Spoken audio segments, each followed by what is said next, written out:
It's my scripture. Let me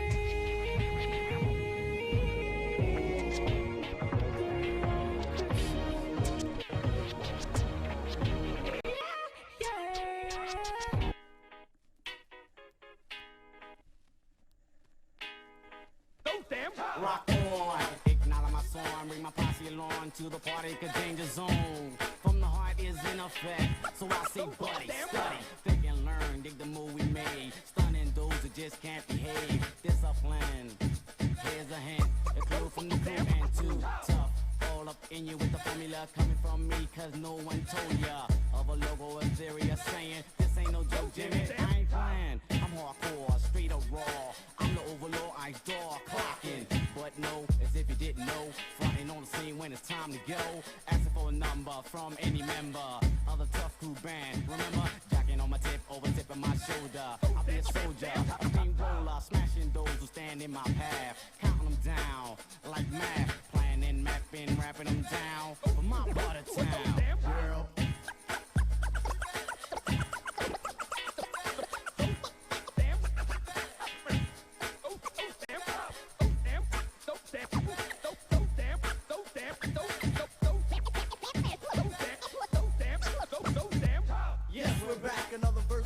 Another tune, a bar, a star. No, the back is illin', chillin', villain, willin'.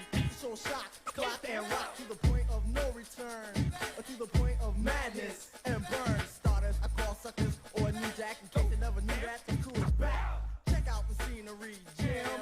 You're not the future, you're history. You try to compete and bust the groove, but when it came to battle, where the fuck were you? Hardcore on wax and I'll sell it. That's how we roll, so that's how I tell it.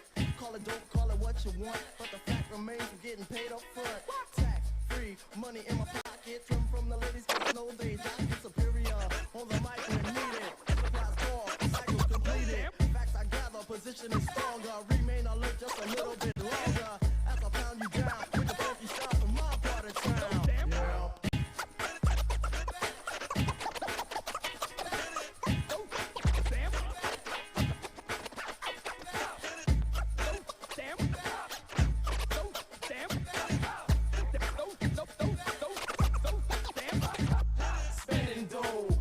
Time on a so-called rhyme, a so-called rapper with a so-called beat. All that shit is weak. Keep my stand, yo, tell me, man. I can't understand this dude and what we're coming to. What is wrong with you? What you trying to do? Yo, once again, the judge with the grudge, the jury with theory to stomp on your mug. Yes, of course, a rap course you take, make no mistake, I call you fake. BS walking, money talking, I'll retaliate, but wait for the beat to come back in. Stop slacking off, cause I'm packing gyms, clubs, damn, name them all. We bring down the wall. Down with my boys, cause I gotta be down for my part of town.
like it, so what? I don't care. I'm number one, the uno, I like pump. Bring all the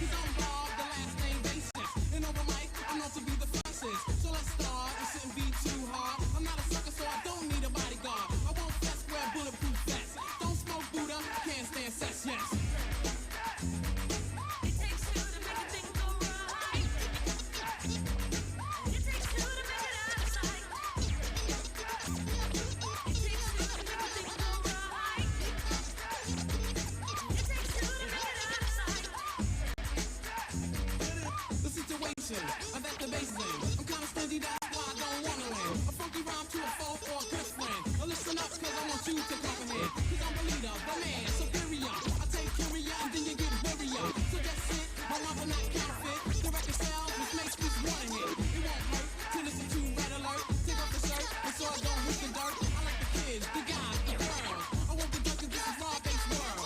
I'm on a mission, you better just listen.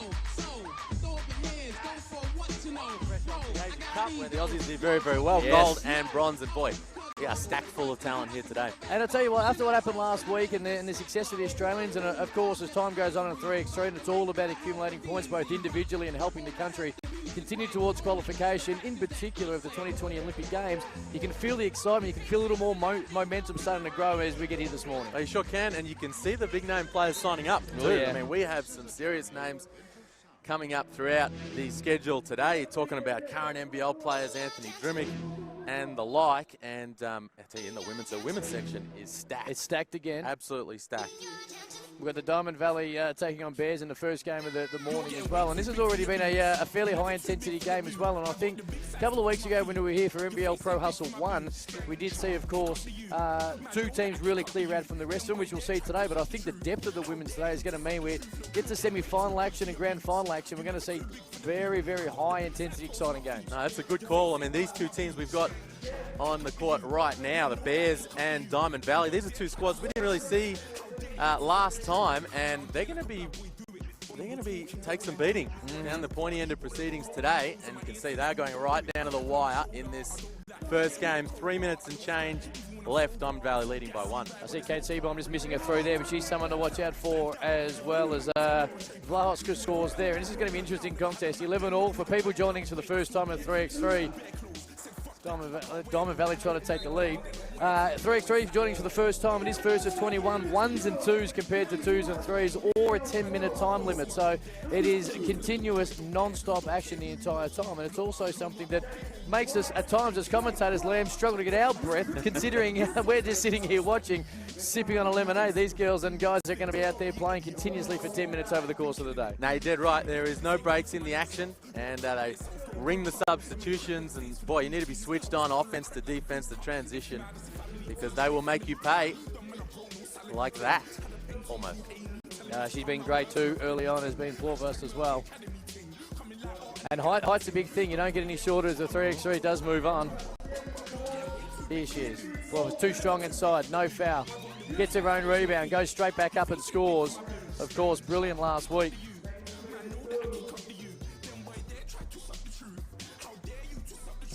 See, defensive intensity is such a big part of it too, the NBL 3x3 as well. When it comes down to it, it's intense for 10 minutes. And you want those early wins as well, because when it gets back to quarterfinals and semi-finals and grand final time, you want to be having what is considered to be possibly the easier track to get through to a grand final. You said it. I tell you, that's a nice move. They needed that. Bring it back to within 1. Here's Dimond Valley in front. Little jump hook, a little bit of a nice move there by Paul first. Here we go. The Bears need it too. Can't hit it. Dimond Valley will come away with it through Watman. Looking for the screen, doesn't want to use it. Now does use it. Comes off Scherf, kicks out, straight on 3. Bang. Oh, wow. And when you got some height and you can step out and hit the 2-pointer 3x3, it definitely helps you.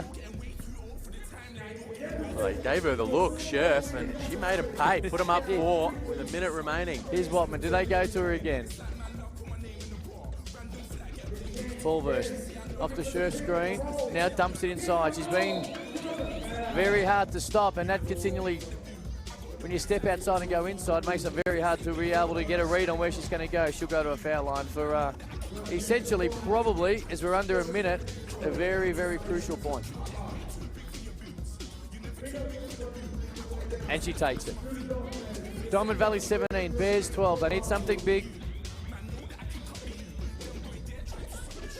Is that it? Off the iron. Fighting hard. Here's C-Bomb. Goes baseline. Kicks it outside. Just cut off by Scherf. He's been everywhere in the last minute and a half.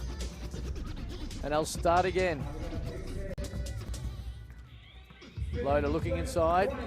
Looks off Scherf. No, nice little thing. Uses the non-preferred right. Gets her own rebound.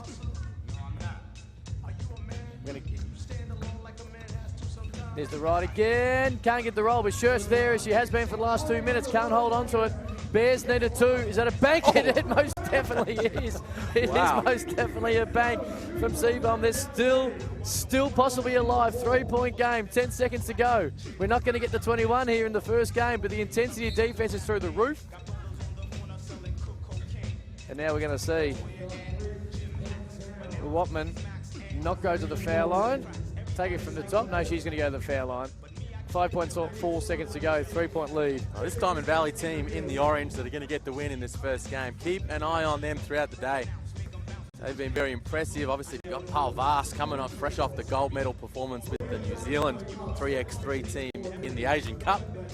Upset our girls, which is very disappointing. Didn't want to bring it up, but you've gone with it early.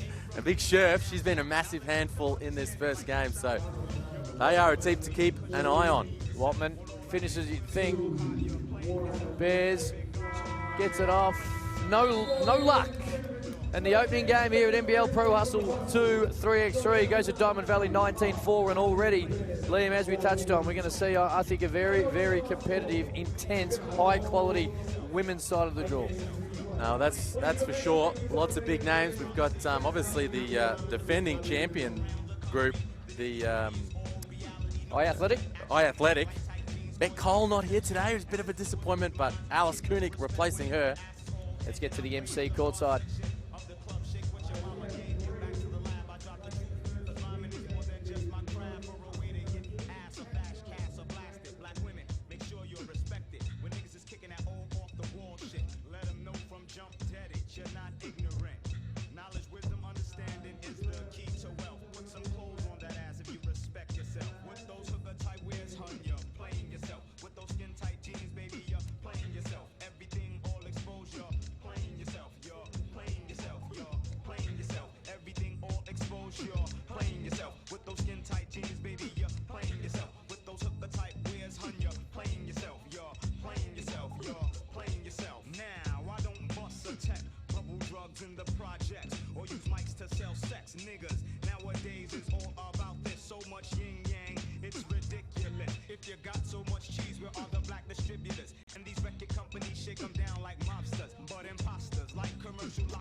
Early game in the books here, NBL 3x3 Pro Hustle 2.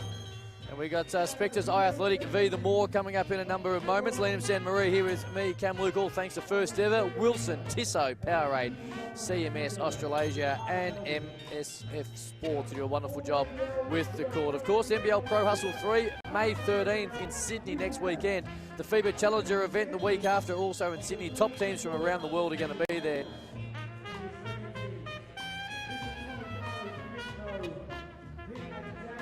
And then, of course, street hustle events in Sydney and Melbourne continuing. Time goes on as the 3x3 continues to build momentum and excitement. This is going to be a very interesting game. This first one we're going to see in the men's side as well. Spectres I Athletic with some of the best 3x3 basketballers in Australia against the Moor, who are a little bit of an unknown quantity from Seymour and regional Victoria. So it's going to be a very exciting game, and two teams that probably haven't seen a great deal of each other, which always adds some intrigue. No, that's a good call. Definitely an intriguing matchup. And this I Athletic team, this is our first chance to get a good look at this lineup and how they fit together. Yeah, I mean, obviously Tommy Greer has been a part of this team over the course of the big hustles and the events leading up. They've been very, very successful. Fractured his jaw last at the Pro Hustle #1, so he's out. But boy, have they replaced him and Adam Thosby, Dame Panau with a strong lineup. Andrew Steele, #1 ranked 3x3 player in Australia, and Tom Wright, the #2 ranked player, fresh off their gold medal winning performance for the green and gold at the Asia Cup. And alongside them, Simon Conn, the reigning Siebel MVP with Nunawading. And boy, isn't he doing some good work in the Siebel again this year. And Dane Swatala played professionally in Spain, Portugal, college career at Augustana in Illinois, and he's been getting things done for the Spectres in the Siebel for the last 2 years. So that squad is going to take some beating later in the day, and we've got some big names in some other teams, but this is a team that understands 3x3, has the talent, has the size, has the perimeter shooting to potentially go all the way today. And I think we did see in NBL Pro Hustle 1, and a little bit actually with the girls in that first game with Dimond Valley, the more that you know how the opposition, or how your teammates play, and of course a lot of these guys playing together in Nunawading in the Siebel competition, it gives you that little bit of advantage early in the day when you can rack up a couple of wins and some points to hold you in good stead as NBL Pro Hustle 2 continues. No, absolutely, and boy, no one out here knows the 3x3 format better than Andrew Steele and Tom Wright. I mean, we saw those guys going to work in Shenzhen, China last week, and they were very, very impressive. Tommy Garlop stepping up, knocking down the championship-winning shot from long range. As you know, I've always said this, Liam, when you need 2 points, don't take a 1. And that's exactly what he just said, stuff it. I'm just going to finish this tournament right now. And it was right in the grill. It was. Of the defender. It was an ill-advised attempt, you would have thought. He even said so post-game. Hey, as Charles Barkley once said, the only difference between a good shot and a bad shot is if it goes in. Yes, that's exactly right. And here's that group out there on the floor right now. You see Con in the middle. The big man, he's got that Tim Duncan-esque game. He has. It's a nice little comparison. He'll enjoy that with the short-range bankers. And here is the group called the Moor, come out of Seymour. That's Mark Sartori coming out now. And I tell you what, Cam, they are up against it.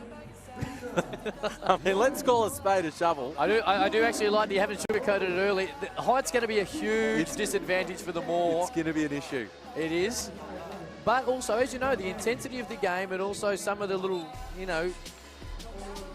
nuances of 3x3 might give them a slight opportunity. Although there's no doubt you would assume that the big boys inside in Con and Swatala are going to be able to maybe have a field day really against the smaller Moor. Well, they're going to need to make it rain, aren't they? Oh, look, if I was if I was the Moor right now, yes, do not go inside the 2-point line. Just let it go and just see what happens. Okay.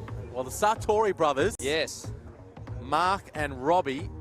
And this is a group, I mean, just quietly, this is a bunch of guys out of Seymour who have been winning titles in the Country Basketball Association, getting things done. They are really going to need to step up. So here we go. Can the Moor get off to a good start? Con defensively good. That's already an early stop. Connors loses it out of court. Oh, the great wall of Con. We're going to go the other way. Straight inside to Con. Cram it, big fella. In fact, should probably take a point off for not dunking in that situation, but it's a big start for Spectres I Athletic and Simon Con. That would be the game plan, wouldn't it? Just give it inside to the big fella. Lob it up, Al Horford style for the game winner. In and out for the more. We'll go back the other way. Here's Steele. Wants it. Takes it for 2. Off the iron. Seymour able to pick it back up. Baseline Satori. Can't kick it outside. Just takes it from 16 foot. Short off the iron. And we'll go back the other way with Spectres Eye Athletic, who early on look inside the con again. Yet again, probably dunked that, Simon, but it's 2 zips. Spectres Eye Athletic nearly a minute in and already the height and the physical presence inside is causing a slight concern. I'm not renowned for his athleticism. He's quick ups, Simon Conn. But boy's touch around the basket is outstanding.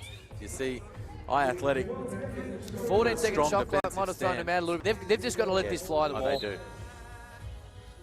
There's a reason you and I are sitting here and not playing, but when you're up against it with height like this, you've got to probably just jack it up. There's Wright.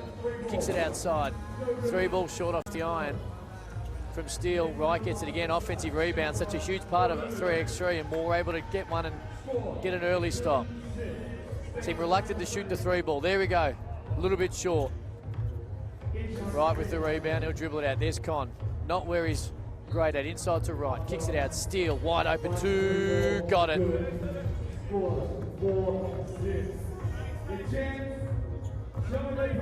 Satori. Over Steele, can't nail it. Con gets it back to Steele, and that's where 3x3, that's the fast break equivalent of 3x3. And look, they take advantage of it. Oh, you said it. And turnover there from the Moore. And, well, that could just milk the cow if they wanted. Just throw the ball into Con and Swatala all game long. But if you're this Eye Athletic team, I mean, this is a chance to just get some rhythm, establish your game plan. Sure, they'll be able to score like this all game long, but Swatala just goes, I'll just do what Con do and just put it in the basket as well. I like that Wright and Steele still looking at their shots from downtown.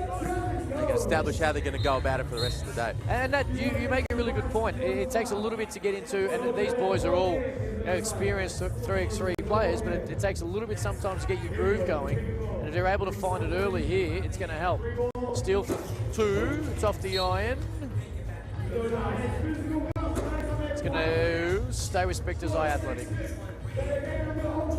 Something that's really going to help this Spectres Eye Athletic team as well, Liam, is that both Swatala and Con play a very similar brand of basketball at different times, and both have very similar strengths around the basket and the rolling to it. It's going to help the 2 boys, Steele and Wright. Well, this is where it's going to get interesting with this lineup, is when the 2 of them are on together. Yeah. And look, you have to ring the changes because it's so high-paced and the fatigue sets in, but it's going to be interesting to watch this group with Con and Swatala in and how they manage to spread the floor defensively. Satori can't hit that. Oh, there you go.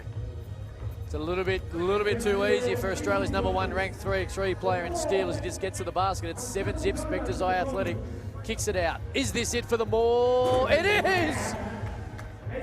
Welcome to NBL Pro Hustle 2, but they go straight back the other way. They kick it inside, and Steele says, here you go, Connie, have another 2. And it's 8-2 early, Spectres Eye Athletic. But you're right, the Moore need to just clear out and try and make the 2 bigger guys try and guard on the perimeter.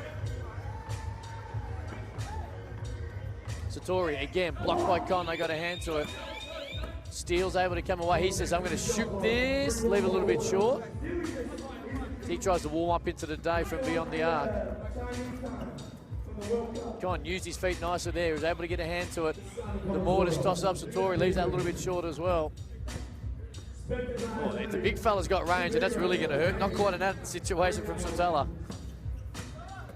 Moore sensing an opportunity. Swatala gets a hand in. It'll stay with the Moore. I like the play from Robbie Sartori in the last couple of minutes. I mean, he is approaching it the way this group from Seymour have to play. No hesitation. All right.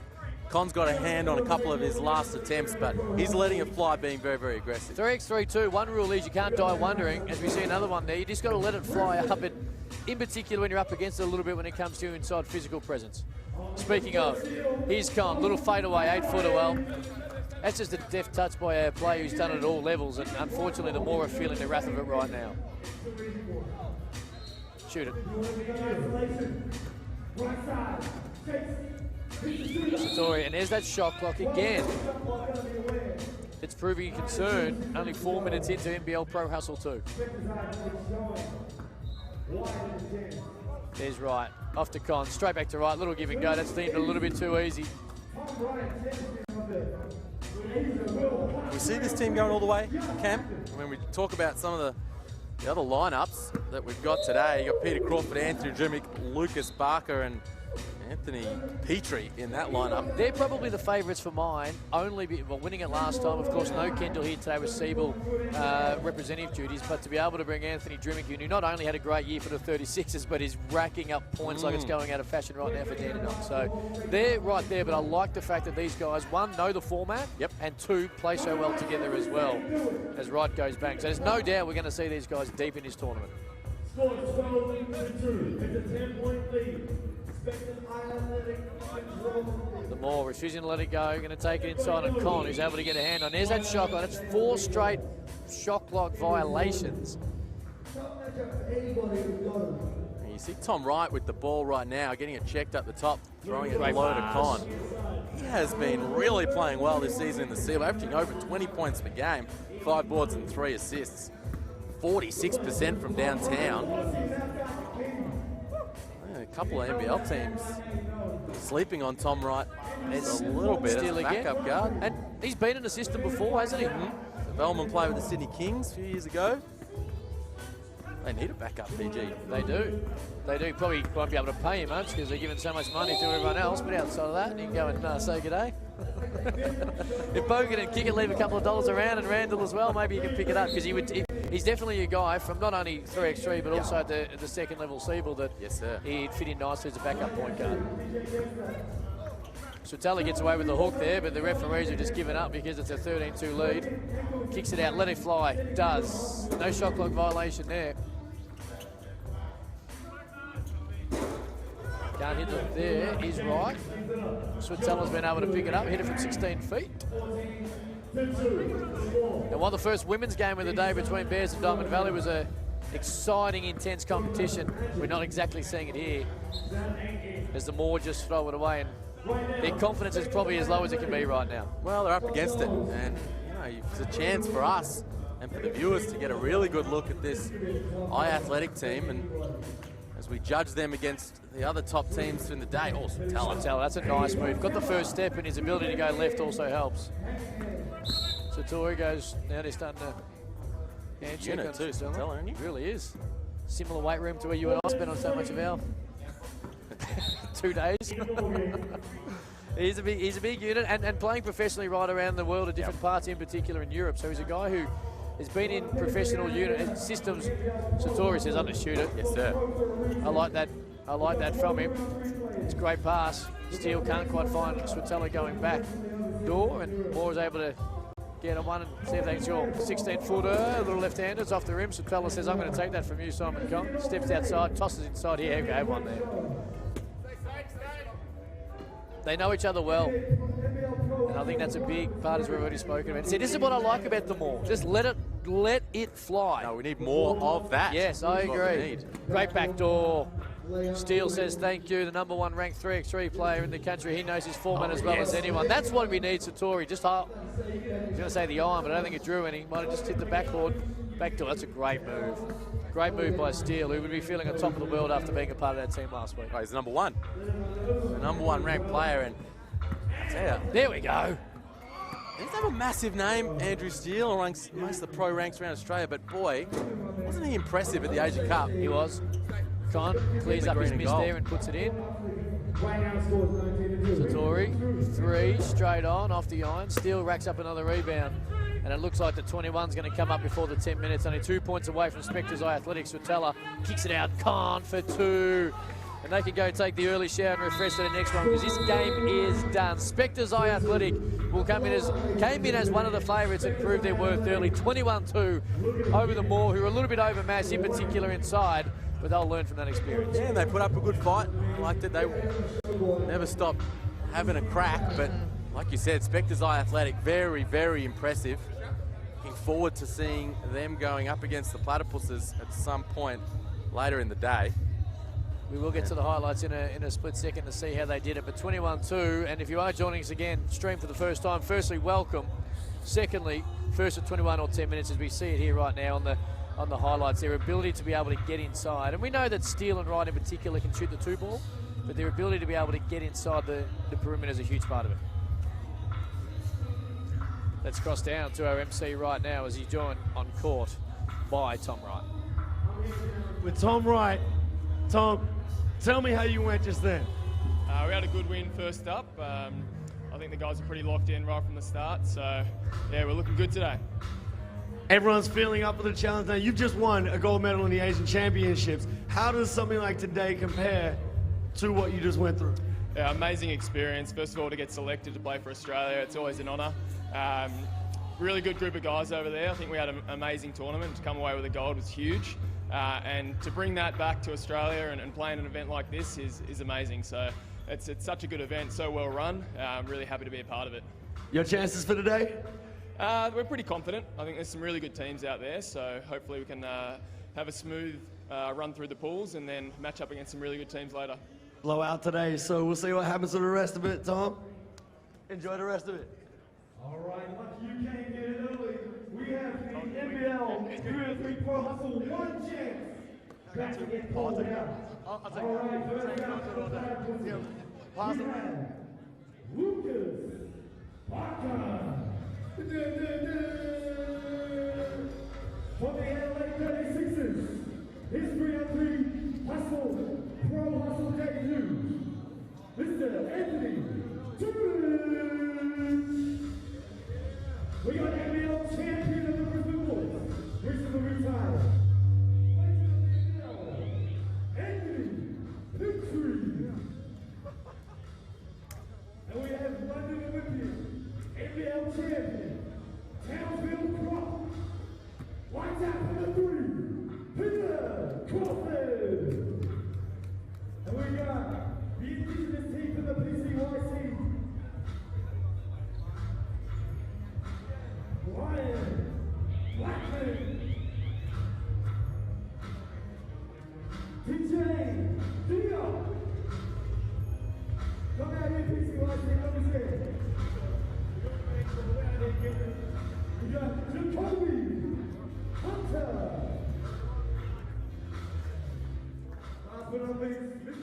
Okay. NBL Pro Hustle 2. Tom right there speaking to the MC as well. He would be feeling good about life. Asia Cup, as we touched on last week, playing great for Nunna Wanting as well. And also Australian representative continues, you would think, to be something that's right in his wheelhouse when it comes to going forward, World Cup next year, and then, of course, 2020 Tokyo Olympics. And those boys played in the Seabull last night. So backing up fresh this morning, not easy to do. And they got the job done in that first game emphatically.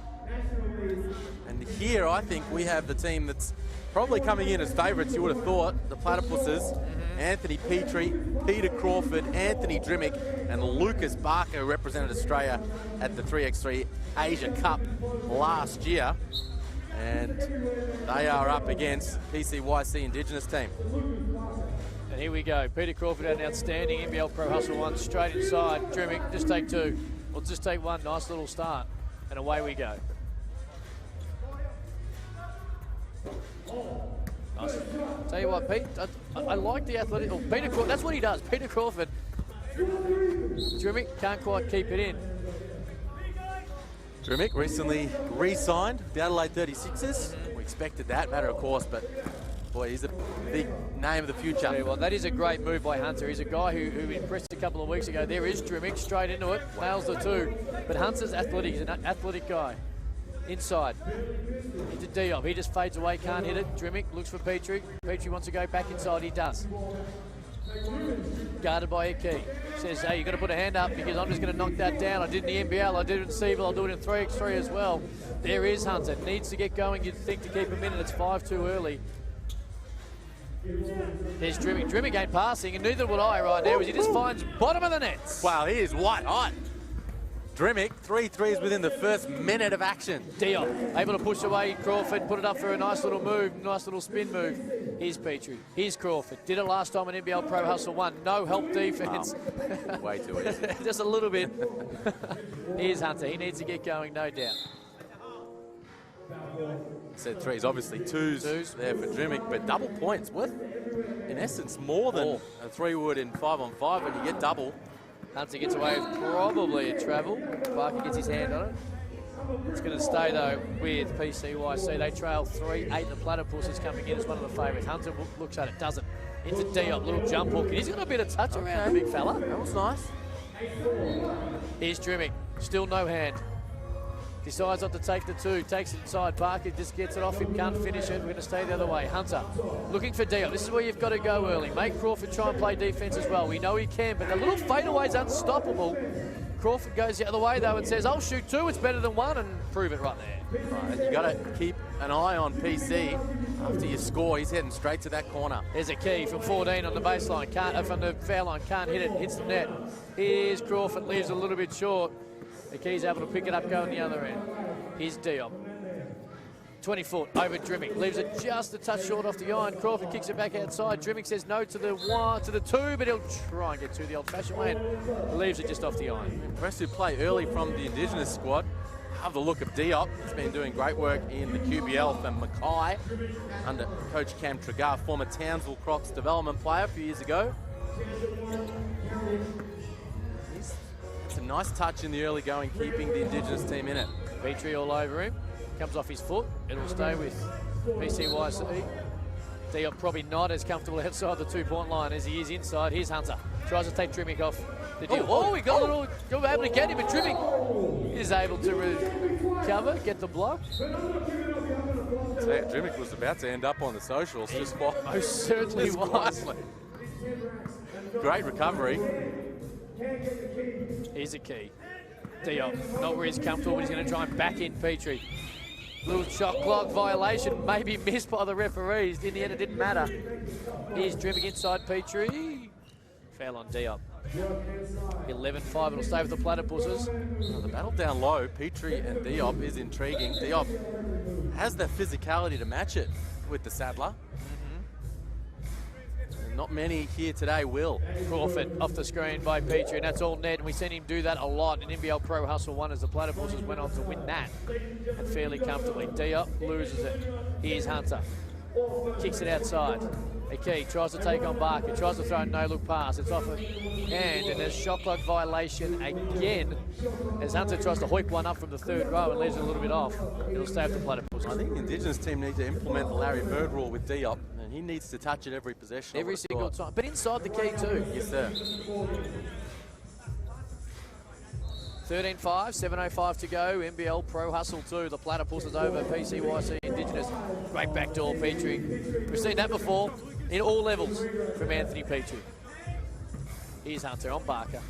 Stripped by Barker. Straight back outside. Inside to Peter Crawford. It'll go back to the top and stay with the Platypuses. Wow, that was rude by Barker. Just stole the cookies. Crawford again. Petrie with another screen. He'll run it back down. Kicks it outside. PC trying to find some early rhythm. Leaves that one just off the iron. Hunter's able to get the rebound. Got it. Here you go. That's what you called for, Liam Santa Maria. Well, that's why. Okay. The L3x3 fast break from the Platypuses, but Petrie can't finish it. Oh. Diop as good as he is on offense. Not massive on defense right about now as the Platypuses nails another one. Quite isn't there, is it? Quite there at the other end. Ooh, is able to nail the rattle, get the roll, and PC says, bang, I'll go straight back to you. Peter Crawford goes back again, right at it. Hunter tries to go baseline, steps out, had the foot on the line. It didn't matter in the end anyway. Petrie's able to get the rebound. Here's Crawford inside to Petrie, guarded by Nicky, kicks outside. Crawford back to Petrie. Oh, turned around, had no defense. I think Nicky accidentally pulled the chair away there in the post. Barker inside, Peter Crawford, layup. And now it's point game.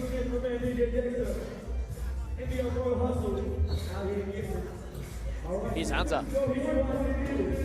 Off the iron. Oh, McKee just picks up an easy rebound. Peter Crawford already run into that 2-point line. Now we finally got there. Can't finish it yet. Barker wants to kick it back out. Oh, Peter Crawford, there he goes. Finishes it from the baseline. And the Platypuses, who come in as the favourite in NBL Pro Hustle 2, trump that form, frank it early, and tell us why exactly we expect them to be right there come the end of the day. Wow, you can see right there, they got to 22, called it off within 4 minutes. It took them 3 minutes and some change to get the job done against PCYC. The defense wasn't there from the Indigenous crew, and there's just oodles of talent on this Platypuses team once again this week. And one of the players they brought in is Anthony Drimmick. He's chock full of it. He's caught side with our MC.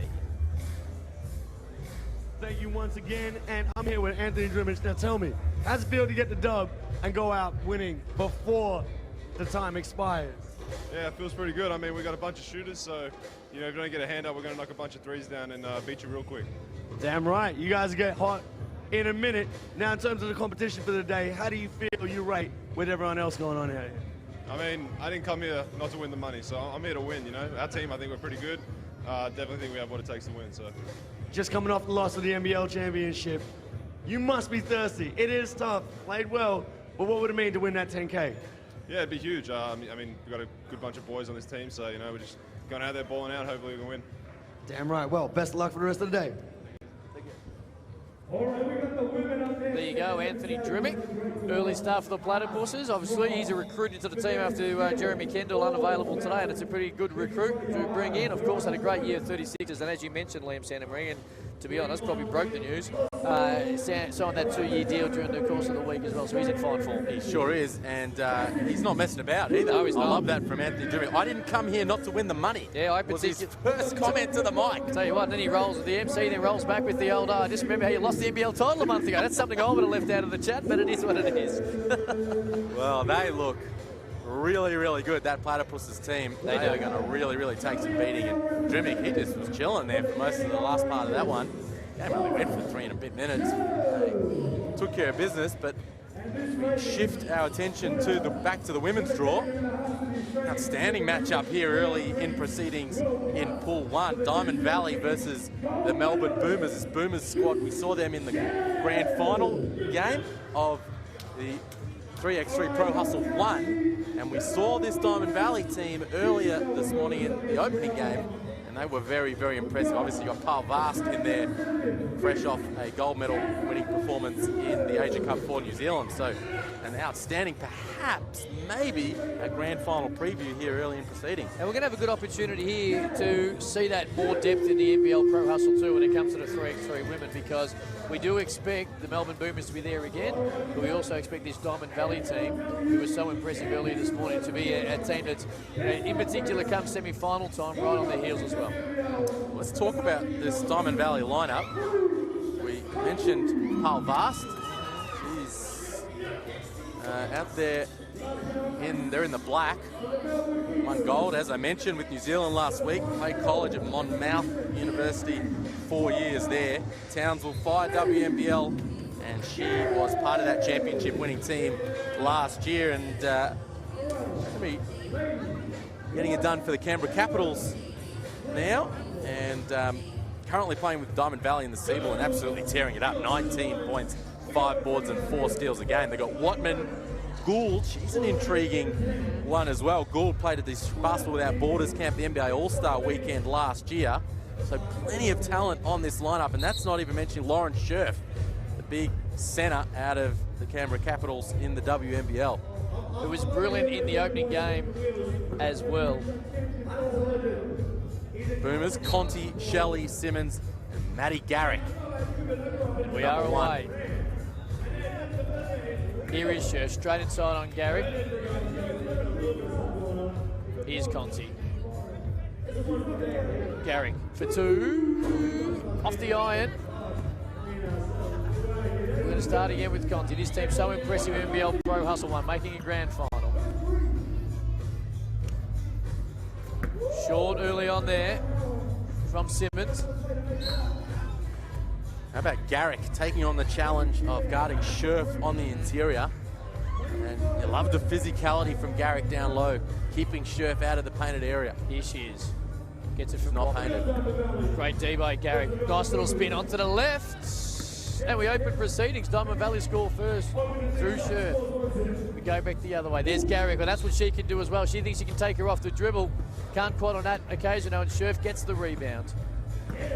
He's put the ball verse inside.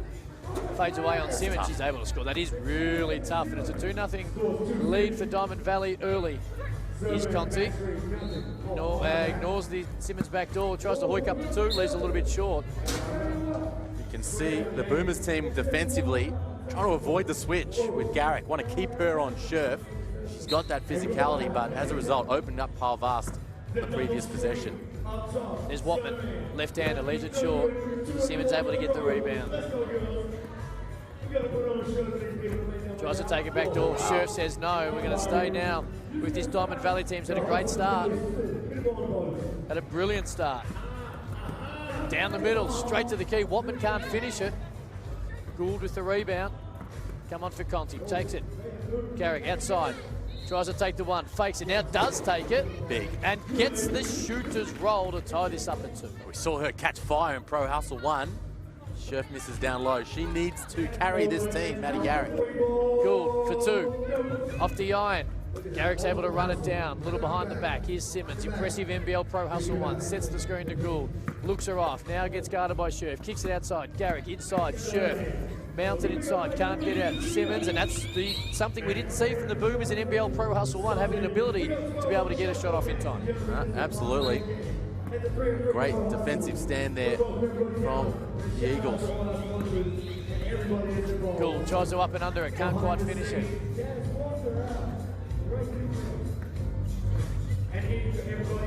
Garrick for 2, nails it. Well, that's where the money is. That's where the money is for the Boomers. Maddie Garrick on the perimeter. They can stretch him out, find her. She will carry him home. Watman on Conti. This is going to be a good battle. Able to get it up there. Can't quite score. Conti's able to get a hand on the loose rebound, and now we'll start it again. The 2-point guards at the top of the key. Here's Gould off the Conti screen. Does sort of ignore it. Now gets into the key. Too easy in the end, and leaves it down off the backboard. Is able to score.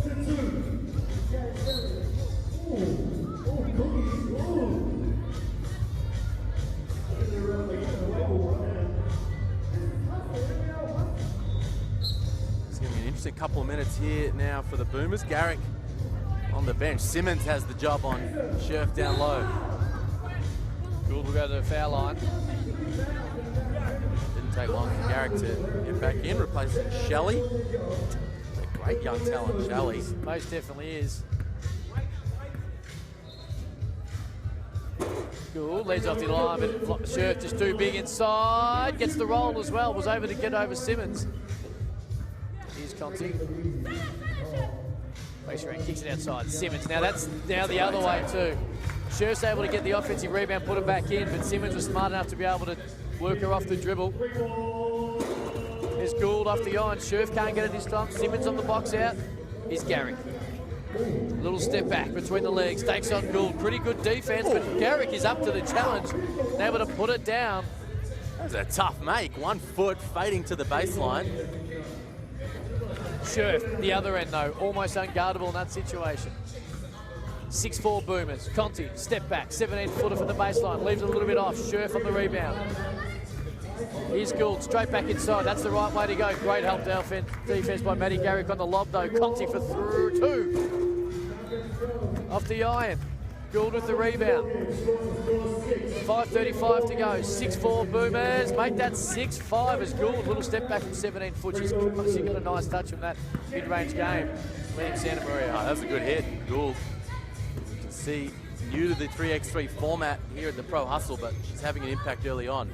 As is Scherf. I mean, she is the difference right now. Dimond Valley are able to work these matchups and getting mismatched nicely, as Garrick just says, well, you take one, I'll take 2. Well, that's what they've been doing all game. I mean, they've really been outplayed, the Boomers, but they've got the 2-point lead because they've been hitting the double buckets. Scherf just carrying right now. May go away with an offensive foul. Conti for the 2. It's short. Ends up in Scherf's hands, which is not surprising. She's got every other rebound right now. Gould goes baseline. Little reverse layup. Garrick able to get Scherf. Kicks it out. Probably gave up a layup that she should have taken as she motions to herself. Shelley checking in. Another player who's played at the Basketball Without Borders camp this year in LA. A little bit short there from Simmons. We've got an 8-all ball game. 4.5 minutes to go. Watman can't hit it. Boomers raffle it. Garrick just loses it, gets the ball back, kicks it outside. There's Shelley. Simmons back outside. Shelley for 2. That's the big one. Scherf gets over the top of Simmons. Can't box her out at the moment. We'll start again. Big 2. Garrick guarded by Pulverized. Tries to kick it outside. Can't get it. Just fades away from 16 feet. Able to nail it down. 1 point lead for the Boomers, but this is where Scherf has been so dominant. Shelley does a great job of forcing it back out. Ball burst. You called it, Cam. An outstanding defensive stand there from Jazz Shelley in the block. This big Lauren Scherf just held her ground, made it tough, got a hand on it. She wants to switch off right now, wants Garrick back on Scherf. Fair call too. On down the wire here. 9-8. Here's Scherf. Watman, lefty, baseline, got it. Just fell asleep defensively there, Shelley, for a moment. Watman open for the jumper. Here's Garrick. That's where she's got the advantage on Scherf. It proves it again by being able to step off the dribble and nail it. Watman, can she respond? Leaves it short. Garrick was in front. Still got the hand in Scherf, but are able to get away with the Boomers. Garrick, 2. Got it! Wow. Bang! Splits the game open in a matter of 15 seconds. Scherf kicks it outside. Watman to reply. Doesn't. Conti with the box out. It's a 13-9 lead to the Boomers.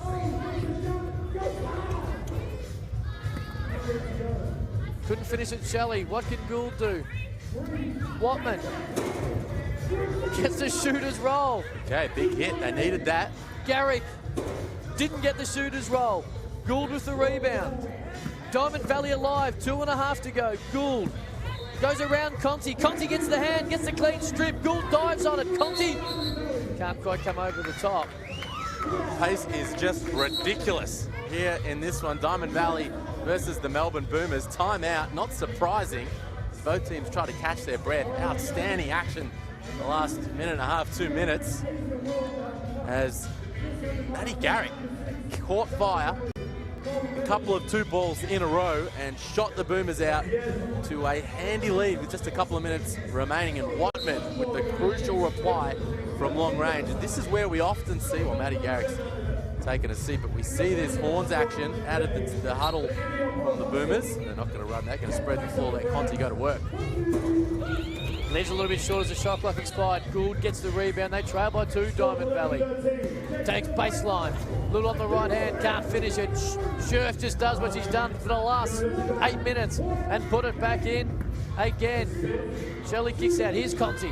Guarded by Watman. This has been a great battle for 2. Short. Dimond Valley get the rebound. Run down by Gould. They got a chance to possibly take the lead, at least tie it up. Huge shot. Watman wants the lead.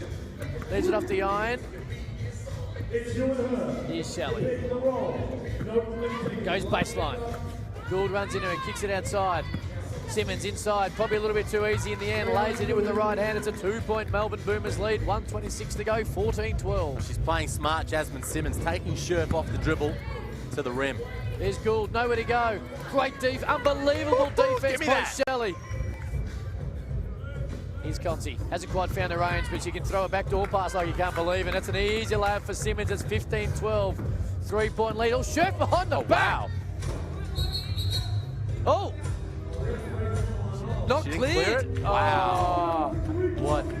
Just no sense of occasion there. Unbelievable. From the official. Could have been the NBL Pro Hustle 2 play of the day in the end. The Chef just wrapped it around. Official says no chance, not on my watch. Here's Garrick, gets inside, ball burst. They would have bumped into each other somewhere last week in the Asia Cup. This time Garrick's able to score. 16-12. Scherf inside. Foul on Simmons. Scherf will head to the stripe as the clock stopping. Surely we need the clock to stop. But we run it down 30 seconds right now. It's running, and that's an issue for the Dimond Valley team as they trail by 4. Scherf needs this. Leaves it short. Simmons tosses it straight out. Conti wants the 2. Does not take it now. Takes Watman off the dribble. Takes a little fader from about 9 foot and ends this contest. They've been great, Dimond Valley, but the Boomers have been able to get it. Paulverse able to hit it. It's back to 3, but it's going to be too little too late. Garrick waiting. Gets it up there. Time expires. Waved off as well. Come on, referees. But they do get the win, 17-14. The Boomers, Dimond Valley, NBL Pro Hustle 2, and what was a great contest. Oh, it sure was, and I anticipate perhaps a grand final preview. That one outstanding. 2 really talented teams going at it, and Melbourne Boomers on the back of Maddie Garrick getting the job done, and she's with the MC right now. It's the NBL 3x3 Pro Hustle we have from the Deacon Melbourne Boomers, Miss Maddie Garrick. Now, you pretty much just got off the plane. How you feeling? A little bit rusty, but we're all right. First game was good to get out of the system, but Rusty, I just saw you hit like 10 shots. Is that your Rusty? Is that Rusty to you? I mean, it didn't feel great, but look, they're dropping, so I'm going to go with it. So if you're watching on the live stream, you're watching here, there's more to come, better to come. Now, you just achieved the bronze medal in the Asia 3x3 comp. How's it feel to come back with the bronze? Fantastic. I mean, it was obviously disappointing that we couldn't get the gold, but I mean, that's basketball, and you know, New Zealand played fantastic in that semi-final, but we're so happy that we came home with the medal, and couldn't be more proud of the girls, and super, super happy for the guys as well. And seeing you guys play, I know how hard you play and how great chemistry. And if you don't know, it was a dagger two-pointer to finish it off. It was overtime. Went to overtime, didn't it? Yeah, it was. They missed some layups early on to kind of take the overtime early, but we played great defense, and I think we tried to get them out of their stuff, and they hit some tough shots, and look, we haven't been in an overtime before, so it's new to us. It's probably new to them as well, but that's all part of it, and they did a great job. All right, we're going to use that pain to win this NBL 3x3 Pro Hustle number 2, aren't we, Maddie? Absolutely. All right, thank you, Maddie. Matty Garrick there, talking a little bit about last week as well with the bronze for the Australians, and also the way that's going to motivate her today to win NBL, well, hopefully, for her sake, win NBL Pro Hustle 2 after their grand final loss a couple of weeks ago. Well, it's actually the semi-final loss. Oh, yeah, in the Pro Hustle, yeah, you know, you're right, but the semi-final loss at the Asia Cup, Matty Garrick, Beck Cole, and the crew, really disappointed. We saw Pal Vastas in that last one. She was fantastic for the New Zealanders, and some outstanding highlights coming out of that one. Sherf, she was a handful. That was a big hit from Watman. And really, and that huge block there from Shelley on the interior. Sherf wrapped it around the back, finished at the rim. Refs waved it away, but the highlight stands. Highlight's not going anywhere, Cam. It better make the highlight show on Fox Sports as well, because I'm not allowing a referee to stop entertainment for basketball fans, 3x3 fans right across the world. Swallow the whistle. That's what we like to see. Yeah, no doubt. The 3x3. And now we're about to have a look. Dimond Valley men's side against the Tonga national team that we got to see a couple of weeks ago, and there was a little bit of an entertainment factor with the Tongans as well. There's a couple of nice moves, in particular Jordan Leno, who obviously is great off the dribble, and we enjoyed him a couple of weeks ago in NBL Pro Hustle 1, so looking forward to hopefully him bringing the, in particular, the dribbling capabilities and the ankle breakers that we seen a couple of weeks ago. Well, one in particular, Pro Hustle 1, absolutely savage, and that was one of the standout players of the day, and he certainly showed something, the Tongan team. We've got Dylan V, Satani, Toraro, Wolfgram, and Taylor Hapimana in the lineup today, but it's a good chance to get a look at this Dimond Valley team. Dyson King Hawa played with New Zealand Tall Blacks at the FIBA Asia Cup in the 5-on-5 format last year, played Ballarat Miners for a couple of years, Dandenong Spectres last year, teammates with a lot of those guys in the I Athletic team, and right now doing work for Dimond Valley in the Seaboard, averaging 12 points a game. So good recruit there for the Dimond Valley squad. Daniel Camps, he's an import playing for Dimond Valley right now, plays college basketball at Queens Div 2, and he's averaging 12 points as well. Jack Roberts and Lucas Kafritzis. The other fellas there is the Tongan team out there right now. Jordan Leno on the left of your screen. He's the one to watch in particular for them. And here comes the Dimond Valley crew. You would have to think coming out as favourites for this one. I think the second matchup of the day. Going to be a good contest, this one. Tonga trying to get their wins underway. Trying to get a warm-up in as well, which they should be warmed up by now. Dimond Valley against Tonga. I'm not seeing Dyson King Hawa. No, neither am I. Out there. So we might see a little bit of a change for the Dimond Valley team. Dimond Valley team. Which certainly brings the Tonga team back into this contest, you would have thought. They just got the 3. They're going to need to play at a high tempo. ring the changes, Tonga, and see if they can get the advantage. As we get underway.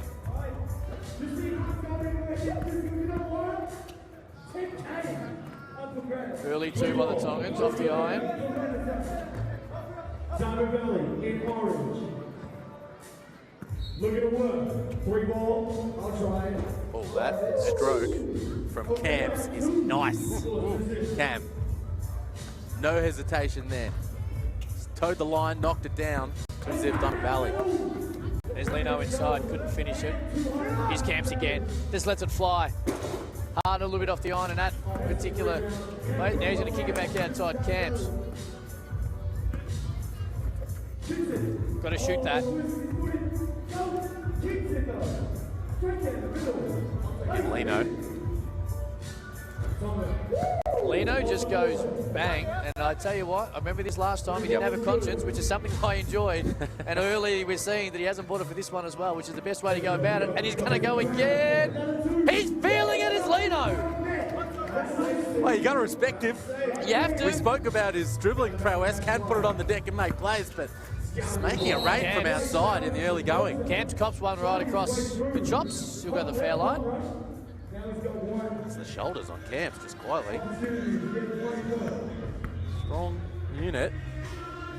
We've seen him on the outside. Tuhama kicks out Lino. Lino. He can't miss. Lino! He cannot miss. 3x3 fast break. Tuhama says, here you go, brother, you can have it. Off the iron. Got to just give it to him. Oh, they clear that? No clear. The ref saw what you saw, and Tonga stepping up and surprising a couple of people here. Just got to get it going. Just got to get it into Lino's hands right now. There's Wolfgram. He knows who to give it to. Just give it to him. Gives it to him. Lino off the dribble. Can he shoot inside the 2-point line? Not on this occasion. Too strong, those Wolfgram. We'll start it again. Lino for 2. Oh, leaves a little bit short. Don't lose the conscience. Camps goes baseline. Can't finish it. Tonga inside playing a bit of physical defense as well. Just puts him off the shot. I'm not sure he cleared it, young fella. Take it back out. Thank you. Here's Wolfgram Tuhama. Lino can't miss right now. Takes it inside. Gets bumped. Gets away with it with a shot clock violation. And when you've hit 3 2s, you shouldn't be having a shot clock violation. Just do it for scores inside. It's been a good response here from Dimond Valley. Just eking their way back into it as Lino lit it up in the early going. Wolfgram, count it! Takes the hit, gets the right hand, little finger roll to fall. And while that was a nice move, this is one of the most remarkable substitutions I've ever seen in basketball right across the world because Lino's taken a break. Well, Lino's white hot. His replacement's going to need to come in and have an impact. Tuhama, there's Wolfgram. Can he shoot? There's a little bit of line there, but their intensity from the Tongans right now is keeping him in the game. You said it, Cam. Wolfgram's playing harder than anybody else out there. And he has... He saw it. Can he shoot? Well, no. Camps kicks it outside. Gustafus goes by. Oh! Don't worry about the result. Give him half a point. As I only get my first touch of the day. Takes out your water. Here's Roberts, top of the key. Lino back in. Gustafus goes baseline. Nice little fadeaway, can't finish. Roberts gets the rebound. Lefty leaves that one short. He just fighting hard though. Kicks it outside. Camps open the game with the 2. Kicks it outside. Roberts, he knows where his money is. That's outside the 2-point line. Not on that occasion. Lino gets the rebound. Kicks it outside. Wolfgram, and he's starting to feel it. Well, Dimond Valley running doubles at Lino and leaving the other Tongans open. Good rebound. Roberts left-handed got it. That's a nice move up and under. Absorbed the contact and was able to finish it. A big finish. Strong work down low. As the Tongans just maintain their advantage. Their intensity is the reason. Yep. Oh, they're playing harder. There we go, Lino. Lino wants it. You haven't been able to miss the 2-point line. So well he should. Wolfgram goes baseline. Cut off nicely. Put himself in the spin cycle there. He did. Wolfgram. And somehow they've maintained possession. You've got to get Lino shots. He knows it. No, he's going to jack it up. Good Lord. Shot clock was going off. Not sure why. Should have been a reset, says the referee. Lino's perfectly comfortable in that situation. Lino's dirty and that's gone back to 14 seconds. He's perfectly happy. When you're feeling it, you like to have the ball when the shot clock's down. Lino to the left, he wants to shoot. But the shot clock's gone off again. This is confusing, but Lino's the only one not happy about it. Shot clock's had enough of Lino. Got to get in some looks. Good Here's find. Soho. Gets blocked by Camps. That's 9-6, Tonga lead, 4:22 to go. Well, Dimond Valley have some work ahead of him. Christophus inside, should have shot it, kicks it outside. Camps hit one early. Can he nail this one? No, he can't. Story didn't really chase it. We're going to stay here though with Dimond Valley. They leave it short. Lino says, if I want to shoot the ball, let's get the rebound myself. Lino, he wants this as bad as he's won it out of them with the two. Shoots a little fade away. Can't finish it. It was a lob. He just lobbed it up there. Roberts. He's Camps. He's getting the intensity. Gets inside. Uses the left on the spin cycle and is able to nail it. It's back to 2. Lino. Baseline.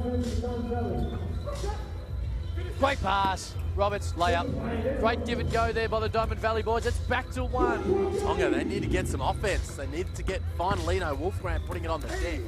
Give me that. No foul. Camps kicks it outside. Roberts, bad pass. Camps going to have to dive into the 4th row. In the end, no luck. Tonga still have it. 3:20 to go. How's the block from Camps? Huge. Now called, but 1 point game. Wolfgram putting it on the deck. We know he can get to the rim, and Camps had none of it. He sent it packing.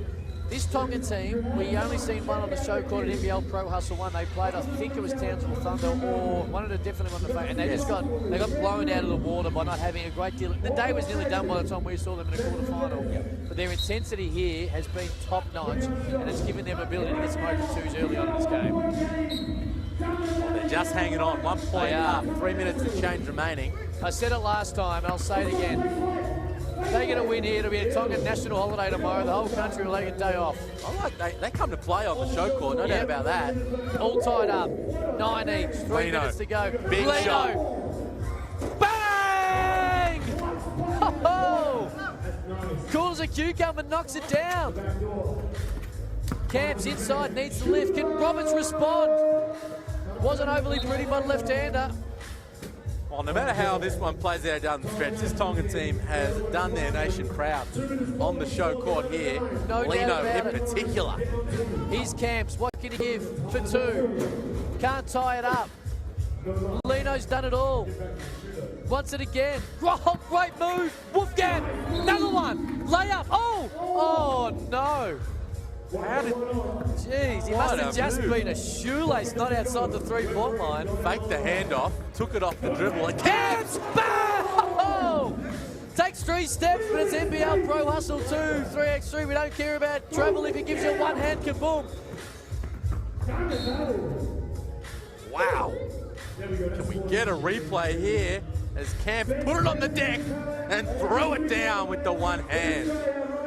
11-10, Tonga by a point. Camps got the look in his eye, wants it again. There it is again! But this time he goes two-handed. Tonga wanted travel. I agree, but I don't want it called. Wolfgram. Lino, it's all tied up. Minute 40 to go. Lino for 2. No way. A little bit short on the shot clock. Camps has given it 2 straight dunks. Can he give us the hat-trick? Christophus goes around. Oh, Jesus, a big foul. Wow. Camps and his assault on the rim. And I like Get the replay. He changes it up. Wow. One hand the first time, 2 hands in the second. Yeah. Blatant disregard for the travel violation. But not to worry. Lino, can he put it back in front? Dimond Valley by a point. Minutes to go. Lino from the foul line. Gives a little up and under. Great pass. He wants it done. No travel either. They've just taken travel out of this game. And I have no trouble with it. 50 seconds left. Roberts Roberts. They can milk the shot clock a little bit. Camps has lifted. He's been outstanding. Oh, gives the fake behind the back. Gistufus for two. It's off the iron. He wants it more. Roberts lays it in. It's a 2-point lead. 37 seconds to go. It's Lino time. It sure is. Takes the one. Nonchalant. All right, that'll help. That'll help. Need to stop here, Tonga. Need to stop here. Great move. Lays it in. Lino needs it to. Do not go inside. 15 seconds to go. He's just lost it, JJ Redick style. Here's Camps. They've got a foul. They've got a foul. They've got a foul. Got Camps. Tries to go to shoot the layup. Sawyer has come. Well, they fouled. They fouled him into NBL Pro Hustle 3. They sure did. Tahoya not happy with his teammates' refusal to give the early foul. Comes over and gives what would only be called a shoulder charge in NRL terminology. Camps probably ends it. In fact, does. The game is done. It is over. Well, he hardly felt it, Camps. I mean, you and I. We felt it it went more right through Camps me, did. let me tell you. But this guy, Camps, the Dimond Valley lineup, Daniel Camps, is averaging 12 points in the Seabolt out of Queens. Outstanding, two massive throwdowns, and we've got him. And I'll tell you this, that's all they better talk about. Take it to you, MC. All right, we're at the NBL 3x3 Pro Hustle. We have Daniel from Dimond Valley. Let the people know where you came from, because if you just watch that game, two huge dunks, athleticism, poise. Fable not con. Fable not con. We got great pedigree in this Pro Hustle. Now, is this your first event in the Pro Hustle? Yeah. So, from the first game, what's your feel, and what are you looking at moving through the tournament? It's fun. Way to move around, so it's a fun little thing to do. So, enjoying it. Yep. So you got inside, outside game. You look like a player to watch. You're looking for a championship, obviously. 10K in the bank. Yes, sir, definitely. No doubt. That's Daniel, ladies and gentlemen. Yes. Coming up next, ladies and gentlemen. Daniel Camps, import for Dimond Valley, and also really alighting NBL Pro Hustle 2 up. Nice and early. Two huge dunks. And not only with the two dunks, which you'd love to see the highlights, Liam Santa Maria, but dunks with intensity when the game was on the line. They needed a lift, and they definitely got lifted by those rim rockets. Well, they sure did. And he opened proceedings from long range, Camps, and as we see that missed attempt. As the game panned out, Lino started to just go a little cold from long range, and Tonga struggled to find him in his spots. Camps took the ball by the horns, put it on the deck, and attacked the rim. You can see here, there's Lino. That hit, that was key to keep Tonga right in it. And then Camps with two huge throwdowns. One hand and the next with two for safety as he put Dimond Valley on his back and marched him to an important early win here in Pro Hustle 2. This is going to be a very good contest.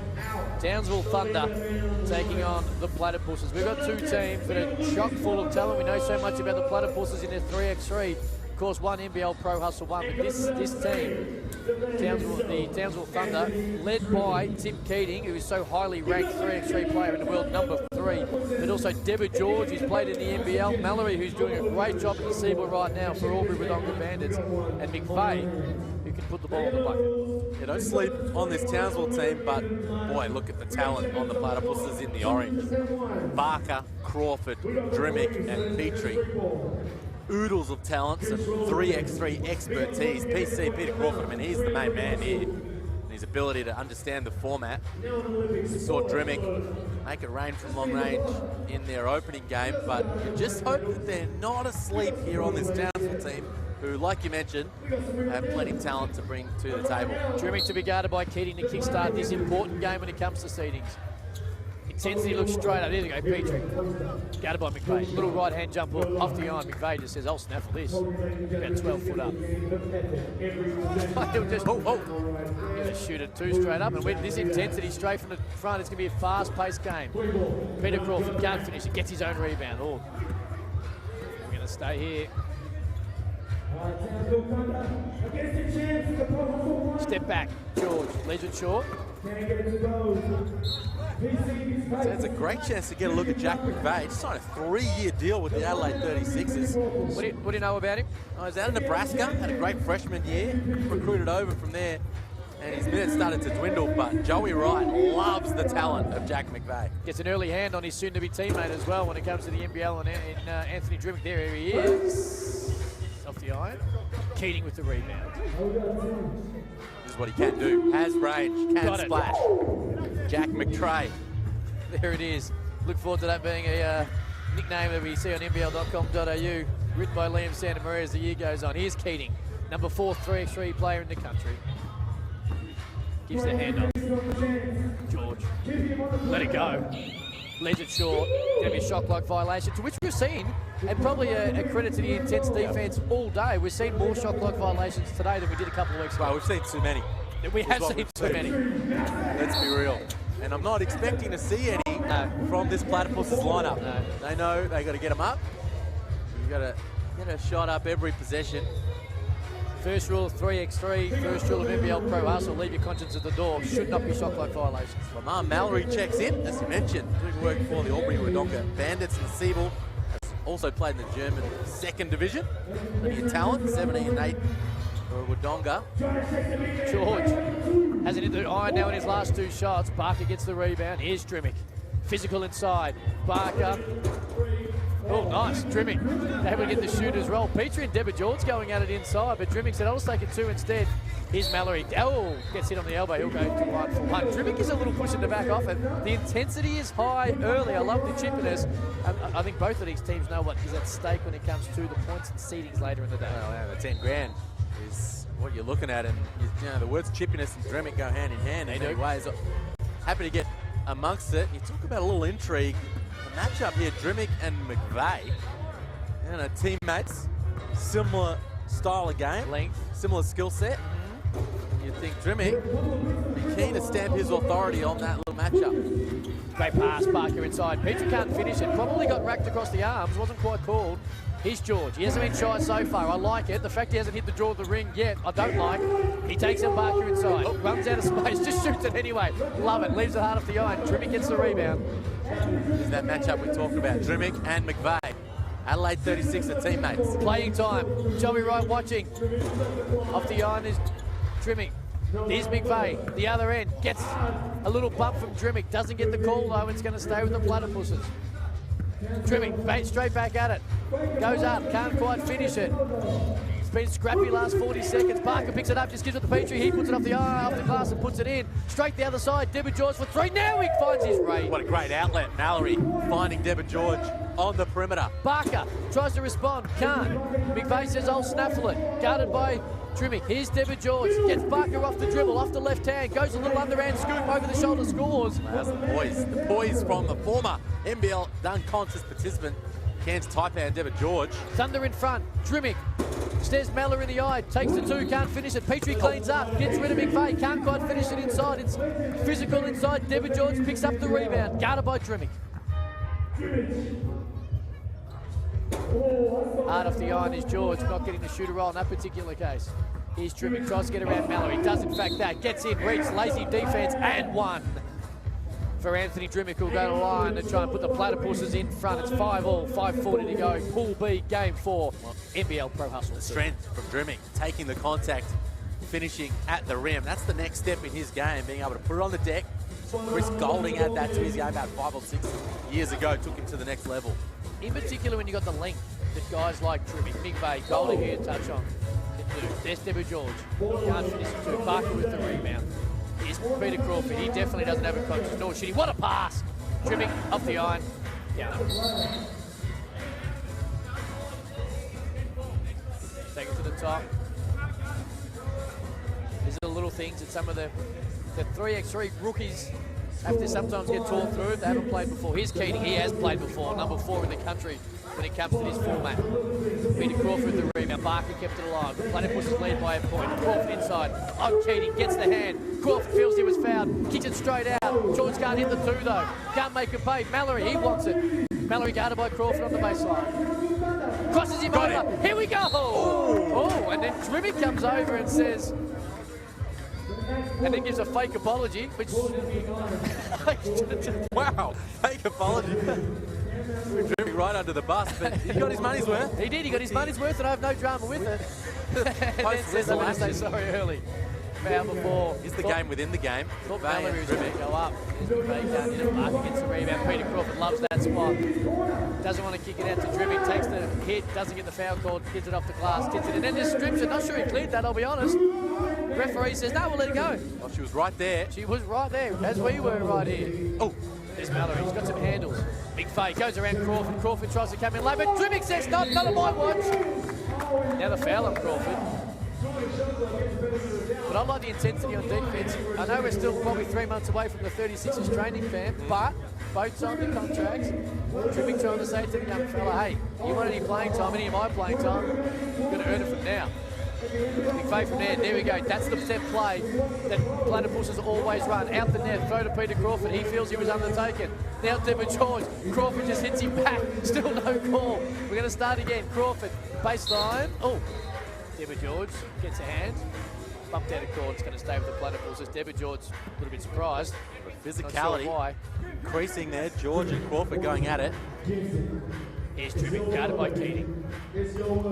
Off the dribble. Now guarded by George. Isolation. On the right wing. Goes baseline. Layup in the end. Got to work off the glass. Dimond George says, I'll go outside for two, and he hits. Two is better than one. Dimond George started to learn that early. Here's Barker. Platypuses. Great pass. Drimming. Got a hand on it. Was McVeigh. Dimond George able to give him a little knock from behind. It's 9-8. The Platypuses by a point. 2:44 to go. And the defense at a high intensity. Sure is. That was a good foul there from Dimond George. You can see him just creeping around to the far corner. That's where they want him. Crawford knocks this one down. They're going to outlet that thing straight to George to catch and shoot. George, here he put is, it in. open. Good foul by Drimming. Very He meant it, but it actually worked in their favour. Just grabbing at his peck there, Drimming. He's been lifted, he knows that. But he's got that wrenched underneath the hoop as the clock continues to tick away. Trey stepping to the line. He's got some good length, hasn't he? He's going to be, Joey Wright doesn't give 3-year contracts out for players he doesn't think's got a huge future in the NBL. There's no doubt right he's about been able that. to find him in his length. He's going to be a huge part of it. Needed that. Townsville. Can't finish it. Here's Keating. Here is McTray. Guarded by Crawford. Tries to take him off the dribble. Spins back the other way into the corner. Into the middle of the key. Gets a layup on the left. Kicks outside. Crawford back inside the Drimming. And there, 3x3 fast break style is brilliant. The Platypuses. There's Keating for two. Huge. Got it. Huge Tim Keating. We're all tied up. Minute 20 to go. Crawford, he definitely got away with trouble. There might have been a foul though, but he picks it back up, puts it over off the glass. They're back in front. George for two, they're in front. Thunder in front, 13-12, minute 15 to go. Drimming to respond. Does. Another with the net. Spectre two. Here's Keating. Wants it. Guarded by Barker. Platypuses by a point. Barker with the defense. Gets a hand on it. Drimming. Felled it. Shooters roll, not this time. Dimond George with the rebound. Guarded by Drimming. Takes it baseline. Gets a little nudge. Doesn't get called. Tries to throw it over his head. Drimming kicks out. Crawford for two. God, that could be half the dagger. They lead by 3. Shot fake. Beautiful shot fake, Peter Crawford. And splashed it down for the 3-point lead. McVeigh stripped by Crawford. Great by Barker. Cleared it straight to Drimming. It's a 4-point lead for the Platypuses. Dimond George. Drimming just throws McVeigh out. Barker back inside. Drimming waits for the contact. Gets it. Ended up kicking outside to Peter Crawford, so it's not going to be a shot. The clock keeps running, which the Platypuses are going to be all over. Trying to get a timeout. Townsville Thunder, they're going to fall a little bit short, but this defensive intensity. What a response from the Platypuses as Drimming just lets the clock wind down and ices the game from the foul line. What a win from the Platypuses, stamping their authority on the Pro Hustle 2 here at the Docklands Studios in Melbourne in the early going against a resilient Townsville Thunder team who hit the lead there in the last couple of minutes on the back of some outstanding perimeter shooting from Dimond George and Tim Keating. But Anthony Drimming, Crawford, Barker and Petrie stepping up, claiming the 5-point win. I love the fact in NBL Pro Hustle won a couple of weeks ago. We did see some intensity as the day went on, but the early games with teams feeling the format out, feeling themselves out, learning their teammates. We're not seeing this today. Not only is it $10,000 on the line, so with the qualification points, now, you know, the gold medal of the Asia Cup last week, and the Olympics not far away, the World Cup. These players know what's at stake, and it's not just, hey, if it's got semi-final, final attached to it, it's straight to make sure you get seedings and points from the start, and that's where we sit right now. That's one of the highest intensity games we've seen so far already. A man who loves to scrap, be a little bit chippy, is Anthony Petrie. He joins our MC courtside now. I'm here with the legend himself, Anthony Petrie. Now tell me, how's it feel to get a dub like that? Oh yeah, that was really good. You know, Townsville have reloaded and probably got a better shooting team and a little bit more athletic. So you got to know when the writing's on the walls and old fella sometimes, and step aside and Dream and P come with some big plays, and then Lucas defensively. Like, that was a great game, but we did well just to hold on. Solid win. Who have you got your eyes on in terms of competition for you guys to win this 10,000? We're trying to get through our round first. I mean, Townsville were tough. Even PCYC at the start.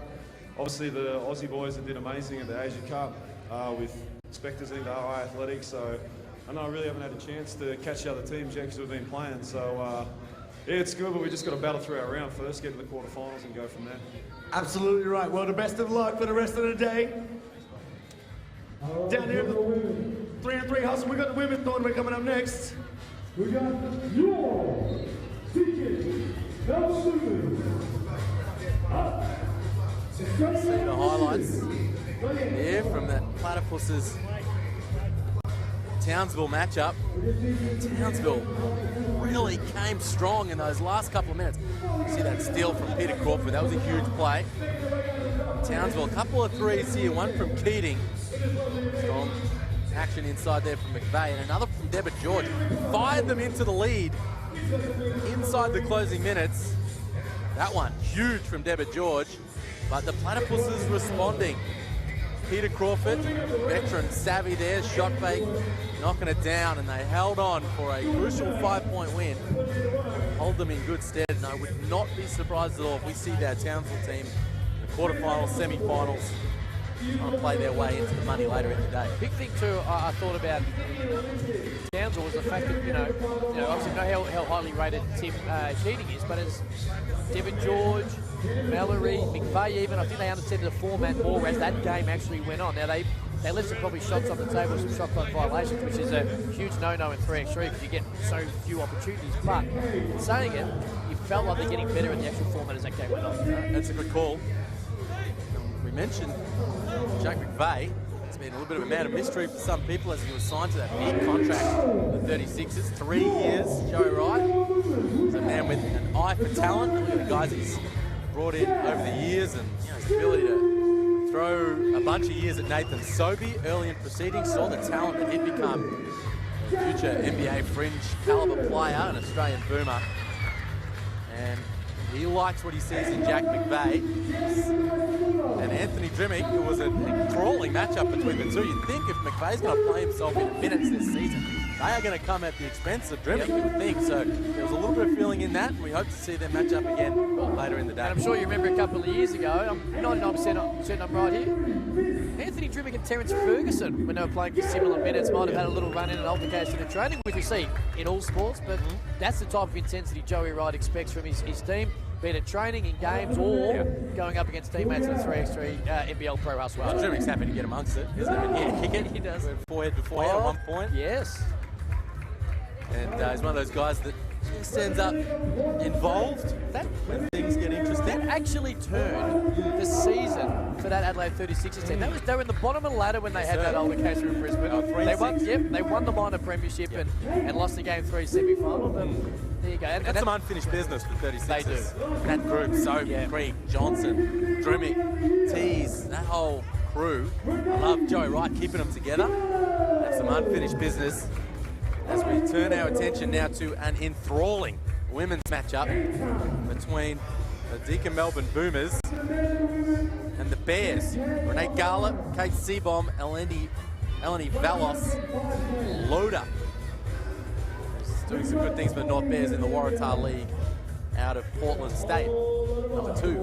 I'll tell you what, we watched the Bears earlier before we actually joined the live stream. We watched the Bears lose to Dimond Valley, but it was a highly intense game. The only thing that probably got them beat was Sherford's side with some of the height, who, of course, was a handful for the Melbourne Boomers in the last game we watched as well. So it's going to be interesting. These two teams probably fairly evenly matched height-wise, so you think it's going to be a nice perimeter game.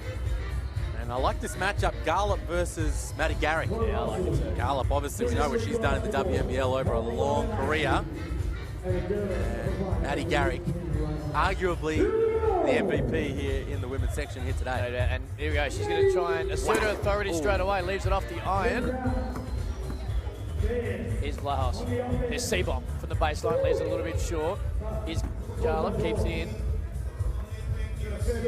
Seabomb. Garlop. 2 off the iron. Simmons with the rebound.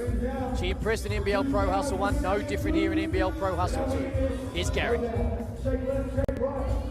Goes over Vlahos and hits it. Conzi just steals the outbound. Tries to take on Seabomb. Tries to cross her over in the baseline. Runs into a wall. Then relaxes for a split second. Then tries to kick it out. Here's Simmons. Shot clock down to 2. Down to 1. Shot clock violation is going to be called.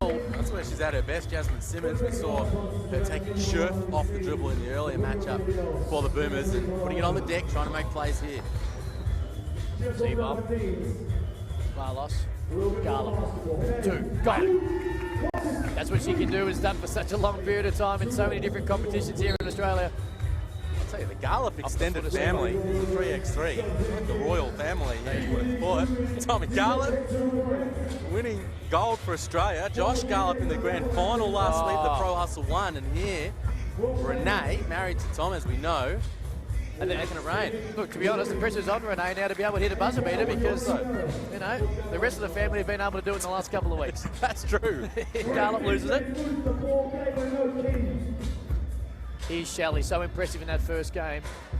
Steps outside for 2. A little bit hard off the iron.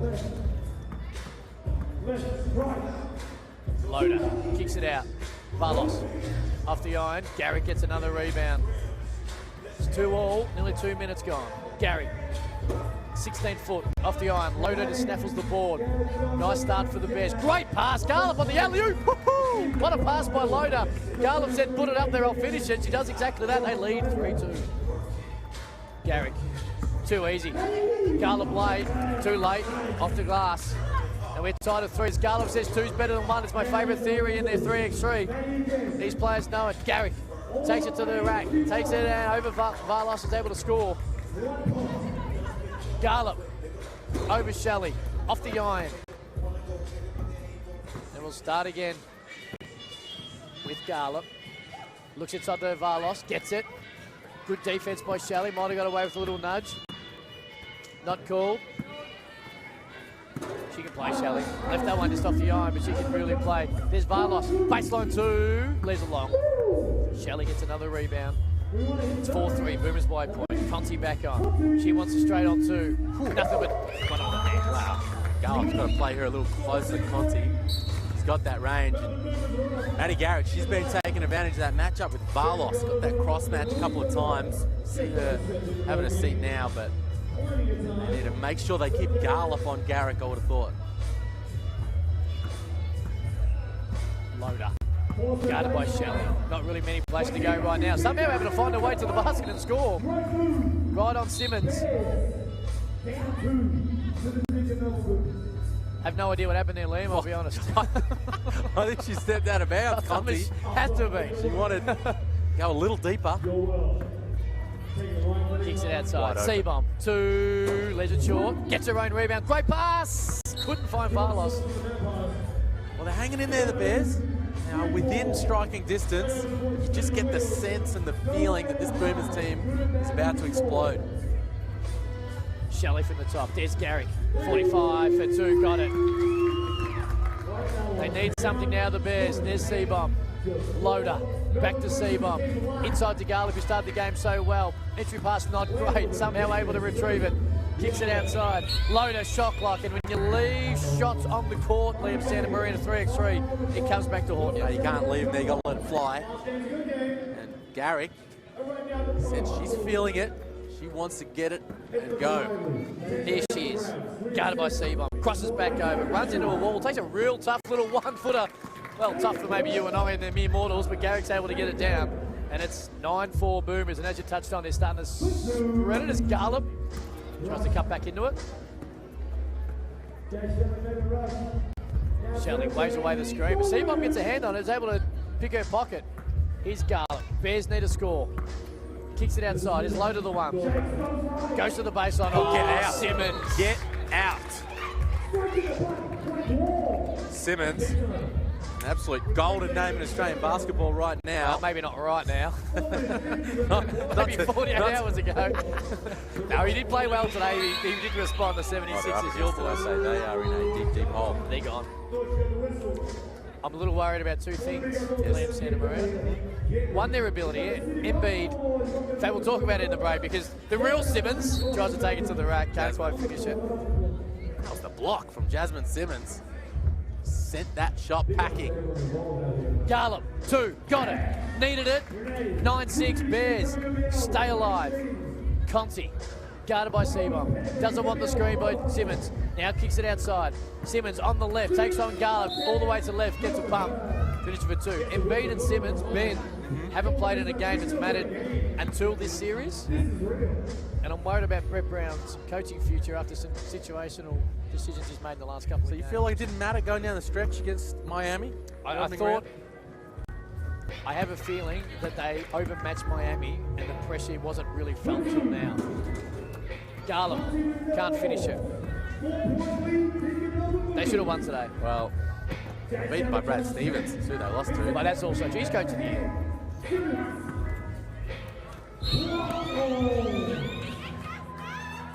Turned Butler into a powerhouse, and now he's doing the same thing with the Celtics team, who are made up of people that we've heard of, but the neutral basketball fan might not have heard of, outside of Al Horford. There's Simmons, can't finish it. 4-point lead for the Boomers. Yeah, just leaving the door open slightly. I know, and the Bears are refusing to take the opportunities. There's another poor turnover. Conti, little smile on her face. Guarded by Garlop. Okay. Takes her off the dribble. Layup. Fouled. Garlop. Got her with the crossover. Garlop making the adjustment from earlier. Gave Conti a little bit too much room. Conti made her pay from long range there. Conti putting it on the deck, crossing it over, and earning a trip to the charity stripe. And he gets a shooter's roll. It's 11-6 Boomers. 2:40 to go. 21 probably not an option here. It's going to be time. Conti gets a hand in. Well, I need a couple of 2 balls. They do. The Bears. They catch it, let it fly. Conti knows it. She's up and in. Off the screen. They're running him off the 3-point line. Wow, what a block. What a block by Shelley, but it somehow falls into Vlahos's hands. She kicks it out. C-bomb.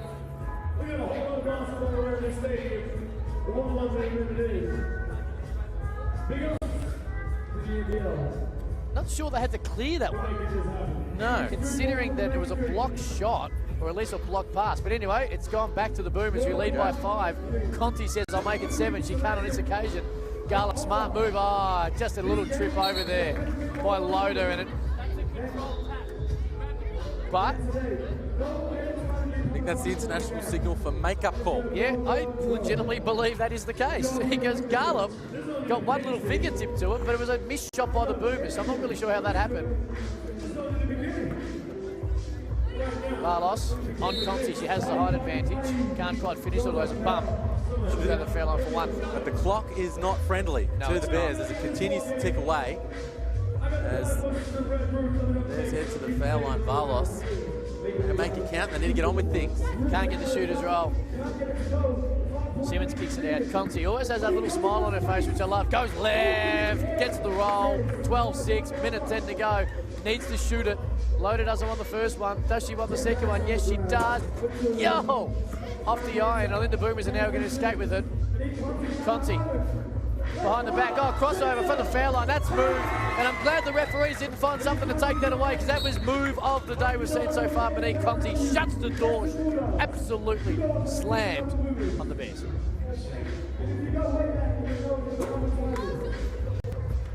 You can hear our man Camps listening backstage after I said play of the day after he threw down 2 rim rockers. But, you know, being a guy who can't touch the net, I always go for the crossover over the dunk. Simmons is able to put her own miss back in. They've been brave, the Bears, but their inability to be able to hit the 2 has come back to haunt them late this game. No, you did right. They had some good looks. They just haven't been threatening from long range. As Simmons catches it, finishes it at the rim. Maddie Garrick setting the table. As the Boomers run away, emphatic win. They march on. Simmons gets the hand on it. It'll stay. Well, it won't stay anywhere because the clock, as you said, is not anyone's friend when you're a Bears player. And right now, that will do it. The Boomers 15, the Bears 6. Probably not really an indication of how close the game was, in particular early when a couple of rolls didn't quite go the Bears' way. But the Boomers continue their run at NBL Pro Hustle 2 and stay favourites in the eyes of many. Well, they look the goods. Maddie Garrick, she was outstanding, as looked Monique Conti. Got him with the crossover. You spoke about how much she just enjoys to play all sports, as we know. She was outstanding. All right, we're at the NBL 3x3 Pro Hustle. We're lucky to have someone who just showed us how to play the game of basketball inside and out on defense, Miss Monique Conti. Hi. Do you ever get sick of me hyping you up? No, no, I love it, like, very secretly. One thing they can't take away is your achievement. AFLW champion, Western Bulldogs. Member of the Deakin Melbourne Boomers. Australian representative. How does that make you feel coming into this tournament? Well, now you've said it, it sounds pretty cool, but no, I'm just very lucky to be in that situation and sort of be a part of a couple of great teams. So. Excellent. Now you're part of the NBL Pro Hustle 1. You were runner-up. Is that pain gonna fuel you in the Pro Hustle 2 to get that 10K? Definitely. We're definitely playing a win this time, all the way. Last time it was Pro Hustle 1 was just sort of us getting into it. We've never really played a full tournament 3-on-3 yet, so we've had a feel for it. So now hopefully we win, but it's still a good experience. Excellent. You've got all the experience now. Watch out for the Deakin Melbourne Boomers and Monique Conti. Thank you very much. Yes, yes. Coming up next, we got the Platypuses versus Red Roo. Monique Conti there, as we look at the highlights. A great win for the Boomers, who, as Monique Conti just said, told our MC, NBL Pro Hustle 1 when they lost that grand final, about learning the format and learning the teammates. And you can see probably already, but they are the favourites, you can see it right now that they've learned already from what happened a couple of weeks ago. Well, they have. Obviously, they've got number 1 player here today. I would have thought in the women's section, Maddie Garrick. She's going to be a handful all day long. And when Monique Conti, Jasmine Simmons, these guys can step up and provide that support. We know Jazz Shalley is an outstanding talent. Australian junior representative, under 17, 18 and 19, the national team. So loaded with talent. They got the job done. They've got a couple of wins on the board, and they're going to take some beating as the day progresses. The Platypuses are back up. They're taking on the Red Roos. And the Red Roos gave us, well, not the whole team, but one player in particular gave us a couple of weeks ago, no doubt, the highlight of NBL Pro Hustle 1. Daniel Akeel. Yes. Just threw it down all over Anthony Petrie. And he just had no regard for the veteran experience at all in Pro Hustle 1. Unfortunately not here with us, as this group here, the Red Roos, come up against the might and power and experience and talent of a Platypuses lineup that you would think the odds-on favourite to take out the 10 grand again today. Petrie, Crawford, Drimmick, and on the bench right now, Barker.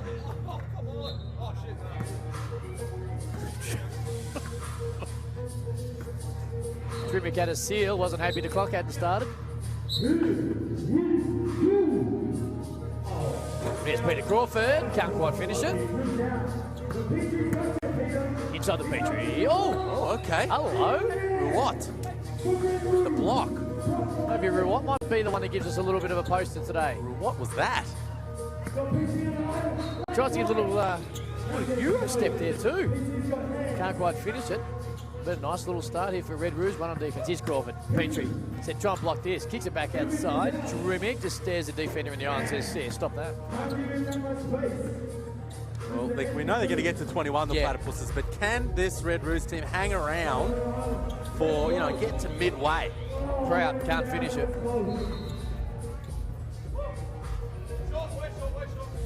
Way short's the call from Drimic. We also said way left. There's Petrie. He wants it too. Can't get it. Drimic gets the rebound. It's inside. It's too athletic in that situation. We're off the other way. What can the oh? Firstly, the pump there by Anthony Petrie, but Drimic just not allowing any momentum for the Red Roos, even in a dead ball situation. I like it. There's no layout rule with Anthony Drimic around, even after the whistle. We've seen that already today a couple of times. He's the enforcer. Crawford gets a hand. Ruat guarded by Drimic. Wants the two. He's going to bank it in. Tried to anyway. We're going to get Red Roos, I think, going to get it back. I like Ruat and his aggressive mindset. Like you said, you can't die wondering. No, you can't. Especially if you're up against a talented lineup like this one. You just got to be on the attack. Crosses Drimic over! And the shot clock violation, and the shot clock operator need two here at NBL Pro Hustle 2. Yep. They need to read the play. No, they need to come to the party. Drimic can't finish the long range too. That's NBA too, that one. Can't finish it. Red Roos, get inside. Barker, nice D, but in the end, not nice enough. There's Drimic, taking it off the dribble. That's an N1. Continuation, they're going to count it. The continuation rule is something that can surprise us and confuse us a couple of times in NBL Pro Hustle 1, but I actually really like that being continuation, Liam. Oh, you got to count it. You got to count that in the league as well. We've seen that. Fans come to see buckets, and if they picked it up, it's got to count. 18-footer off the iron. Oh, Ruat just wants it. Just loses it. Bad pass. Oh, here we go. Take half a point around for not touching the net. Going the other way, Peter Crawford says two's better than one. That is his motto. Yes. And if he doesn't wear a T-shirt that says similar, I'm very surprised. Well, he just punishes you. If you don't keep an eye on him, he just finds the line, toes it, and no matter how you're scoring at the rim, you might, we've seen that. You might be scoring with an emphatic two-hand jam with an assault on the rim, but he's towing that line, ready to put you further behind as the Platypuses. We're up to the line. Foul by Drimic on a two-pointer. 4-point lead, but the Red Roo team hanging in there. If they can get a couple of open looks, there you Bang. go. Open Peter Crawford. Get that at the net. Just grab it. There you go. Peter Crawford, great pass by Barker. Oh, no, held onto it to the Red Roos. Drimic goes for the steal, can't get it. Red Roos getting it wide open too. As a result, Ruat just wants it, puts it back in, and he's keeping them in the game. Sure is. They are hanging around Red Roo. Let's talk about this Platypuses team. It was Crawford, Petrie, and it was Jeremy Kendall that took out the championship. As Crawford finishes at the rim. This time they've got Barker and Drimic in place of Kendall, unavailable with Siebel commitments. You like this lineup better? There's no doubt that Anthony Petrie put his foot down and said, we need a sub. After what he told us last time, it's Crawford, let's go to the two. I think Kendall, if he was naturalised, and there's opportunity possibly that he might find some naturalised, find that Australian passport, I think he can play in the NBL, but I think that Anthony Drimic is a better basketball than him right now. So I do like it. I'm not saying Kendall wouldn't have helped them win today, but I got Drimic in front of Kendall. Because so he was outstanding, wasn't he? He was brilliant. And he told us a lot as the format went on that he understood more about it. 14-7 is the Platypuses. Hopefully Kendall's not listening. Drimic just tosses it up at the shot clock. Every shooter's ring. The other thing you got to consider with the four-man lineup, man, you now split the money up four ways if you go the distance. Which, inside. Loves it down there. He does. Loves it.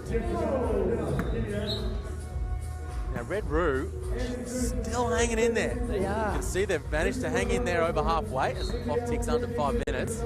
If they're able to just nail it, one or maybe two twos, find just a bit of momentum from on the arc, gives them just a lifeline. Drimic nails it. What can Red Roo come up with? Gets probably the favourites. That's going to help. Wow. It's stop. Just in the intensity. Nothing makes you play defense more than hitting a 3 or a 2 in this particular format. Here's Barker.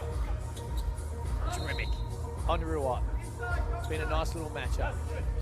Drimic waves away the Petrie screen, says, I'll just take the 2. Leaves it short, Red Roo with the rebound.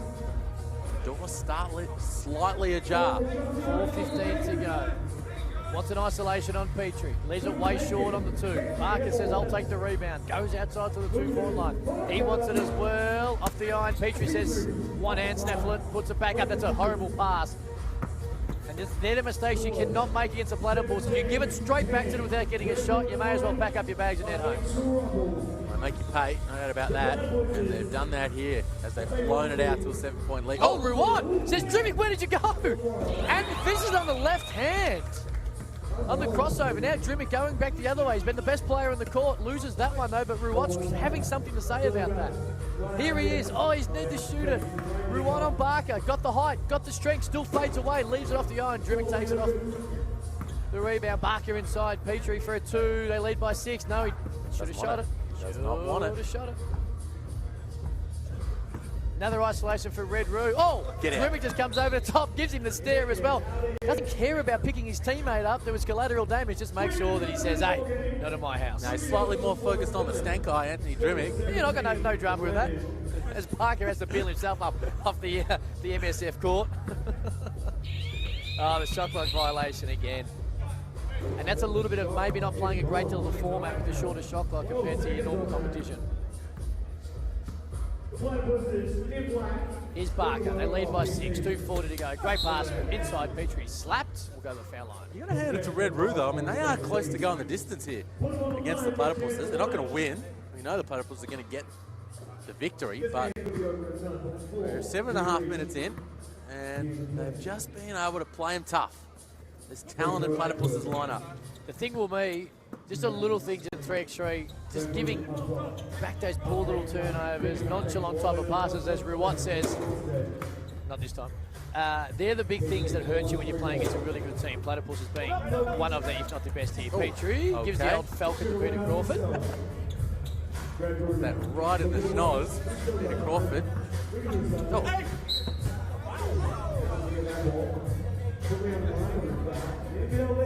Saw Peter Crawford with the head clash in Pro Hustle 1. Tommy Grigg colliding heads. How is Tommy? He's not well. No. It's pretty sore. Yeah. He avoided surgery is the good news. There's Crawford, 2, leisure short. Big effort by him because at the time, if you remember, desperate to go back on. He's tough as nails. Ludicrous. It was Let's ludicrous. call it for what it was. Can't finish the 2. Red Roo doing the right thing, though. You can't die wondering in this situation. Here's Petrie, 18-12, 1:25 to go. Got the height advantage, got the experience advantage, got the and one advantage as well. There's Anthony Petrie. One thing we've seen from the Platypuses, Crawford likes to win it with a 2. Yeah, he does. Even if they don't need it. And you know what? Traditionally a baseline, right? Yeah, it's right in front of us in the corner, PC's corner. Ruot. Got it. Oh, okay. Net. Here he comes. Oh. Get it to Ruot is where you need to do. Here we go again. Oh, foot was on the line. Wouldn't have mattered anyway. It was only a 1. Just got to be better than that as a basketballer. If you're going to take a 22-footer, make sure your shoelace isn't touching the line and you give away an extra point. There it is. Crawford for the win. They're on game point. They lead 2014. Red Roo for 2 off the mark. Barker looks for Crawford. He wants to finish it. That's how he'll win it. Not this time. Rod gets a rebound. Nonchalantly takes it to the 2-point line. Needs to be faster than this. They're down 6. Stuffing around way too much. They've got to get a shot up. Shot clock violation in that situation is just ridiculous. Well, we're playing against some talented defenders. They are. Got to call that, as there is the ball game from Peter Crawford. Loves to win it with the extra point, and 3.5 seconds left on the clock. Red Roo almost able to hang the distance with the favourites of Pro Hustle 2, the Platypuses, and a great performance from the youngsters as Peter Crawford, Anthony Petrie, Anthony Drimmick, and Lucas Barker hang on for the 22-14 win.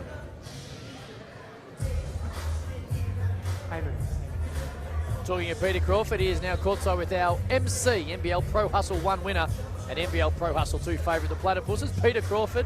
Ladies and gentlemen, we're here with Peter Crawford, the man himself. Now, coming off a win of your last one, how confident are you guys in winning this $10,000 for today's tournament? You know, we're just out here taking each game as it comes. It's quite tough, it's quite physical. You know, the teams are quite different from the first round. So, you know, guys are getting smarter, guys are learning the style. So it's quite tough out here. Hopefully we can. That's the idea. What will it take for you and your boys to walk away with it? Because I know you want to get 2, but what will it take? Well, our athletic team's pretty tough, so we keep an eye on them. Townsville's pretty tough as well, so see what happens after these crossovers. You know, then from now on, the round games are done, so you just got to win out. So it's going to be tough. It's not easy. Hope those jumpers keep falling, man. Congratulations and good luck for the rest of the day. Appreciate it. All right, up next, NBL Pro Hustle, number 2. We have a Tongan National. Good win by the Platypuses there, Liam Santa Maria, but we can't help but be impressed by by Red Roo in that situation. And, you know, they were overmatched, but they just kept grinding away and kept themselves in it. Well, that was a beautiful finish there from Ruwat, but this Platypuses lineup, you see Petrie, he's a handful down low. Crawford copped it in the noggin. And Red Roo just hung in there, splashed a couple of deuces, and hung around long enough to just be a nuisance. Almost went the distance, 3.5 seconds on the clock when Peter Crawford put a lid on proceedings. Is there anything that hurts as much Yes. that's as funny to other people as the Falcon? Because it stings. When you cop that in the snows, Yes. or on the eyeball, it can really hurt you. Well, I mean, I guess it's a little lower. Also, you know, also true. Yeah, okay, you got me. Then perhaps there's a little extra element of humor involved. All right, this Tongan team, who were brilliant earlier in the day, Jordan Lino, of course, if you're a basketball, having the name Jordan gives you such a great advantage. He really stroked the 2-ball, kept him in the game early on, and he's going to be the guy who's going to have to step up and play well again, you would hope, if the Tongans have an opportunity to knock off the Bears. Josh Garlop being introduced out now. He was humongous. He was. In Pro Hustle 1, number 3 ranked 3x3 player in Australia. We know he played at the 3x3 Challenger event in Mongolia last year. Brother of Tom Garlop. So we know him from his long career in the NBL, recently with the Sydney Kings. So some journalism work with Fox Sports. Josh Garlop plays with Perry Lakes in the SBL over there in the WA State League. He's joined by Lyndon Smith-Hyde and Jeremy Smith. And Jordan Lino's just said, I'm going to start with this, right outside the 2-point line. Doesn't want to shoot it though. Taking it to the basketball. And they said they're physical inside straight away. Wow. Straight away they're physical inside. And something that's going to happen is Wolfgram goes up and scores. We just took it straight at Jeremy Smith. I apologise. That's down low. Tahuma. I do apologise. That's Tahuma. Wolfgram wearing the 5. But that's a great start. That's something the Bears need to be ready for from the start. He wanted the answer, Smith. Smith on the left hand. Just lifted. Here's Lino. Beyond the arc. Garlop gets a hand. I give Tonga a sneaky chance in this one here, Cam. I'll tell you what's going to play into their hands. They're a physical unit who already played a good game this morning, so the Bears need to be ready, and they're going to be shocked if they're not. Lino, shot clock, he banks it off. Don't count it though. A little floater from 10 foot. A soft touch, Lino. He just needs to beat the clock. Here's Smith, takes the baseline, loses it, gets it back, goes underneath the basket, goes to left-hander. He's able to put it in.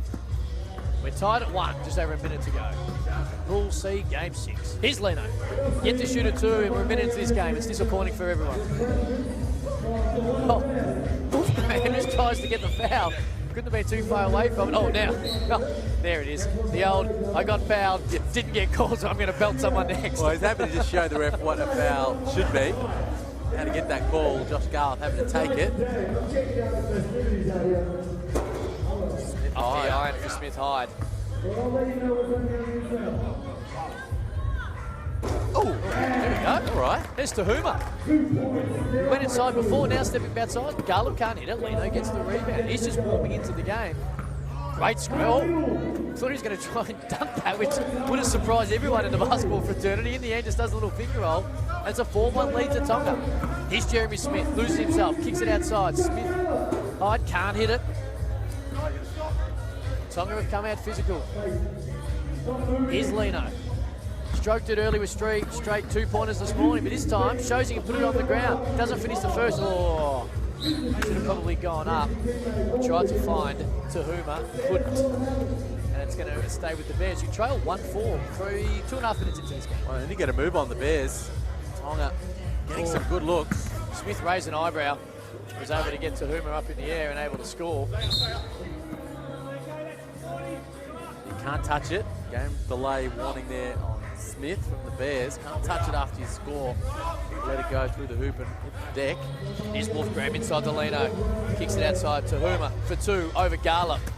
Off the backboard pretty hard. Here's Garlop again for the 2. Rattles it out. Lino gets what feels like his 42nd rebound. We're only 3 minutes into this thing. Wolfgram guarded by Smith. Tries to take him off the dribble. Unsuccessfully. Then gets bumped and counted! Wasn't overly pretty, thought he was no chance, got the bunt from Smith, threw it up and got the roll. Outstanding finish from Wolfgram. Too big, too strong. Can't finish it with the 1-pointer though, and they run the other way. They lead 5-2 Tonga. Here's Garlop. Goes around Tahuma, was able to feel where the body was, use it to his advantage. Here's Lino. Step back. Short. Garlop's been able to get it. And Smith Hyde for 2 off the iron. Lino with another rebound. Tahuma. The Tongans do have a sub. They're choosing not to use Sahu so far. Layup. Got it. Wolfgram's impressing everyone here at NBL Pro Hustle 2. So is Garlop. He's done it for a long time. Can't hit it there. Jeremy Smith keeps it alive for 2 off the iron. Wolfgram with the rebound. Just says, I'll shoot it. Why not? Why not? And this Tongan team, 8-3 over the Bears, 5:47 to go. Well, he's been outstanding, Wolfgram. He's the unsung hero of their efforts in Pro Hustle 1, Wolfgram. Lino got all the praise. There's Smith, went baseline, was able to take Lino off the dribble. Lino just says, wait, 2 better than 1, does it score? He got it! Smith was admiring his layup. Lino just said, I'll just take the 2 points. They're 10-4 in front, Tonga. Oh, straight back at you, though, going back the other way is Smith Hyde, 10-6. They needed that, the Bears. Smith Hyde at the right time. Smith Hyde with the rebound again. Jeremy Hyde, can he hit it? Can't, in and out from Smith. Wolfgram with the rebound. NBL Pro Hustle 2.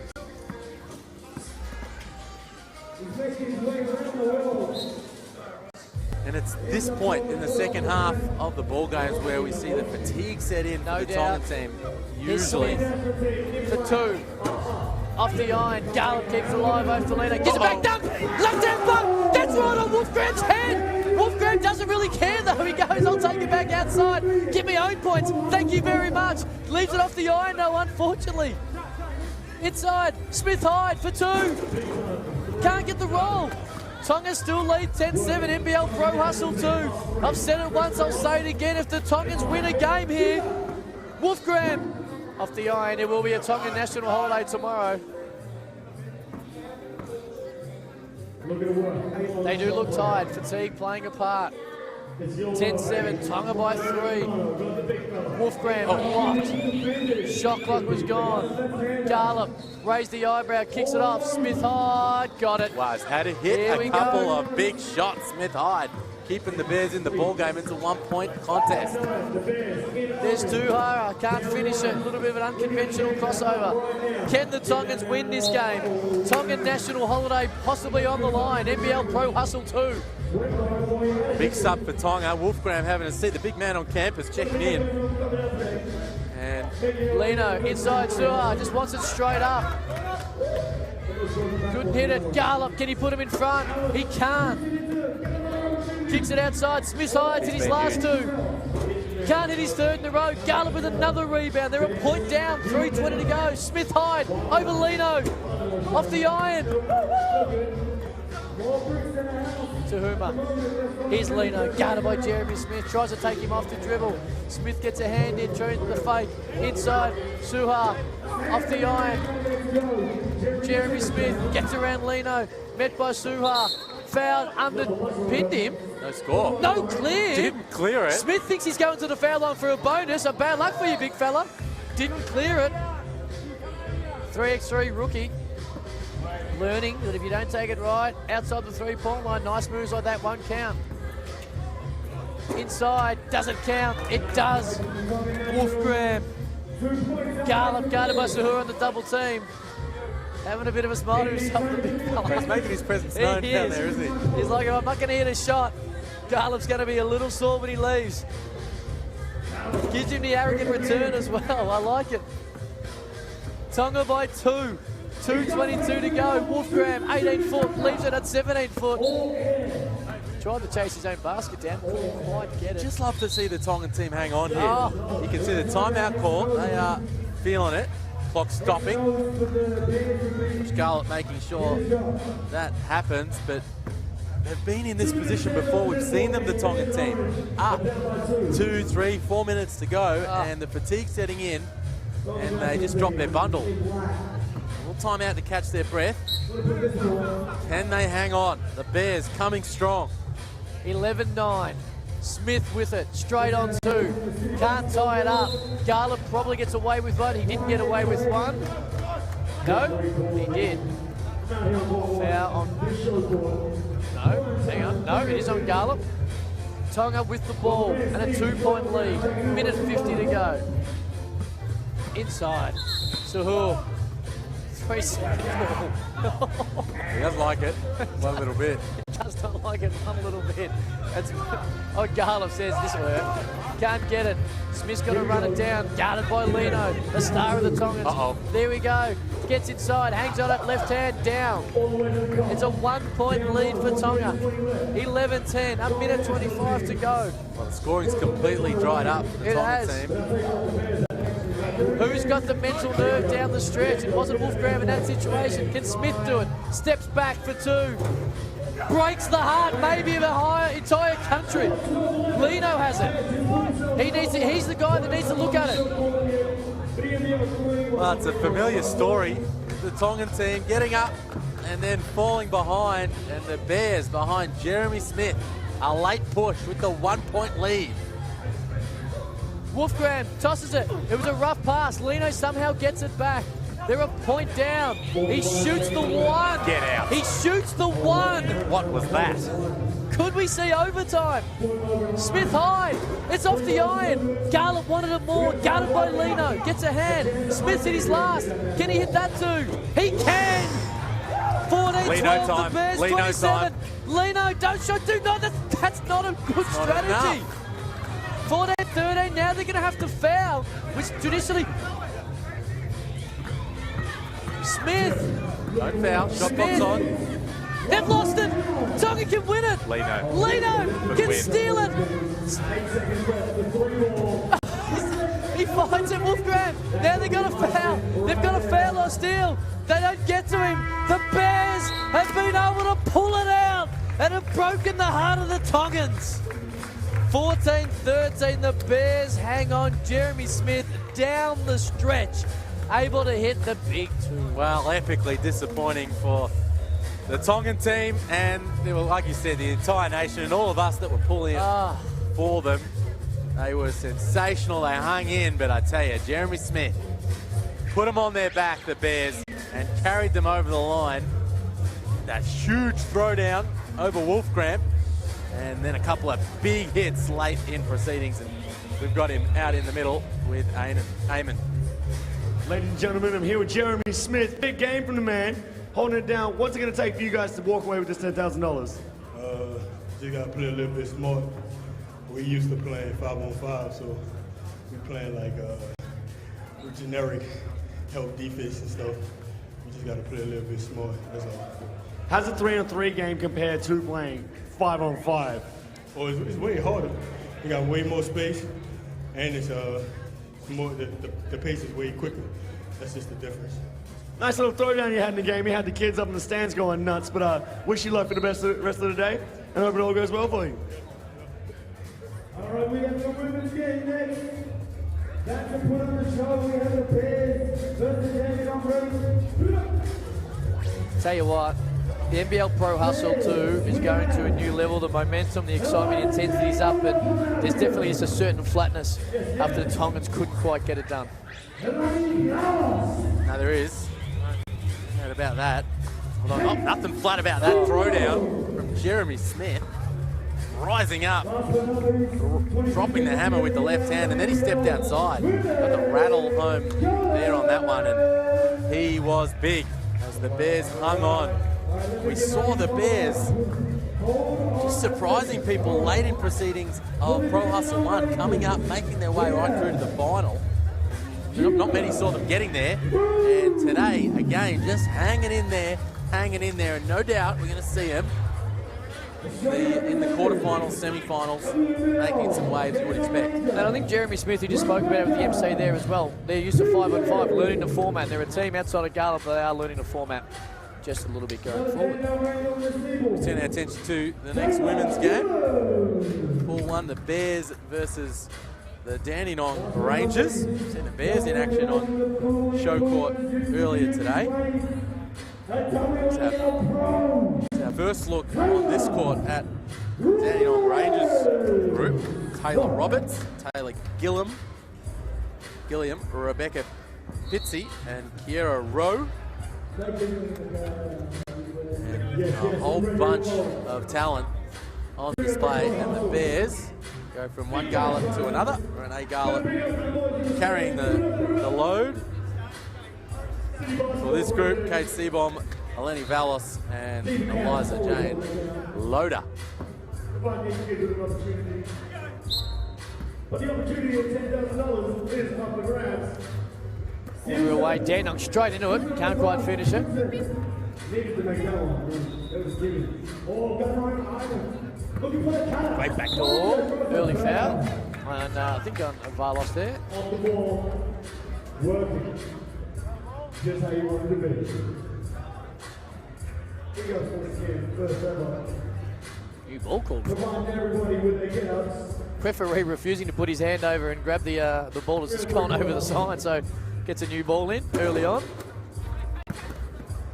The most elite British basketball in Australia. Here's C-Bomb. She's had a really good start to NBL Pro Hustle 2. Garland for 2. Got it. Great start. Great start.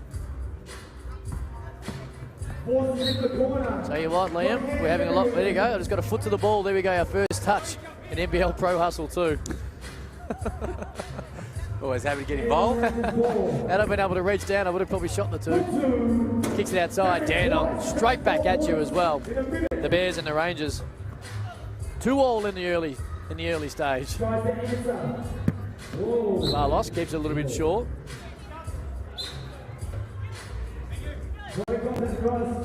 Go back at it again.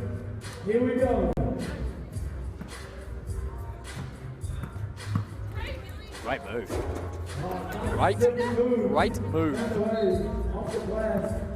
Taylor Gilliam attacking the rim, making plays. Down low, very nice move. Dandenong, strong start to the ball game, up 4-2. Garland over Gilliam, off the iron. She wants to take her. Stolen! Not taking nothing. Jake, baseline, tries to push it. After the shootout. Garland can't hit it. Roberts loses it. Loader's able to run down the rebound, kicks it outside. Absolutely no hesitation from Garland. We go back to, straight back at you. Oh, wow. Roberts says not a chance. Taylor Roberts just denying at the basket. Not in her house. Here's Seabomb trying to take it on. Loader. Roberts doesn't show much respect. Yeah, probably on that occasion was right. BT with the rebound. Oh, gets away from travel, goes the other way. Yes, and the referee all over it.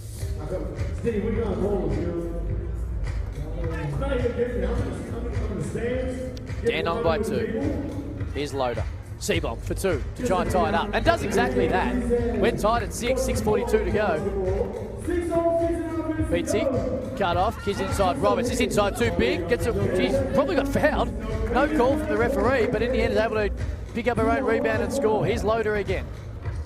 Tries to take on BT outside, straight on by Garland. Leaves that one short. Gets it back. Gets it back again. Possibly could get it back again. Doesn't. We're back again. BT, right in front of us. Leaves that one short. BT's able to run it down.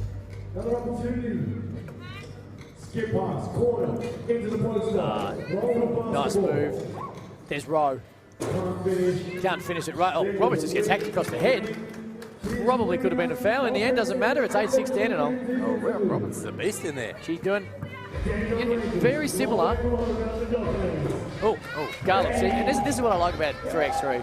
2's better than 1. Garland likes that motto as well. Roberts inside. She's too big at the moment. Can't finish it there. There's Rowe. Steps outside. 2 better than 1 motto again. She leaves that off the iron. Loader gets the rebound. It's 8 each. 5.5 to go. Garland plays that one short. Scores 8 apiece. We're going to tie for There's Roberts inside, deft touch, and 1. Roberts, the ability to play through contact, very, very impressive. Getting hacked and whacked, not getting much love early in her catches, but she's just playing through it, stepping through, making it count. Little short one there from Rowe.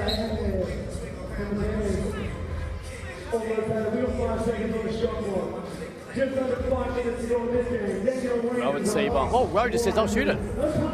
Get her own rebound. Now she attacks it, kicks it outside. Here's Peachy for 3. Off the, I'll say it was off the arm, but I think that'd be probably being a little nice. A little generous. Garland with the ball. Fades away. Over Gilliam, can't hit it. What can they come up with here, Dandenong? They lead by a point. Inside, Peachy. Roberts on the bench. Peachy going to do the work inside. That time's able to draw a foul. She'll step to the foul line for 1. Gee, unfortunate for Barlos. I thought she played Peachy pretty well in the block. Unfortunately, just couldn't get it clean enough. Leaves that one short. Garland gets the rebound. They trail by 1. The Bears, 4 minutes to go.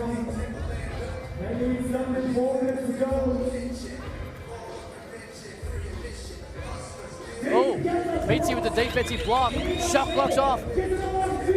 Takes it inside, scores. The block, the ball was already cleared. She was able to dribble it in. There's a 2-point lead to Dandenong. 3:40 to go. Seabomb can't find Garland in that situation. Roberts comes back on.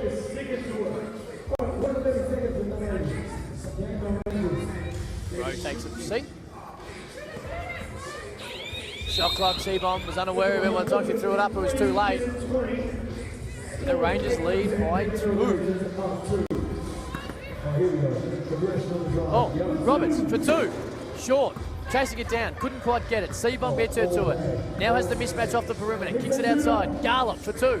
Got it. We've seen that a lot in NBL Pro Hustle too. Big hit. Really big hit.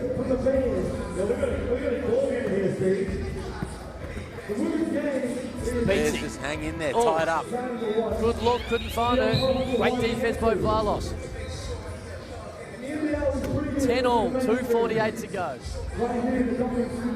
Bears and the Rangers.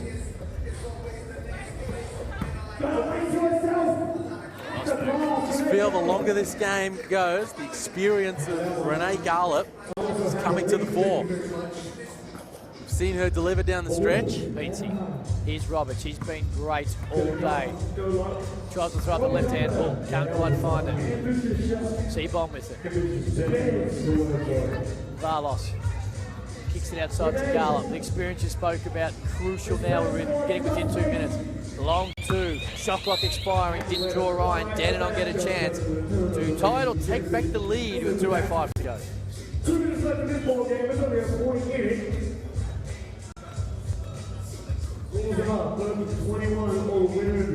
Big moments here.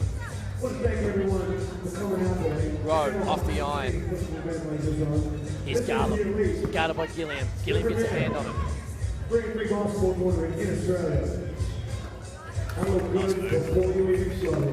Very nice move. Inside Roberts. Going back inside. He's got to keep giving it to her. Larlos has been a little bit overmatched, but has done a pretty good job as this game has continued. It'll stay with Dandenong. They trail by 3. Larlos tries to get the hand in.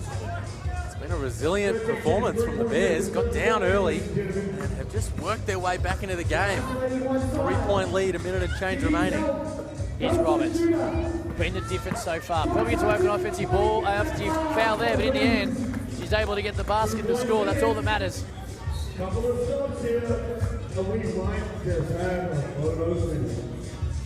It's back to 2. You need a 1. Oh, there it is, and the steal. Quick pass. Oh, Roberts couldn't quite get a hand on it. Garland saved it. Still alive. Rowe got it. Huge. 1 point the difference. Timeout. Timeout, timeout, timeout. He gave him the N1. Oh, he did too. I apologise. The N1. Shot here to tie it up. Does. 13 each, 26 seconds to go. You do not need to foul. You play this on its merits here with the 14-second shot clock. Garland, the experience. Roberts just fouls her.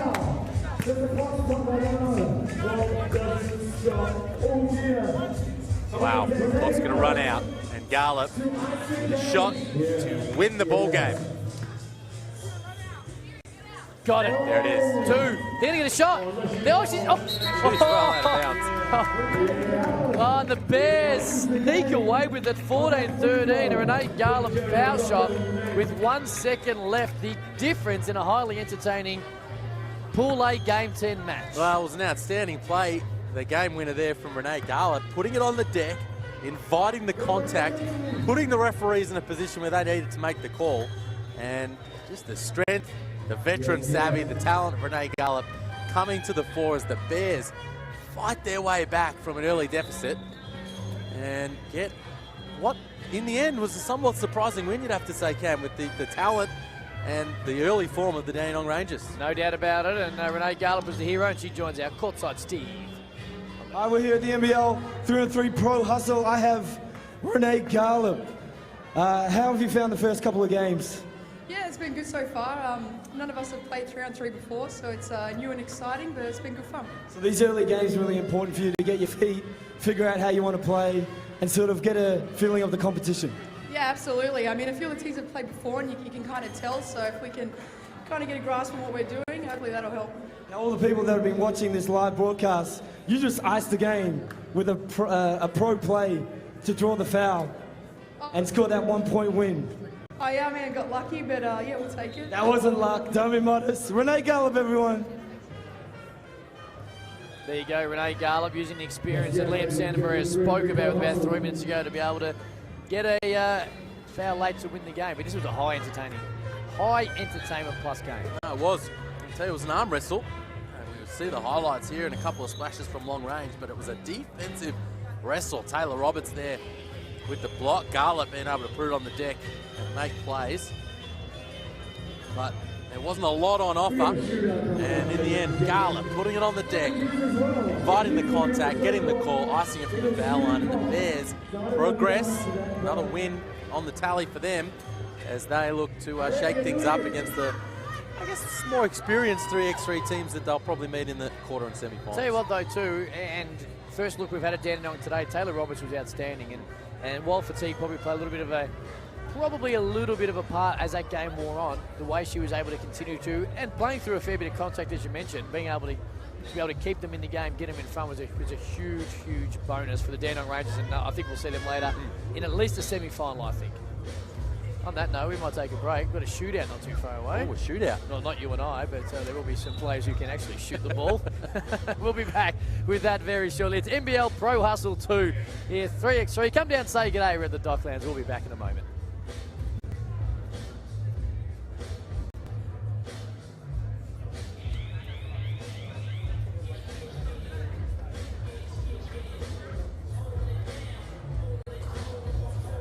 Coming up, we got a shootout. Ladies and gentlemen, gonna give you a 3x3 pro hustle. Hey, you think I can make it? I don't know if you break the first one, isn't it? You got to make a slow one day? You know what? We need to know shut that. Let's see. I know, Steve.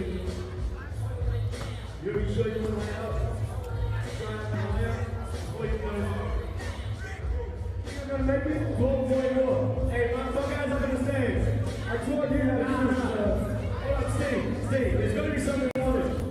You make it, you got 10 push-ups out here on the main court. You miss it, Steve, on the live stream. You miss it, Steve, and you're on the ground. You got this? Look at that, y'all. Look at that, y'all. Yo, Steve, you confident about this? Let's 10 push-ups on the ground. Hey, Steve, the deal's a deal. Look at it. The man from Melbourne destiny. Yo, you gotta wait on him. You gotta wait on him.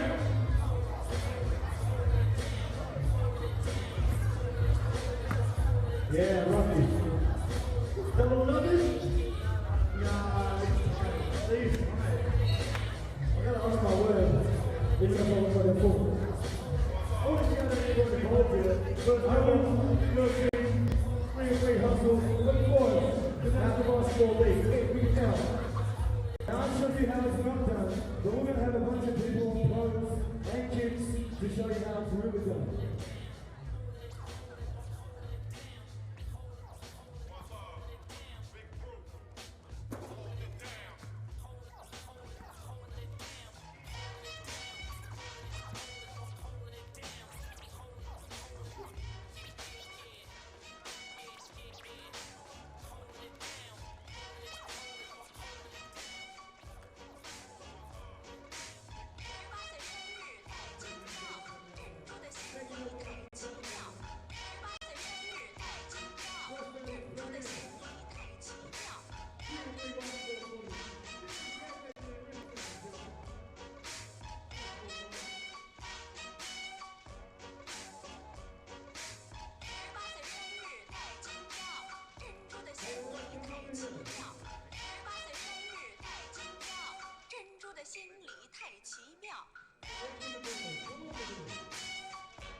So much to so many.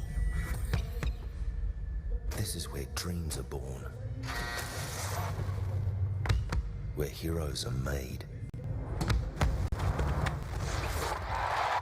And now it's time to represent with a new apparel range made just for us, the athletes. A range collaborating with the NBL and your local team. Giving back to the sport, on and off the court. Something for the players at every level. We're really building a legacy. We're trying to sustain the sport for generations to come.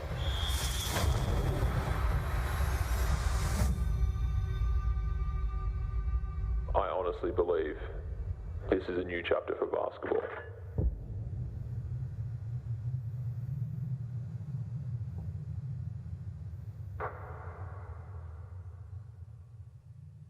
This is first ever.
Take it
Welcome back, NBL Pro Hustle 2, 3x3, Docklands here in Melbourne, and I'll tell you what, quarterfinals not too far away, we can't wait for that, but the two-point shootout, which is a little bit different to what it was a couple of weeks ago. We're going to have some of the young 3x3 champions involved as well. This is going to be a ripping shootout, not only the best players who we're seeing right now, but these kids who are going to be the superstars in the future. That's right. Some kids from the Street Hustle have shot their way into this shootout. So we're going to have a Pro Hustle player and a Street Hustle player competing together. You got 3 spots, 1 minute, 3 shots for the Pro Hustle Pro and 3 for the Street Hustle Young Gun, with a money ball at the end of that for each. So we've got Josh Garlop, he's going to be shooting with Diluc, Andrew Steele with Zane, Peter Crawford's going to shoot with Declan, Darius Scott II going to shoot with Nick, Anthony Drimmick, good to see him in this one, shooting with Achilles, and Debit George, who we saw knock down a couple in his first game on the show court, is going to be shooting with Omar. All right, I'll tell you what, we might get to the women's field and the girls' field very shortly. We might cross courtside now. Our MC about to take it off as Garlop and Diluc are about to start our two-point shootout at NBL Pro Hustle 2.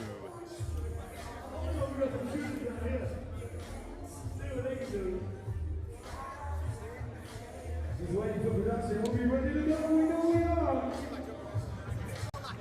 Great show to get the all doing.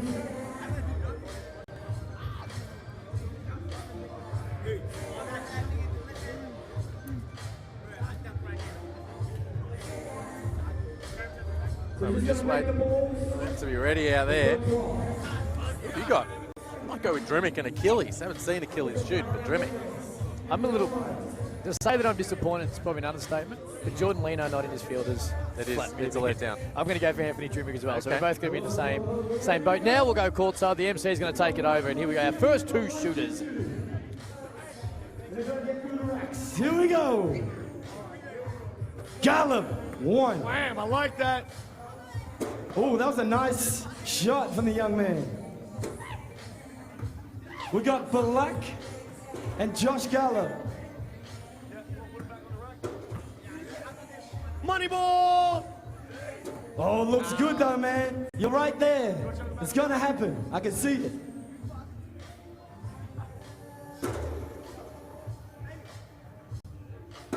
Just a little bit more, you got that.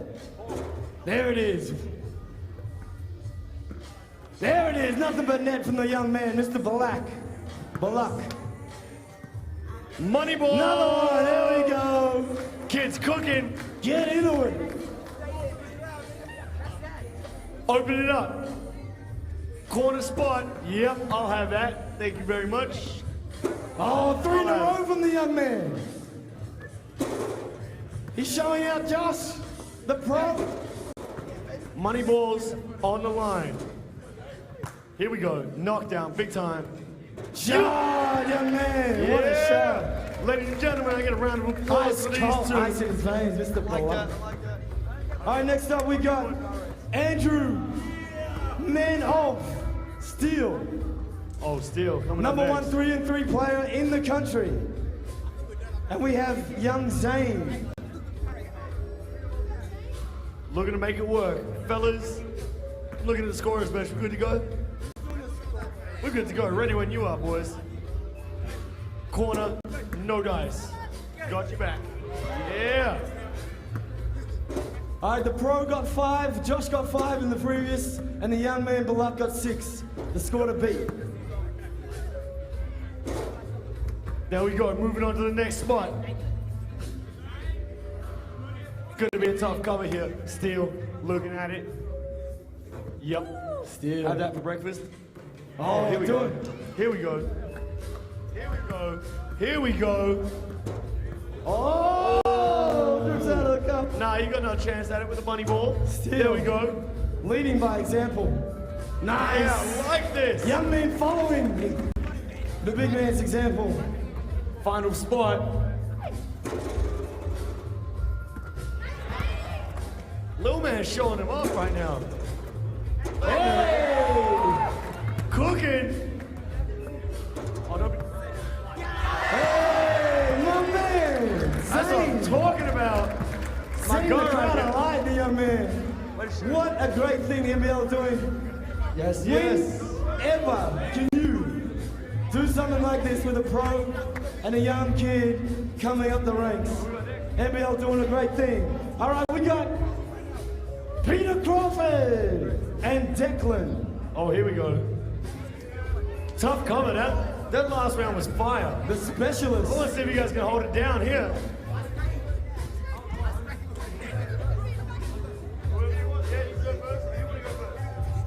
We're good to go when you boys are. All right, PC. Here we go. Here we go. True professional. The score to beat is 14 from Andrew and Zane. PC, there it is. Gates are open now, ladies and gentlemen. PC. Hey, it's all right. We still got 2 more racks to go. Oh, London, Australian representative, London Olympian PC. Townsville Croc NBA champion, champion. Let PC. them fly. There you go. That looks better. Oh. Let's go, Declan. We got your back, Declan. Let's go. Yeah, I like that. Let's go, Declan. There we go. Fire in the hole.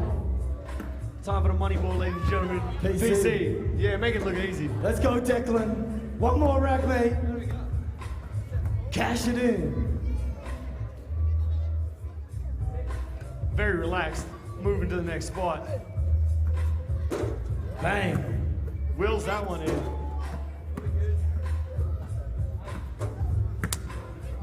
Leading by example, Mr. Peter Crawford. There we go, trips in the cover. Come on. Money ball, knock it down, Declan. Hey! I'll take that. There we go, Declan. Hey, not a bad round, not a bad round. Well done. All right, we got Darius Scott, number deuce. Oh, we got Nick. Big Dog D.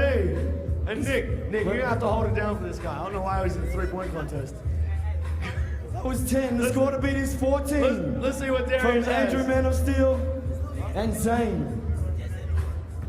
Let's see what Darius has got. Open it up. Darius! I'll take that. Here we go. Actually, tell you what, ladies and gentlemen, this team looks like the team to beat. I was hoping you'd hit that, Darius, but I jinxed you. Uh-oh, money ball. Hey, shout outs to my guys rebounding too. There he goes. I see you. Oh yeah, good rebound, y'all. Put your hands up, yo. He's got him. On to the next rack. Darius looking to open it up. Wham, I'll take that. Darius has hit the braids this week.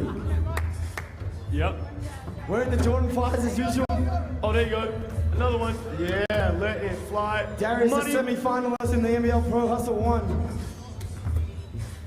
Money ball. Hey, Count cash. that. Final spot. Nick. Let's Another go, Darius. money on that shot.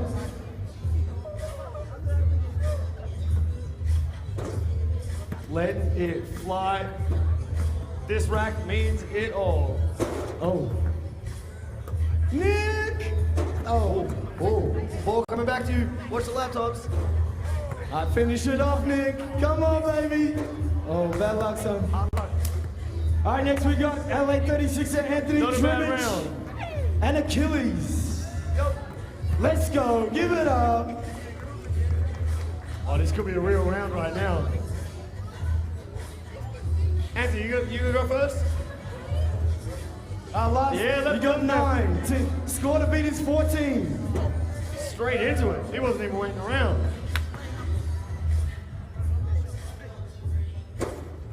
Oh, right over the top. Let's open things up. Yeah. Nice shot.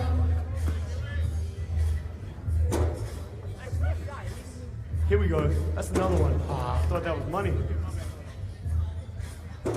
Oh. Tough cover right now. We got a couple of racks to make up for it. Yeah, I'm about to say, we still got 2 more to go. Bang. Gates open now. We're ready to Let's roll. go. Aim for that rim and let it go, baby. Yeah.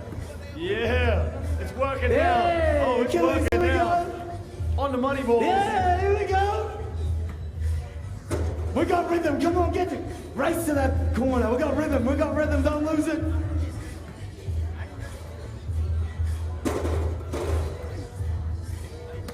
Uh-oh.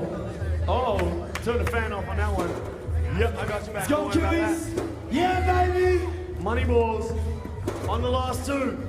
Let it fly. Oh, And well done, brothers. hard luck. All right, next up we got Diva George and Omar. Here we go.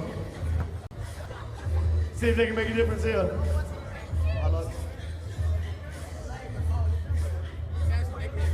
Got to make 14. This We're is the good when you're last good. competitors. We're good when you're good. Team to beat is Andrew Steele and Zane. Diva says, I want it.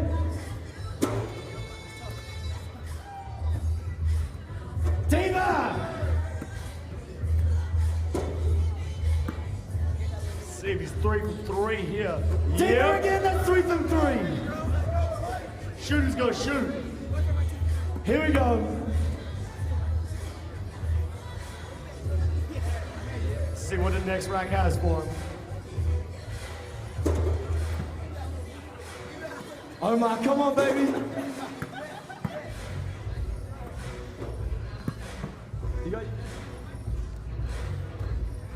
There we go, Omar.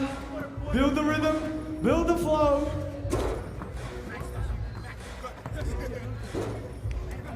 All right, race to that next rack. Last rack. Score to beat is 14.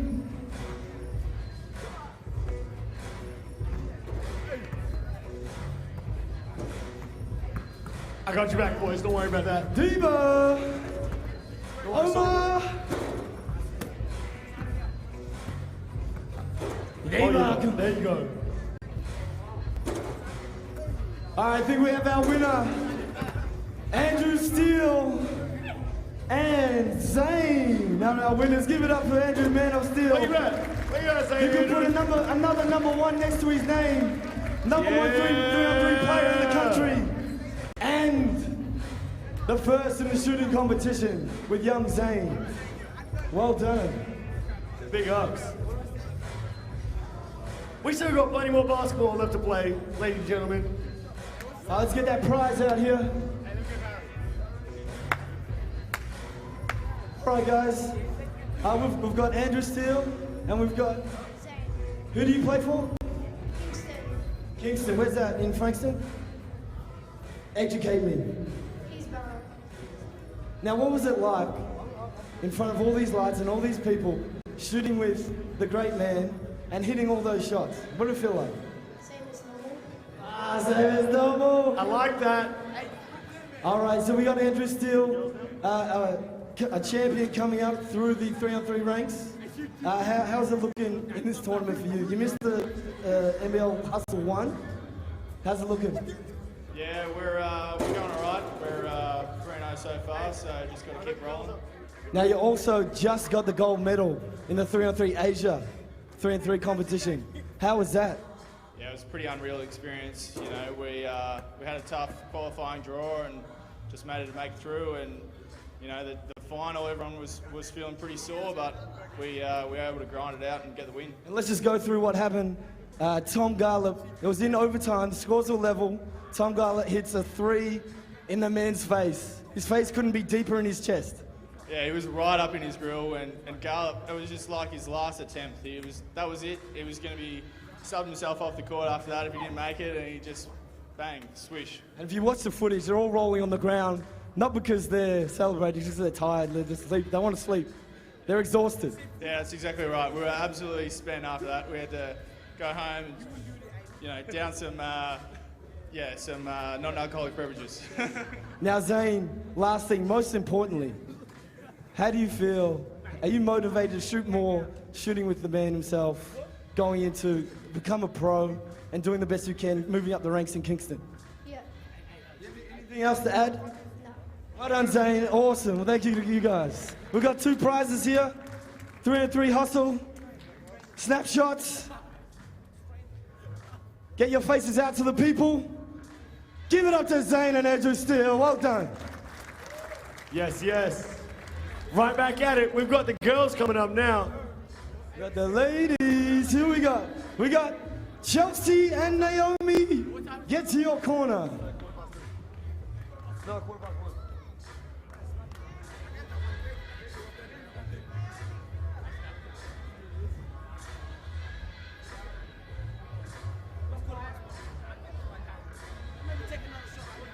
What? Girls are ready to roll when you are. Come on out and take the floor. All right, ladies, where are you at? We need Chelsea, Schwer, and Naomi. Oh, here we are. I'm blind. What am I doing? All right, we're ready to go. The ladies showing their stuff from the three-point line. There we go. Open things up the right way. Hold up, lady. Keep going. Just keep going. Don't give up.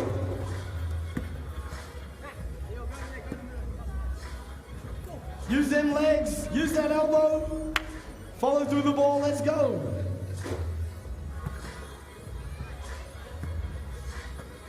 Here we go. Oh, hard luck. We got I tell two you more now, racks. if you make a bucket, the crowd will go sick, and it'll be the time of your life. 100%.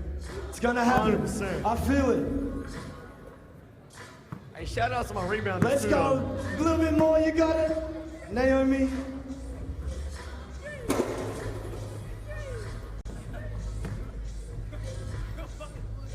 Oh, it's closer and closer. Come on, Naomi. The next one's good though. Like legit, I feel There it. we go. This one, money ball. Yeah, here we go. Oh, it's close. Almost. Last rack. Give it up for Naomi. Come on, Naomi. Here we go. Oh, good. Here we go. Last rack. Chelsea. Here we go. This is the one-on-one. 3 in a row. Oh. Let's go.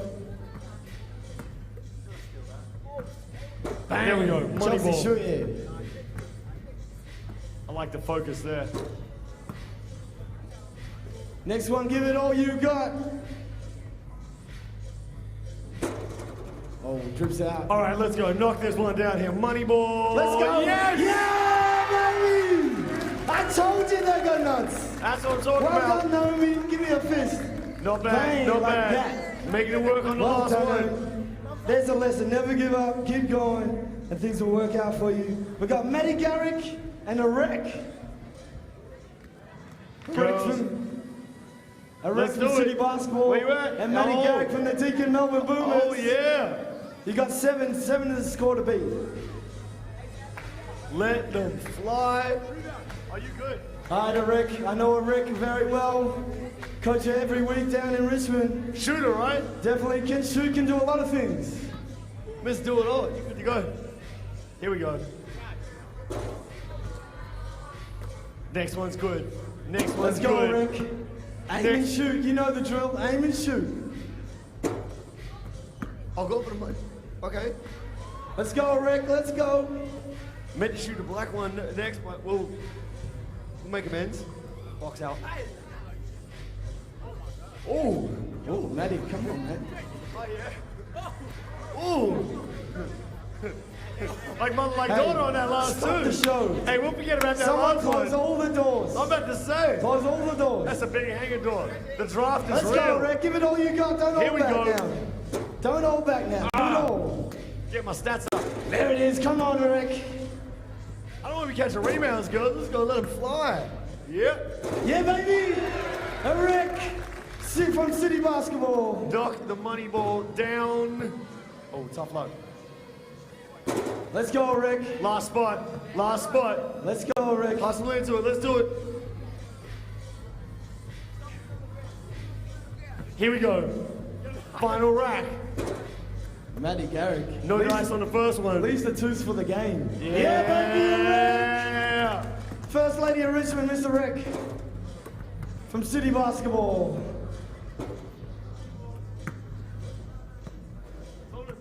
Maddie, nothing but. Oh, Oh, close. No dice. Well done, guys. Not Matty, bad, not Garrett, bad and Ryan round. from City Basketball. All right, next we've got Alice Kunick, Australian representative, just won a gold medal in the Commonwealth Games. Alice Kunick. Here we go. Matty Puses, I think. Oh, there we go. All right, Matty, let's go, Matty. Hey, I got a feeling about this one, Steve. I got a feeling about this one. Whenever you're good, we're good. Let them fly, I got a feeling. Ooh. Oh, little, there's air in that. That's okay, I we see all know the third buckets, one's I the money see ball. buckets. Yeah. Telling you, I think this is the one. Yeah, good rebound. Matty! Oh! No dice. All Next right, rack. Another opportunity. Here we go. Yo, Steve, who's leading right now? What's the count? Don't ask me that. We gotta let him fly, that's all. That's all we know. Next one's up. Yeah. Bang, nothing but net. A little bit more. Juice in the knees. Let it go. Getting tired now. Money ball, good. Oh, it's close. Last rack. Let's go, Matty. Last Give it up, Matty. rack. Come on, Matty. From the corner. No luck opening up. But you got that. Hey, yeah, you got that. Matty. Here we go. Yeah, Here we go. They look like they could be in the lead. Gates are open. Oh, too open. Yeah, there we go. Yeah, there we go. That's a nice shot. Yeah! Leaving the best to last, Miss Matty. Well done. And Alice Kunick.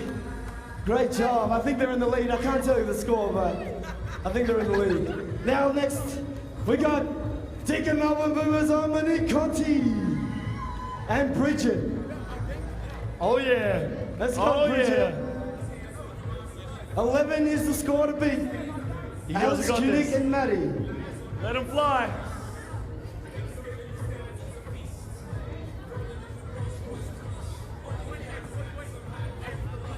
Boys, you got 10 minutes.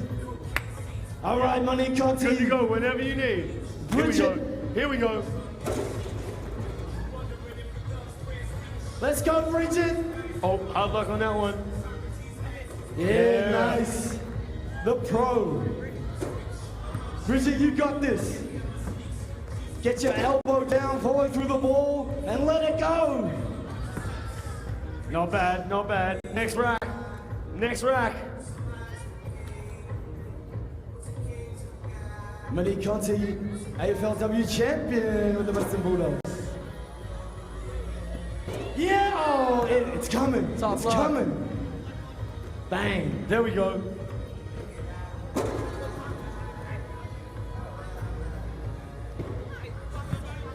Hard luck. Here we go. Here we go. Yeah! Bridget. Next rack. Next rack. I reckon you got a couple more in you, Bridget. Last rack here. I like the hustle. The giddy up corner.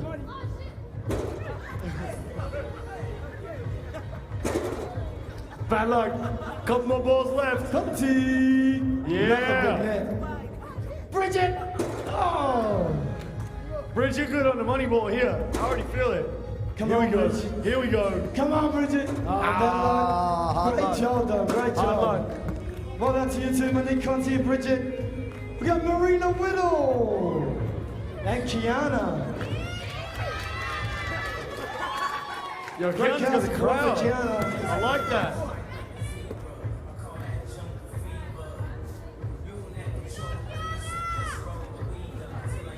All right, Marina Whittle was knocking these down in the NBL Pro Hustle 1 for Spectres Athletic. Good. Open it up. All right, Right way. team to beat. Elise Koenig and Maddie with 7. 7 is the score to beat. Money ball, no dice. Oh, this one is nice. There's a nice arc on that shot. I can see some This chemistry could be here. the winning team, but you got to beat 7. Marina Whittle I can see some and chemistry. Kiana. Oh, Oh, it looks good though, Keanu. It looks good. Back yourself. Tough. It looks good, Keanu. Yeah, they all look nice. Money balls now. Yeah, there you go. Let it fly. Oh, let's go, Keanu. You got this. 3 buckets.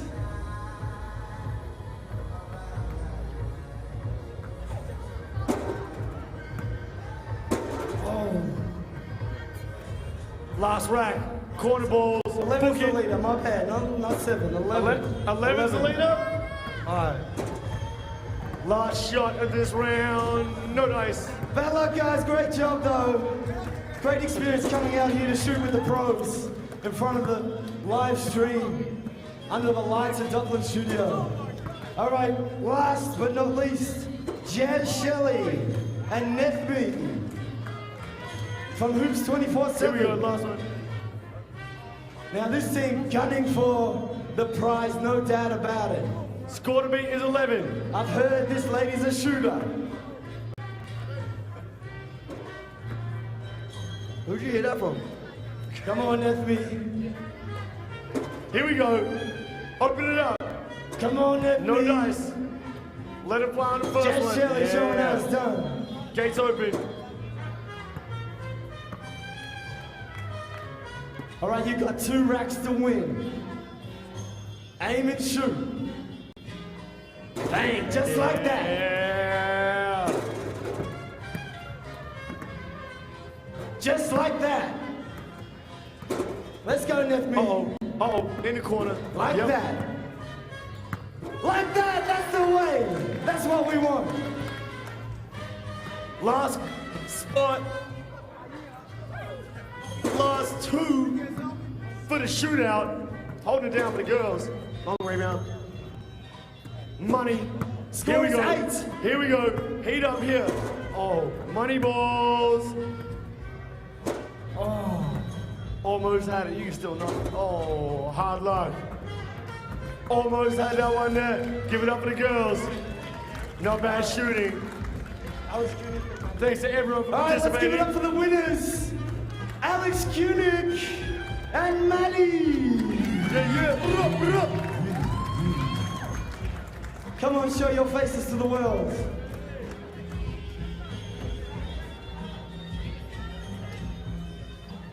All right, we'll give the go-ahead from production. Production? Oh, we're good. All right. Now, where do you come from, man? Dandenong. Dandenong. And we've got Alice Koenig from? Oh, I'm like a nomad now, but I'm from Melbourne. Free agent. But you just won a gold medal with the Australia. How did that feel? Yeah, it was amazing. So surreal, can't really believe it. But yeah, it was an incredible experience and so lucky. Awesome. Now, what was it like shooting with a pro under all these lights in front of all these people? It was a really good experience. And how was it like being playing on the courts, on the outside of the show court? Good. Anything else? No. All right, low key, but you are the winner. No one can take that away. And we got Alice Koenig. Give it up for Maddie and Alice Koenig.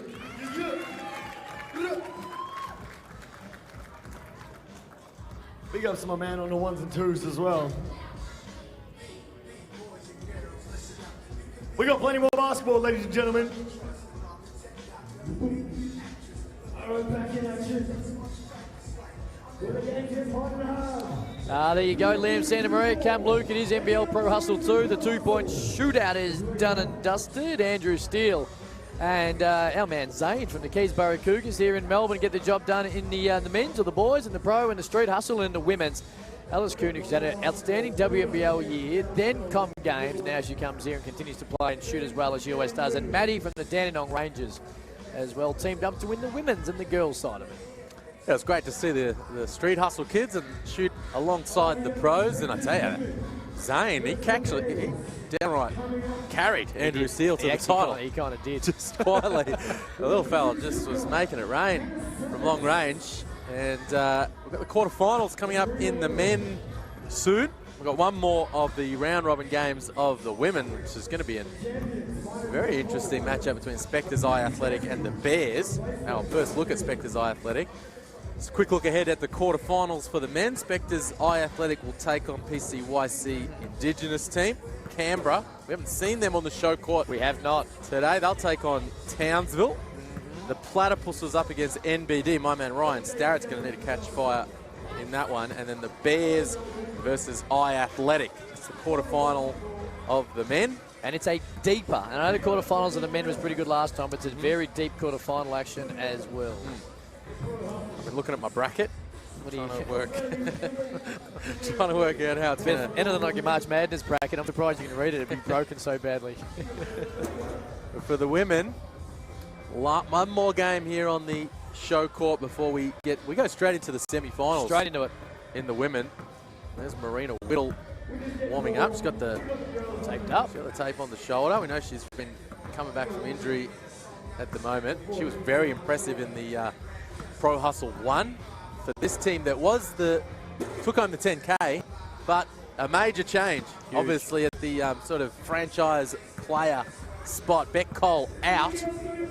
We know she was part of the all-tournament team at the Asia Cup and was probably you'd say the MVP of the Pro Hustle 1. I agree. Alice Koenig in.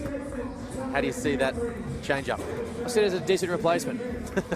I said, if you're going to have to replace Beck Cole with anyone, I reckon Alice Koenig's a pretty good person to go and get. Obviously, he's touched on great WNBL year, com games, she's got the momentum, she's feeling good, and, I think relatively new to the format as well, the 3x3, but playing with a bunch of girls who know it pretty well, and she knows feeling well too, and played around the traps a fair bit. So, look, anytime you lose Beck Cole, it's probably going to hurt you because she knows the format. Yes. Not only is she so good at basketball, but she knows the format so particularly well. But and she's in incredible form too. We said she was the big girl on campus in Pro Hustle 1, then the all-tournament team in the Asia Cup. Yep. Devastating semi-final loss. We've covered that. So it'll be interesting to see if Koenig can step in. She's playing at the moment. She's playing in the Siebel in the off-season for the Elton Wildcats. We've spoken about her decorated WNBL career. She's going to team up here with Whittle, Chilcott, and Hannah Zavich, who we know all three of those girls played very, very well 2 weeks ago. The Bears, we've been in close contact with them throughout the day. We've seen a lot of the Bears and have been impressed with how they've gone about it, although they got pushed in that last game where they were just able to get over Dimond Valley. So this is the big one for the Bears. And yet again, we spoke a little bit about when they lost one earlier, the height troubled them a little bit, and we might see something similar.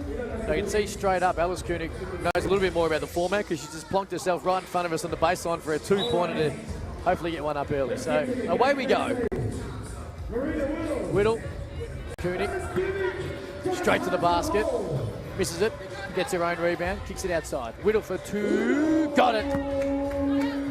Great start for Spectres Eye Athletic. She's cash money. She is. Marina Whittle. C-bomb, kicks it out to Garlop, off the iron. Koenig with the ball. Wants it. Head fake, great pass from Whittle inside Koenig, 9-footer, off the iron. Chilcott will start him again. Here's Whittle, too easy. Too easy, and Whittle has started this game on fire. First 3 points. Valos at the other end can't finish it. And we'll go again.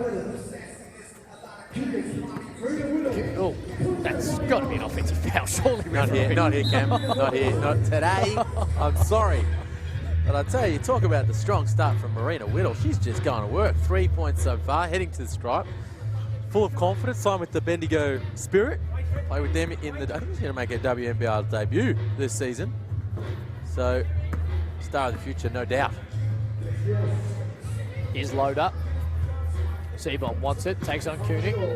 Runs into a brick wall, throws it back out. Vlahos able to get Whittle in the air. Good help by Koenig, wasn't quite enough, but it's straight back out. Koenig knows his 3x3 a little more than I was giving him credit for at the start. There's Zarich inside. You're right off her. Wouldn't go that far, but I didn't realise she was going to pick it up so quickly. Here's C-bomb. Just inside the foul line, 14-footer. She knocks it down, and it's Spectres Eye Athletic 5, the Bears 2. Nearly 2 minutes gone. Pool A, game 13, the final pool game in the Women's NBL Pro Hustle 2. Garlop. Got Koenig on an island there. He's able to knock it down just inside the 2-point line. It's 5-3. Spectres high athlete. Here's Koenig. Wants to throw it straight back at her. Keeps it on off the iron. Great rebound, Chilcott. Has it inside. Loader all over it. She's got a bit of a height advantage. Uses it off the glass there. It's 6-2 Spectres. It's a fascinating matchup, this one. Garlop, Koenig. Garlop with the free throw line jumper. A couple of possessions ago. Seabom. Great look. Good find. Loader. Didn't want to shoot it. Shot clock. That's what you got to do. You got to let it fly. Leave your conscience at the door here when it comes to NBL Pro Hustle 2. Great look. Got to get it up with the 14-second shot clock. Chilcott, good defense by Seabom. They'll reset. Whittle at the top, gets around Garlop too easy. Throws a little fake pass. Probably got slapped. Was able to finish it with the left. Strong finish, playing through contact.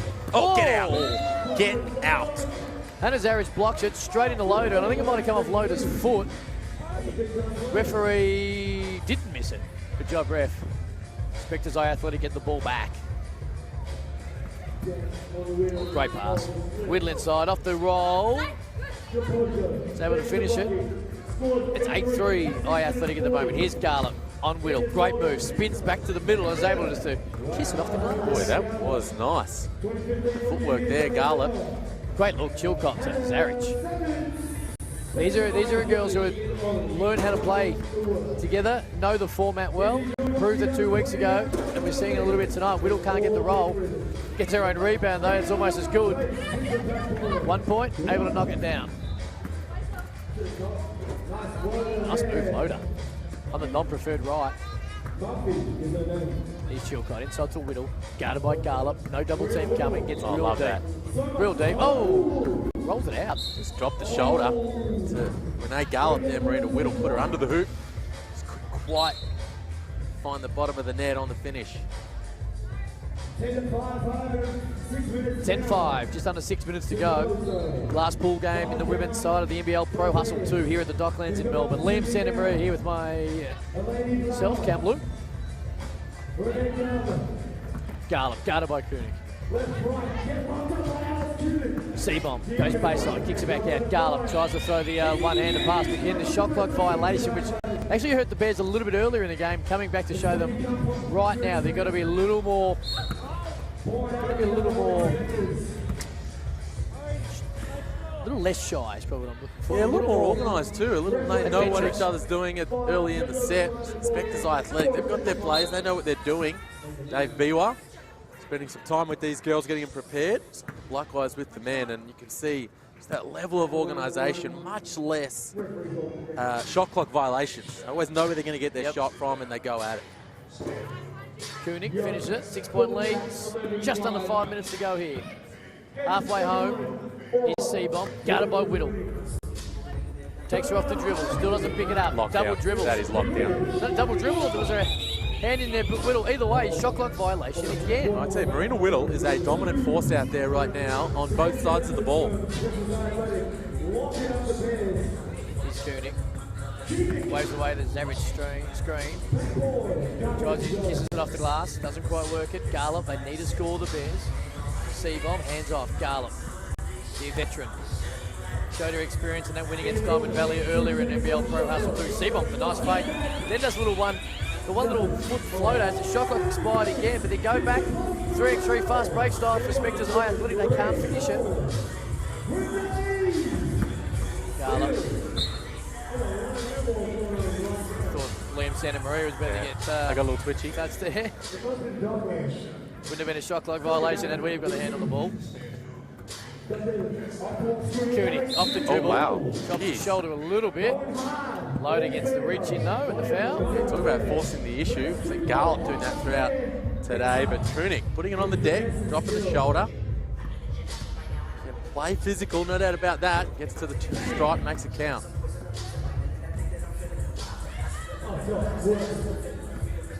Garlop, 14-footer, blocked by Zarich. To go back the other way, Koenig rushes it out quickly, clears it, great pass. Zarich, one dribble, actually spins into trouble in the end, probably already had. Far lost speed in the end, didn't matter there. Oh, Chilcott, able to get a hand. That's who that was off, either way. No, it's going to stay with the Bears. From the top, they trail by 8, just over 3 minutes to go.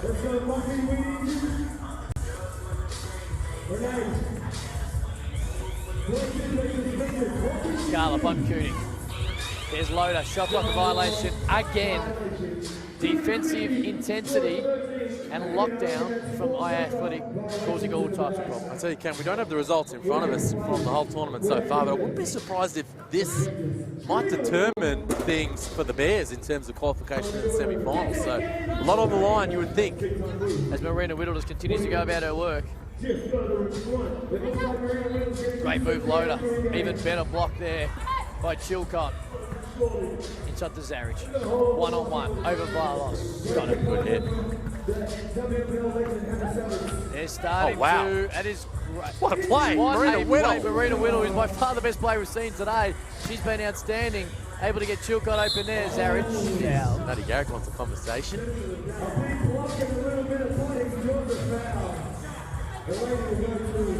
Very good, but what about that from Marina Whittle? Saving it out of bounds, whipping it, no look style. Koenig straight off it, bang. 18-6, looks like 20 might come up. Reaching there by Whittle. It's been a flurry of scores here from My Athletic, just putting this one on ice. We've seen a lot of the Boomers today. How do you like this Athletic team as Koenig looks to extend the margin? I'm going to have them just in front. I reckon their physicality. Nice. Whittle. And just steals it. Can she finish it? Just drops her shoulder. And she can finish it. She can finish it. Offensive fouls with consciences have been left at the door, but in the end, it's all over. Father shouting. We counted the foul shot before she even shoots it. Well, she's got an that's automatic the game she's strike. had. There you go. Marina Whittle doesn't. I tell you, I'm going to give them Spectres Athletic just favouritism, slight favouritism right now. I think they're going to be a little more physical inside, which occasionally plays out as the 10 minutes continues. But you can go either way. If either of these girls right now, Athletic and the Boomers, get their two-ball going in a grand final or a semi-final, depending on where they meet, it's going to go a long way to determine what happens. Well, I hope we see them clash at some point. That's the matchup we want to see. But that Spectres Athletic team was very, very impressive, especially Marina Whittle, who really carried a load throughout that game. And she's standing by with our man Eamon right now. Ladies and gents, I'm here with Marina. Great game. What do you feel you need to do to continue to push to get that $10,000? I think we just stay focused and just doing what we've done. I know we kind of struggled against the Boomers because we went away from it, but just hustling and boxing out and just staying active and attacking the rim. What's the biggest difference playing 5-on-5 as opposed to 3-on-3? You get to play a little bit more. There's like a lot more freedom on the court, and I feel like if you like have the skills, like you can for sure like have so much fun out here. Like it's awesome. Absolutely, absolutely. Well, all the best for the rest of the day, and good luck getting that $10,000. Coming up now, we got plenty more Marina Whittle basketball there, to play. courtside with our MC, Eamon, as we get to the highlights of what was an extremely impressive win by Spectres Athletic. Well, it was well, how about that block? That was beautiful. It's a good start from the Bears. Renee Garland putting Whittle in the spin cycle, finishing at the rim. But some strong defensive stands from My Athletic. You can see that play from Whittle, flipping it behind her back and finding Chilcott for the finish. And Whittle too big, too strong to put the icing on the cake and progress Athletic, you would think, into the semi-finals and hopefully towards a showdown at some point with the Deakin Melbourne Boomers led by Matty Garrick and Monique Conti, who have also been very impressive throughout the day. No doubt, and now we are officially into finals time. Quarterfinals, men quarterfinal game one not far away. Spectres Athletic v PCYC Indigenous. And now we're one and done here, Liam. You lose, you go home, you win, you're closer to that $10,000 winning chance. No, you said it, it's winning time right now. You can see Spectres Athletic being introduced. That's Dane Swartella and Simon Conn. There comes Tom Wright, number 5, and here's Andrew Steele. A super strong lineup. Two fellas there in Steele and Wright, fresh off their gold-winning performance at the FIBA 3x3 Asia Cup in Shenzhen, China. Two of them just in sync there with the toe touch hamstring stretching. Swartella and Con not too interested in any of that sort of action. And you would think they would be able to take care of business in this quarterfinal matchup against PCYC Indigenous, but we should say they have shown something throughout the day in their qualifying for the quarterfinals. TJ Diop, just introduced there. He's their main man. Here comes Jacob Hunter, and they've also got Leo Aki. You'd think Diop is probably the key to this one. Can the Indigenous team find him and find him often enough to at least trouble this super talented Spectres Eye athletic team? Their system broke down late in their game earlier when they couldn't get Diop the ball in the right position. So hopefully for firstly us as fans, but also for the contest in particular, that they are able to get him, because he is the only guy you would think who's going to be able to trouble the Spectres Eye athletic team, who are a very good side, and they're physical inside as well. So Diop's going to have to really crash the glass. Well, let's talk about Diop, former Townsville Crocs development player back in 14-15. Seattle University in the NCAA. Played last year with the Mackay Meteors. They were runners-up in the QBL, and this season playing with the Gold Coast Rollers. So got plenty of talent, and he needs to come up big today. Would have been a nice little start there from right. Couldn't quite finish it, and not can PCYC Indigenous give us. Hunter their point guard. Got plenty of length. Oh, Diop over the top already, keeping it alive. Lost it. Already you can see what exactly he's going to have to do in that situation. Keeping it alive. Geez, the key, no respect. They're showing Tom Wright no respect from long range. We zip it too, but I don't think that's going to stay like that for very long at all. Steele can't hit it. Simon Conn, just the one-handed, holding Diop off with the left, finishing with the right. I don't think he got off the floor at any stage there. Do you mean today or in that particular play? Probably both.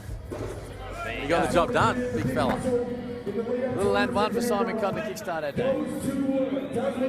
Quarterfinal one. Here's Diop. Got it. It's exactly what needs to happen. Give the ball inside and let the big fella eat. That's what they need to do, and they need to stretch him out, put him on an island down low, and let Diop go to work, and that's what he can do. He didn't get 2 points the old-fashioned way. Look anywhere near as comfortable on the three-point line or the two-point line in this situation. There you go. Well, shown no respect again for Wright. He's now zipping three. Time tries to give it on. Wright goes waved off. Well, that's what the Indigenous team's going to need. Wright and Steele to just keep the door open from long range. And so far, it's worked out just that way. Except for that time. There's Steele. Winner of the two-point shootout only moments ago with Zane. Nails that. Oh, Hunter Clark just steps back. Con had nowhere to go. Now Steele going back the other way. Takes on Clark. Clark in the reach in. It'll stay with Spectres Eye Athletic. They lead 4-2. That was a step back. Jacob Hunter. It's definitely 4-all. There you go. Tom Wright knocks it down. Didn't lose confidence. Here's Diop, putting it to the ground, loses it off his foot. Great pass. Right, finds Con underneath. And they're away. I don't believe it. The score does say 7-2. I think it is 7-4. I think maybe Diop missed his free throw. Might be 7-3 then. And then maybe Hunter's, he might have not been. Just inside, you Yeah, think? he might have been told the line late, maybe. My apologies to the scoreboard operators. You're on him. Here's Diop. Guarded by Con. Con gets a hand on it. That's definitely a travel. There's been a fairly liberal interpretation of the travel the other day, but that one had to be called. Very hard. You know, with Diop with the vertical leap, he's coming down after hitting his head on the roof, and he's still got the pill in his hand. He's probably going to be a turnover. There's Wright. Still no respect. Got to get a hand. Got to get a hand now. I know he missed a couple early, but get a hand. Here's Diop. Over Steele. Round Steele. Layup. Right. Just wants it again. That one leaves a little bit long. Diop gets a little fingertip to it, but ends in the right hand. Kicks it up. There's Swatala for the first time on court. Can't finish it. Gets his own board and puts it straight back up. Hunter Clark wants a delay of game, but I think that was just more of an accidental bump.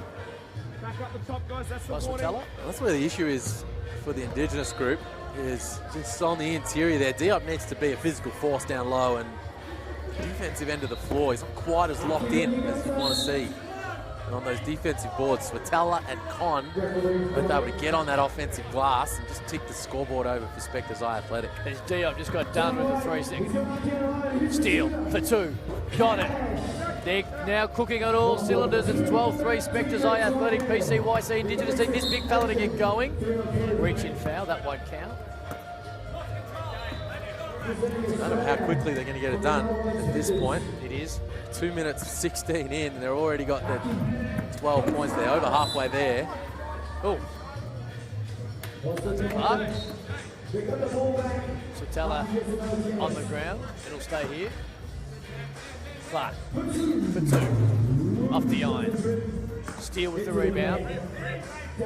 They're over halfway to a semi-final. There's Con from 15-foot. Diop says, it's not that I don't show you any respect. I just can't be bothered playing defense if Con nails it down. His intensity's high this end, though. Didn't quite get it to fall that time.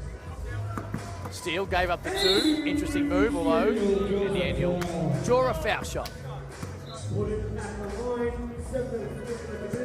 they're on a crash course towards the Platypuses. Who would have thought Spectres Athletic, and they continue to shoot from long range the way Andrew Steele has been doing.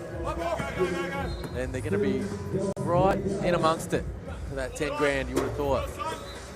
Key, no good. Big rebound, Con, straight back inside. Nice play. Great move, deft touch. No, he's leaving the ground. If you can just put it in the basket anytime you like. There's Diop, tries to give it to Clark. That's probably not his strength. Didn't mind that by Steele. Just got to let it fly now.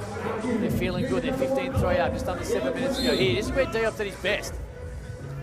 Well, he set up camp in the paint, unfortunately. Built a fire. I like him being closer to the basket. He's trying to move every now and then. There's, right, way too easy. Way too easy. This is the thing, you can't lose any confidence in 3x3. He hasn't done it, missed a couple early, but he's camped with it. Well, they're just not there defensively. No, they're not. Indigenous team and Athletic taking advantage and running away with it. Sotella, here's Con, looks down, says, yeah, the size 21s are behind the arc, and that will count for 2. And they're on the verge now of getting into a semi-final. There's Clark. Has it stripped by Wright. Sotella in the post, guarded by Aki, tries to kick it back out. Good hand by Clark on the double team. In the end, Con open again. That won't leave short. Hunter Clark gets the rebound. Clark, it's...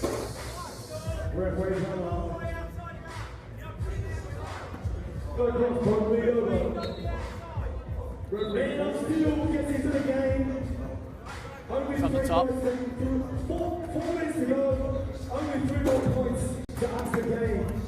He's Con. The key comes in, gets a steal. He's Hunter. Probably got bailed out there. Not sure where he's going to go, but in the end, he'll go to the foul line for a shot.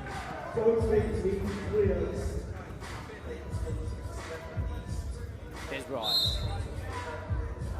A little bit of frustration right now by PCYC Indigenous. 18-3 on the receiving end. Right, no good. A key keeps it alive. Diop where he needs to be. Key just waves him off, says I'll shoot the 2, can't hit it. Right, runs it down, almost in a perfect position. Finds Steele. Ooh, that's nice. Point game now for Spectres Athletic. Hunter to scores. Back outside to Con. Right, for the win. And a semi-final spot. Shooter's roll sees Spectres Athletic into a semi-final. 22-4 over PCYC. Wow, super impressive performance from Spectres Athletic. Didn't even get to halfway on that one. 5:23 left on the clock. They won it with the extra point. Just surgical. Spectres Athletic taking care of business. Inside, outside. Wright missed his first couple, but put it on the deck and found his touch. Steele was wet from long range all game long, and they are going to take some beating as they advance into the semi-finals. Talking to Tom Wright, he's now courtside with our main man, Eamon. Welcome back, ladies and gents. I'm with Tom Wright. Another great game from you guys. Keep putting out brilliant performances. Do you feel it's enough to get yourselves all the way through? We're on the right track. I mean, that was a pretty tough team, pretty talented. We watched them a bit in the pool games and knew they could play, so we're really locked in and happy to get that one. But I know there's some really talented teams out there, so I have to stay pretty focused. What's the tactic in terms of playing 3-on-3 basketball? Like, what are you looking at making the most of in a game like this? Mismatches, I know we've got a couple of really good shooters, so trying to get the right people in the right places, and yeah, we'll stick to our strengths. You guys have been successful for so many years. How is it playing with a guy like Simon Cohn? Oh, he's a beast. He's unstoppable. He's huge. He barely misses. He's a well. You just go to him every play. Well, we hope that you guys can continue the success and hopefully get yourselves over for that $10,000. Good luck for the rest of the day. Give it up for Tom Riders, Spectres. Tom right there, finding some form. Didn't lose any confidence after missing a couple of two-pointers early. Was a huge reason why Spectres Eye Athletic are into a semi-final. As we look back at some of the highlights, there's Diop getting a nice little defensive job by Simon Conn, who did on the next possession, went out and said, I'll shoot it too. They were good. They were really good. They were clinical. They were surgical. That's the best word to use, Liam Santamaria. Well, they were, and the big question is whether they have enough, whether they have the talent, whether they get the job done against this group being introduced onto the floor right now. I dare say these are the two teams that are most likely to clash in the grand final matchup, barring a surprising upset along the way. The Platypuses, Lucas Barker, Peter Crawford, there's Anthony Petrie being introduced, and of course Anthony Dremick, fresh off re-signing a new 2-year deal with the Adelaide 36ers. He's been outstanding. Looks a little stiff and sore. I'm not sure if he's not in a lather, is he? Nah, he's not. He's being coy. You think so? He's being coy. They're going to take on NBD. Seen much of this team today. That's my guy right there, Ryan Starrett. Have a look at him. Now, a couple of weeks ago at NBL Pro Hustle 1, couldn't miss for a couple of moments. Could not miss. We've got the Shaw brothers involved as well, and Jordan Hutchinson, who played a bit of college ball around a decade ago as well, who actually was the ringleader of this particular team until Starrett said, hey, Geordie, just step to the side, mate. I'll try and carry us home. Unfortunately, he couldn't carry him home all the way that particular time, but a big opportunity today to redeem the quarterfinal loss in NBL Pro Hustle 1. Well, the question will be, of the many questions coming into this matchup. What will be the first question? Well, one of them, just in terms of a little bit of positivity here towards NBD's chances, is have the Platypuses done any scouting, any research, any homework at all on this team? Are they aware of Ryan Starrett's lights out? I'm going to say no. I'm going to say no. Because, well, all jokes aside, he shot the piss out of the ball last time out. No, he really did. He really did. And he's obviously been shooting well if they've won their way into the quarterfinals on the outside courts today. You know, no disrespect to the other three players on the team. He's like he's carried them. But they are up against it. They most certainly are. The reigning champs. They are. Petrie, Crawford and Dremick going to start. Barker and Starrett on the bench, Cam. Yeah, that's one of the worst decisions I've seen in a long time. And Dremick says, well, if the main man, the other team's going to start on the bench, I'm just going to open the scoring, and we are away. Inside. Petrie has come over the top and nearly killed Jordan Hutchinson and kickstarted his game. Peter Crawford finding it very humorous, but MBD a chance to get an early bucket from the foul line. Crawford and to his corner. Dremick straight outside. Oh, hold on. Read it like a book. Speaking of homework. Read it like a book. NBD all over it. Whoa. Petrie. Hold on. And one. Good Lord. Thought Petrie was going to hit the back wall on that one, but it's the big fella, the Saddler, just maintaining his balance, finishing through contact. The Platypus is off to a fast start. 2-1, Platypus is up. Make that 3-1 the old-fashioned. Oh, just a handoff. Oh, Petrie's bucking straight out of court. Nope, that's an out-of-court call. It's a no help for the underdog there. Oh, the Shaw brothers are going to have to come a little stronger. Yeah, really. Peter Crawford can't hit the three. Here's Josh Shaw. Is it? Are you sure about that? That's Ben. Ben Shaw for three, can't hit it. Dremick with the rebound. Guarded by Shaw, brother one. Takes it to the rack. Nice little layup.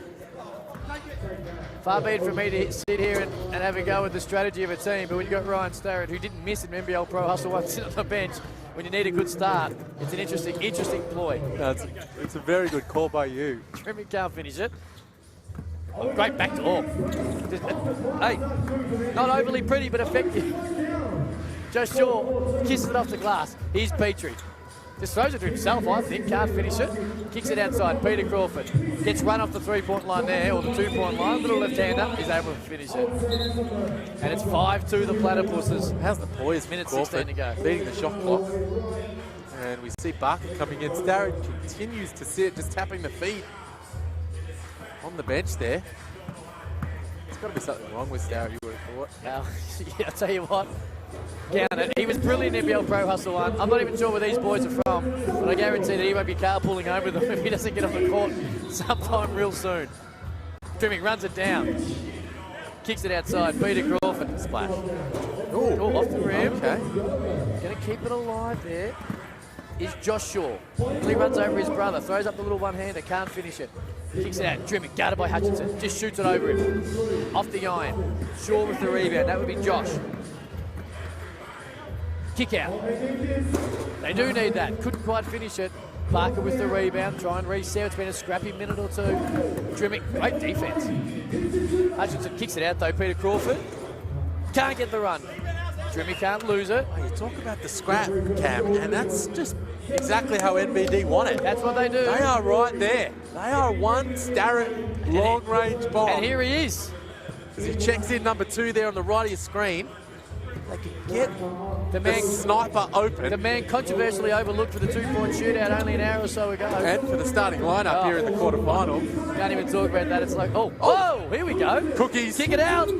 Oh, that would have brought down the house from Hutchinson. He couldn't quite finish it. Now Starrett's on an island with Trimmick and Petrie. He might have got a little hand to that somehow, but in the end it drops down. Here's Starrett. Well, he needs to step up. He's the 3-point man. Starrett, where you been? Calls the call out. Here's Hutchinson. Inside the shore. Little kiss off the glass, no good. Starrett gets in front, can't rip it down. Trimmick takes it from him, just dribbles around him like he wasn't even there. Trimmick probably gets hit on the head. Late call. We'll go to the foul line.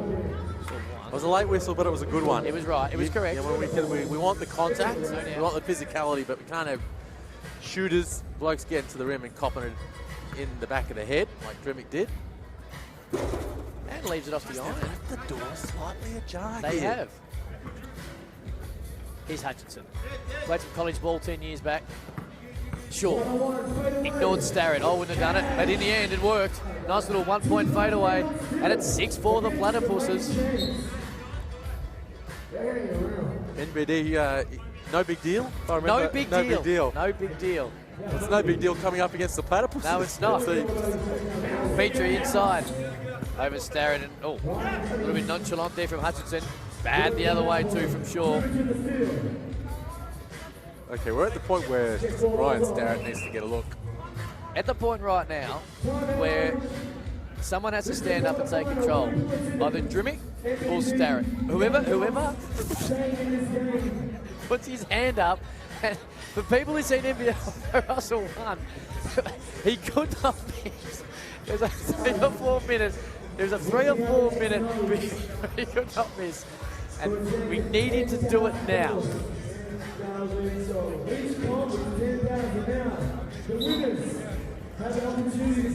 No, you did right.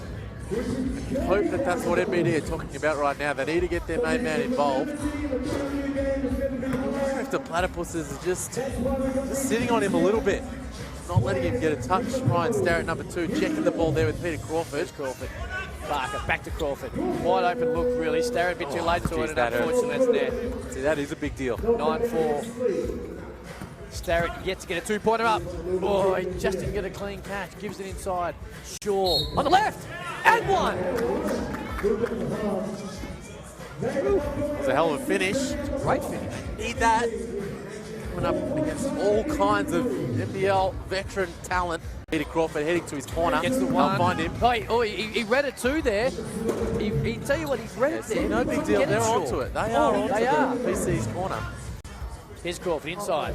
Here's Petrie. Too big, too strong. Way too big. Good night. Way too big. Leaves it short. Oh, they couldn't get the rebound. Shaw had his hand on it. Peter Crawford says, I'll take it, and nothing but net. They need to get a couple of twos. Here's Starrett. Crawford all over him. Great hands, Barker. Can't keep it in.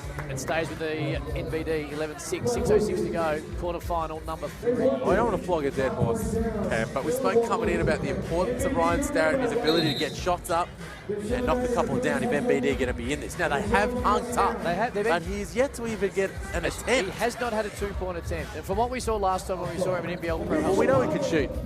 We know that. Kicks it out, Peter Crawford. We know he can shoot as well. Starrett's late with the hand. It was probably enough in the end. Here we go, Starrett. Oh, he wants. Oh, is it inside?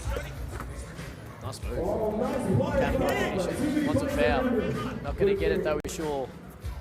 And Petrie makes him pay down the other end of the baseline too. 13-6. They're just starting to spread the game a little bit too much. Well, you're in all kinds of trouble with Starrett. Starrett, about time. That's what he can do. That's too little too late though. It kind of is. There's a lot of Billy Hoyle out of White Man Can't Jump about Starrett. Drimick scores.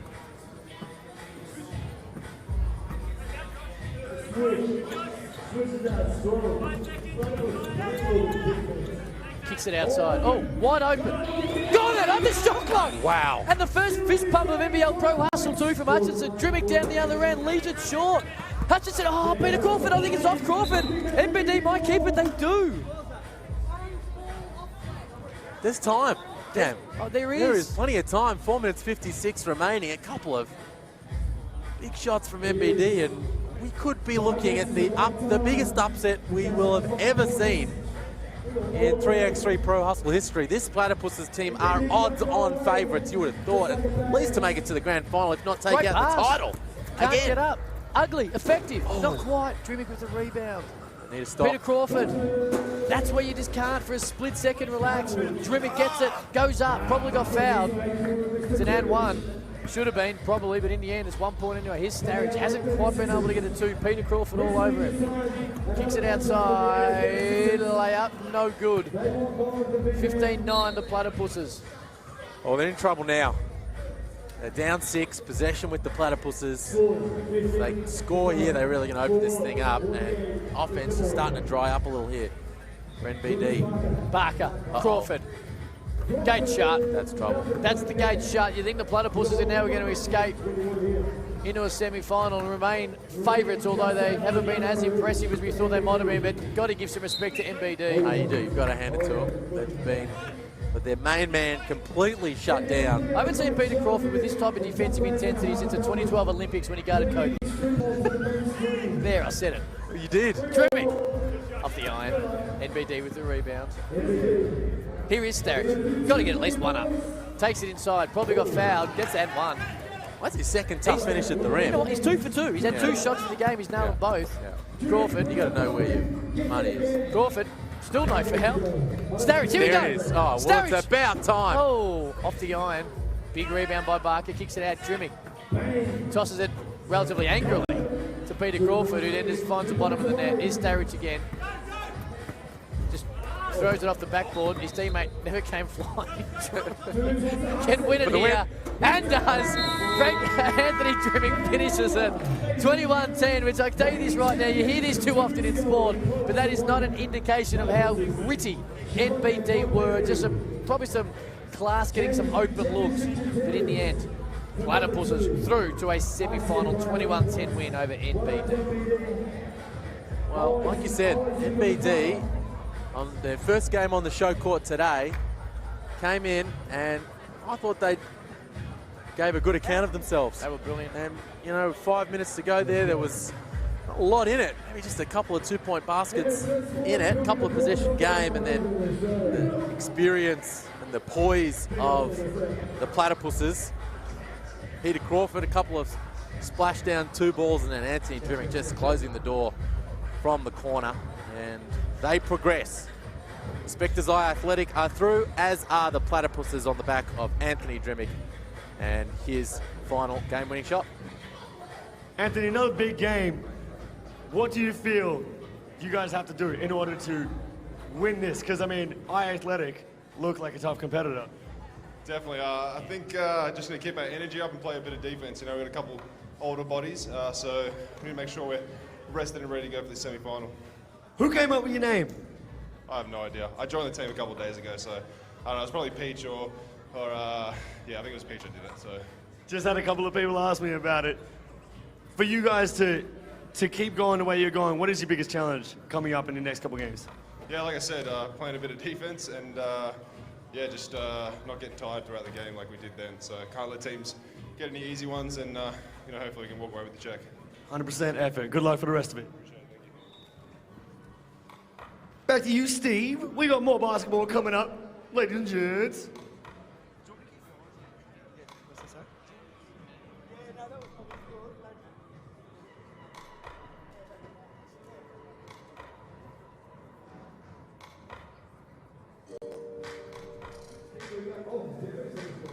Anthony Drummond going to be a big reason, you'd think, if the Platypuses are going to go and win this whole thing. Joining our MC on court, and this was a gritty game, Liam Santa Maria. Look, we spoke about what MBD needed to do, and they tried to do it as much as possible. In the end, fell a little bit short, but they were fun to watch. Yeah, they were. They were excellent. They're out, but they can hold their heads up high because they went down to the most credentialed team in the competition, and they gave a good account of themselves. So you'd have to feel pretty good about that. Talking about fun to watch, our next guest, who just wandered over to join us here at the NBL Pro Hustle 2 at the commentary desk, superstar, the Brisbane Bullets, Travis Trice. Hello, Travis, welcome. How you doing, man? Thanks for having me. I tell you what, I'm doing good. Talk to us. Like, we don't traditionally see a lot of imports here in Australia, and NBL imports, and of course, but you're here in Australia right now, the NBL Pro Hustle. How come you've come to say good day? I got a couple of reasons. My girlfriend actually lives here, and then I got a couple of friends that are actually playing in it. Like last year, Peach, Anthony Peach, who's one of my teammates. So I texted him yesterday and asked him if he was playing. Thought I'd come down. I actually ran into one of my high school teammates that I haven't seen in about 6 or 7 years that's playing here, Lamar Mallory. So it's been cool catching up with them. Your girl is a Queensland girl, Cairns or Brisbane? No, she's actually from New Zealand. She's from New Zealand, but she's playing in Melbourne. And obviously we're keen to talk about free agency and your plans moving forward. Let's start with the Summer League. We saw you with Milwaukee last year playing really well. Getting a lot of good vibes from the front office there and really close to getting a contract. You going to be back at Vegas this year?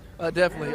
Milwaukee's already offered me. I'm pretty much decided with them, kind of. There's been a couple other teams that have called too, but Milwaukee's actually invited me to go to training camp already. So I mean, that'd be a good thing for me too. Okay, so you're locked in with them for the summer camp, for summer league and training camp. Yep. Outstanding. Yep. And then have you been in conversation with any NBL teams as a potential fallback? Not option? really.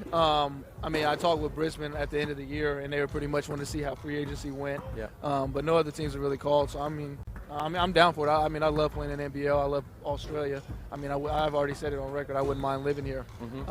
So I'm open to that always. How does the conversation continue with the Brisbane Bullets when obviously you've got the summer camp and you're chatting away to Milwaukee? Is it a wait-and-see approach, or do you possibly sign with Brisbane and have an out clause to the NBA? How do you approach that? Usually, what I always do is I tell teams, I mean, my ultimate goal is to play in the NBA, so that's going to be my first train of thought. But I mean, talking with Dre and them at the end, they said, "Hey, we'll reach back out to you at the end of free agency see where things shake up." So I mean, I understand the business side of it. So I probably haven't heard from you since Melbourne United won the championship. It was a 5-game series. We're seeing, of course, Anthony Drummond here today, who was a part of that. Outside of the two teams in it, how did you find the grand final series as a spectator? I thought it was good.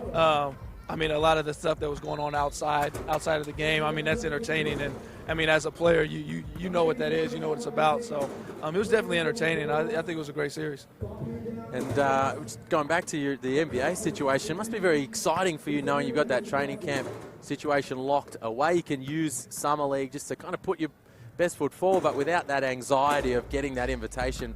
What's the plan now in terms of preparing for the Summer League and the training camp? I actually had a week and a half off. That's it. I told my girl I was coming over here to just come visit. Then after that, it's time to get back started, get back at it. But my thing is, I don't want to sit back and be complacent and say, hey, I know I got an offer to training camp. I want to go out there and make it. I want to make the roster right off the bat. So I kind of want to leave no doubt. So that's my mind, is go over there and try and make it, take a spot early. When you're in that situation, do you get any advice for this particular case, from Milwaukee as into how they need you to be ready for summer camp? Was it solely on the individual? I know they're inviting me. I want to say I go up there in June, early June. They're going to have me up there, and then they've even talked about having me up there all summer long. So but my thing is just go out there and just play the way I know how to play, try and play the right way, and try and win. I mean, that's what everybody wants nowadays, is a winner. How much confidence did you get, and as Liam mentioned, you played particularly well last year, how much confidence as a basketballer do you get when you play well at a summer league and not quite get that contract, but you're right on the cusp? Does it help you when you come to the NBL and you know you can do it. It only makes you that much more hungry, really. Makes you want to go out there and get it. So my thing here is I just want to go in and have a good training camp, good summer league, and try and make something happen. Trav, you spoke about your teammate Anthony Petrie, and we just saw them in action winning their way into the semi-final here today. Tell us about Lamar Mallory, your high school teammate, who we're going to see playing for Townsville in the quarterfinals coming up. Yeah, he's playing. I want to say he's playing on a team that's about 3 hours outside of here, still in the Seabowl, but he's one of my favorite teammates that I've had growing up. He's more like a big brother to me, and we kind of lost contact a little bit because we playing on opposite sides of the world. You know how that goes, but it's been good catching up and being able to watch him play. How long are you around for, Travis? NBL Hustle in a couple of weeks' time, NBL Pro Hustle 3. Any chance you can maybe join Liam and I? Let's put something together. We'll only have the three of us, so we only have the thirds for the 10 grand. So I'll give you around, man. Like, you'll get a couple of shots. You can Liam and I will take most of them, but you can we'll see take how we go. 50% of the cash. 50% of the cash and 94% of the shots is how it traditionally works. How long are you around for, mate? I leave next Monday. Mate, head back home. Yeah. We hope for you that we see you in the NBA, but if not, we look forward to seeing you in the NBL in the next season. And I can't believe, I am surprised, Liam. I'm not sure you do so much of this work as well, but very surprised there hasn't been any other teams that might have placed a call. Just place a call. I registered some interest, I would have thought. Trav, thank you, mate, for jumping thanks, in. man. Thanks, appreciate it. Awesome. Thanks, Trav. Superstar. And had a great summer league last year. And Liam, you were Sure there did. for summer I was there. league. You were courtside. No, he was outstanding. Just missed out. And like we said, just was this close to getting the roster, was getting some really good feedback from Milwaukee. And thankfully for us, we got to see him back in action. He was changed teams, played for Brisbane, and absolutely tore it up. He did. Last season was sensational. The Bullets obviously wooden spooners, but not by any poor effort from Travis Trice. He was fantastic, and surprising, just a little popped up here at the 3x3 Hustle. Jumped in to say g'day. His teammate Lamar, high school teammate Lamar Mallory, we're going to see him playing for Townsville, like I said, in quarterfinal coming up. But before that, we've got a quarterfinal here, the Bears versus I-Athletic. It's our first look at I-Athletic today. Jonathan Cook, Darius Scott II, Anthony Kemble and Costa J. It's Josh Garlop, Lyndon Smith-Hyde, and Jeremy Smith, who has the ball up the top, ready to go. Tell you what, we were extremely impressed with Jonathan Cook a couple of weeks ago at NBL Pro Hustle 1. Another guy who's got a fair bit of length about him, guarding Garlop there, so we'll see a little bit about it, is Smith-Hyde. Here is Garlop, just fades away from 17 foot, can't finish when Smith-Hyde runs it down and just misses it. Scott with the rebound, and we'll start again. Scott throws it up. Might have got a foul. Wanted one, didn't quite get the call. Jeremy Smith on great pass. Garlop. Oh, just let Scott go on by. Cook gets it straight out his Costas. Anthony Kimball on the bench. Had the beanie on in warm-up. Would have liked to see him wear it. Chose not to for I-Athletic. Here's Costas. The iron. Garlop. Smith-Hyde. No iron. Straight to Garlop and one. See, this is where Garlop comes into his own. At this level in the finals, he was standing in the finals Pro Hustle 1, and that's the ability to just lift his team when others are counting them out. And coming up against the talented lineup here in I-Athletic, and strong start for the Bears, 2-zip. Here's cool. Here he is. Turned down the shot. Costas. They scouted him well. Great three-point shooter. Step back. Not on that occasion.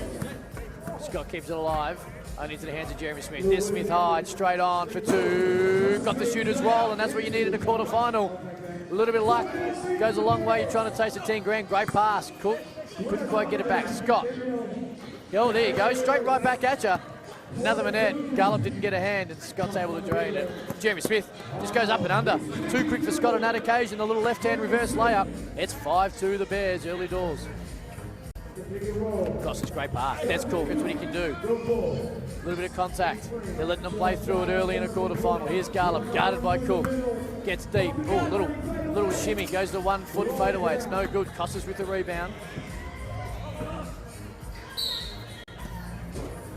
I'll tell you, Costas Chronopoulos has not been shy letting it go. He's clearly been knocking a few down on the outside courts throughout the day as they qualified their way through to the finals. He's going to need to knock a couple more down. He's going to keep I-Athletic within touch. Inside. Here's Scott. Can't finish. Not happy, Scott, the referee. You can't worry because in 3x3 he turns straight around. And that's what Jeremy Smith proves it. Nails it too. It's 7-2. Kicks it outside. Kimball. Just hard off the iron. Fight through it. Scott gets it. Garland couldn't get a hand to it. High Athletic to try and fire back, and he does. The only 2 baskets High Athletic have made so far have been off Scott behind the arc.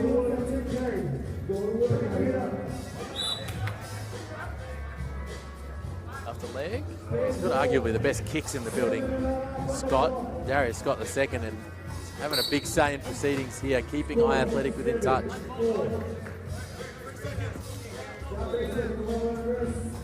Don't see the All Black Jordan 5 a great deal in today's day and age. As No, you nice don't. of a kick it is. Here's Costas. Lobbed it up for Jonathan Cook, just a little bit too behind him.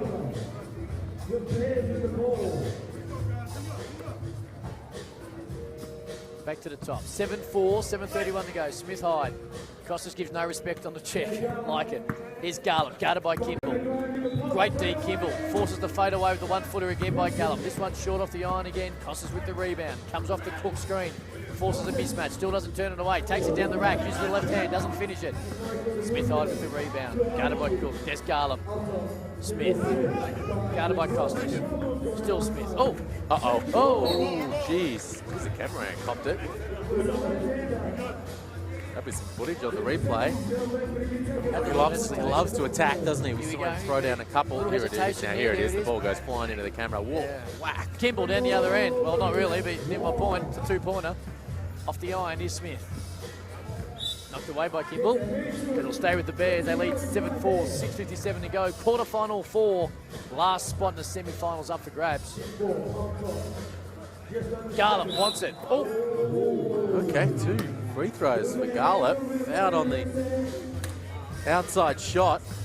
I tell you, was it around this kind of point in a close contest we saw earlier with the Bears where Jeremy Scott just took it on himself, put it on the deck and attacked the rim as Garland knocks the first one down. You wonder if High Athletic is just aware of what he can do in terms of his attack on the rim. Here's Cook. Kimball, guarded by Smith Hyde. Half a screen from Cook. They're looking away. Oh, Double nice team. Great look. pass. Great. Probably underestimated there. His passing to the double team. That's got to be a foul. But kicks out for Smith for 3 or for 2 in 3x3, and it's down the bottom of the net. You just touched on that. Offensive foul on Cook.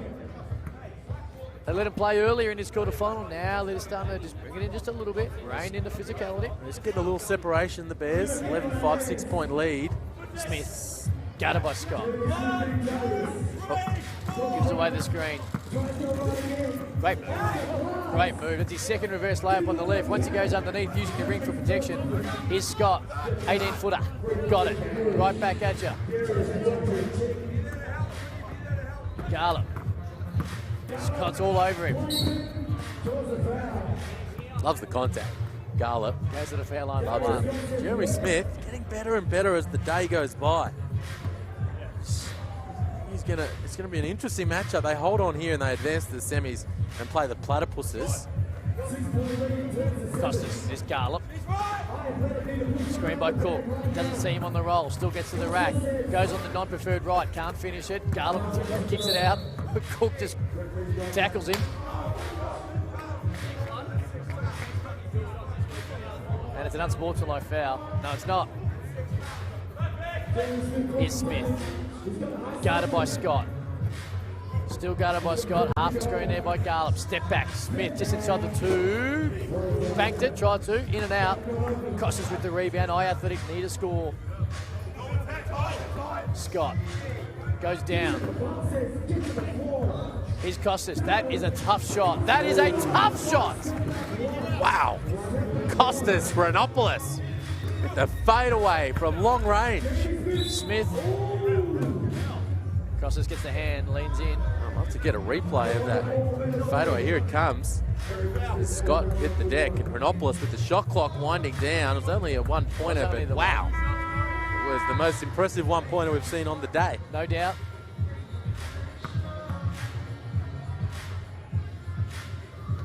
Smith hits it. 14-7.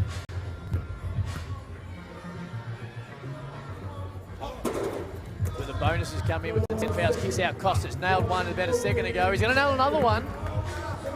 14-9. They're finding their money man. Well, it can turn around very quickly. Garlop, guarded by Cook. Forced him to fade away again. Great defense by Cook. Scott with the rebound. They're mounting a challenge, Athletic. They've got to get it to Costas. So far, no good. Great pass, Cook deep inside the key. That'll do.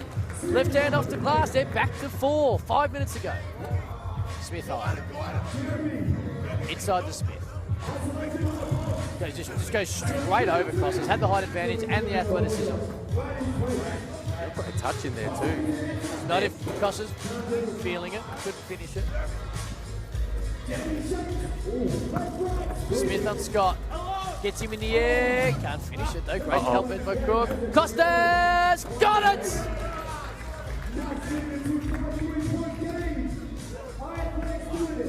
Can't play our time here if you're the Bears. Smith, can he respond? Big kid. Costas. Looked good from where we were. Couldn't quite finish it. 17-12. Smith feeling it. Wanted it. Couldn't get it. Smith hide. Would have been one nail in the coffin. It isn't. Costas. For 2. Scott. Got to go up strong. Goes up strong. Kinda. Mayer got fouled. Got away with one, I think, did Jeremy Smith. Inside now. Garland guarded by Cook. Runs out of space on the baseline. Smith hide. That will be nail number 1 in the coffin. No doubt about it. 19-12. Wow. Goes back Where again. was Renopoulos in the 2-point shootout? It's on the hand of Jeremy Smith now, or of at least the Bears. 19-14, they lead by 5. Semi-final spot up for grabs. Timeout call by the Bears. Josh Garland trying to catch his breath. Smith too. This team does not have a sub. You can see the 4 players there for Athletic. Being able to ring the changes, get a bit of a breather along the way. And the Bears just wanted to talk things over. You often see in this situation, 3x3, that they'll go for the 2-pointer to just ice the game. And wouldn't be surprised if they've mapped something out in that regard. And Renopoulos, if they have any chance to hang in their Athletic and make something of this, he needs to find some space and let one fly.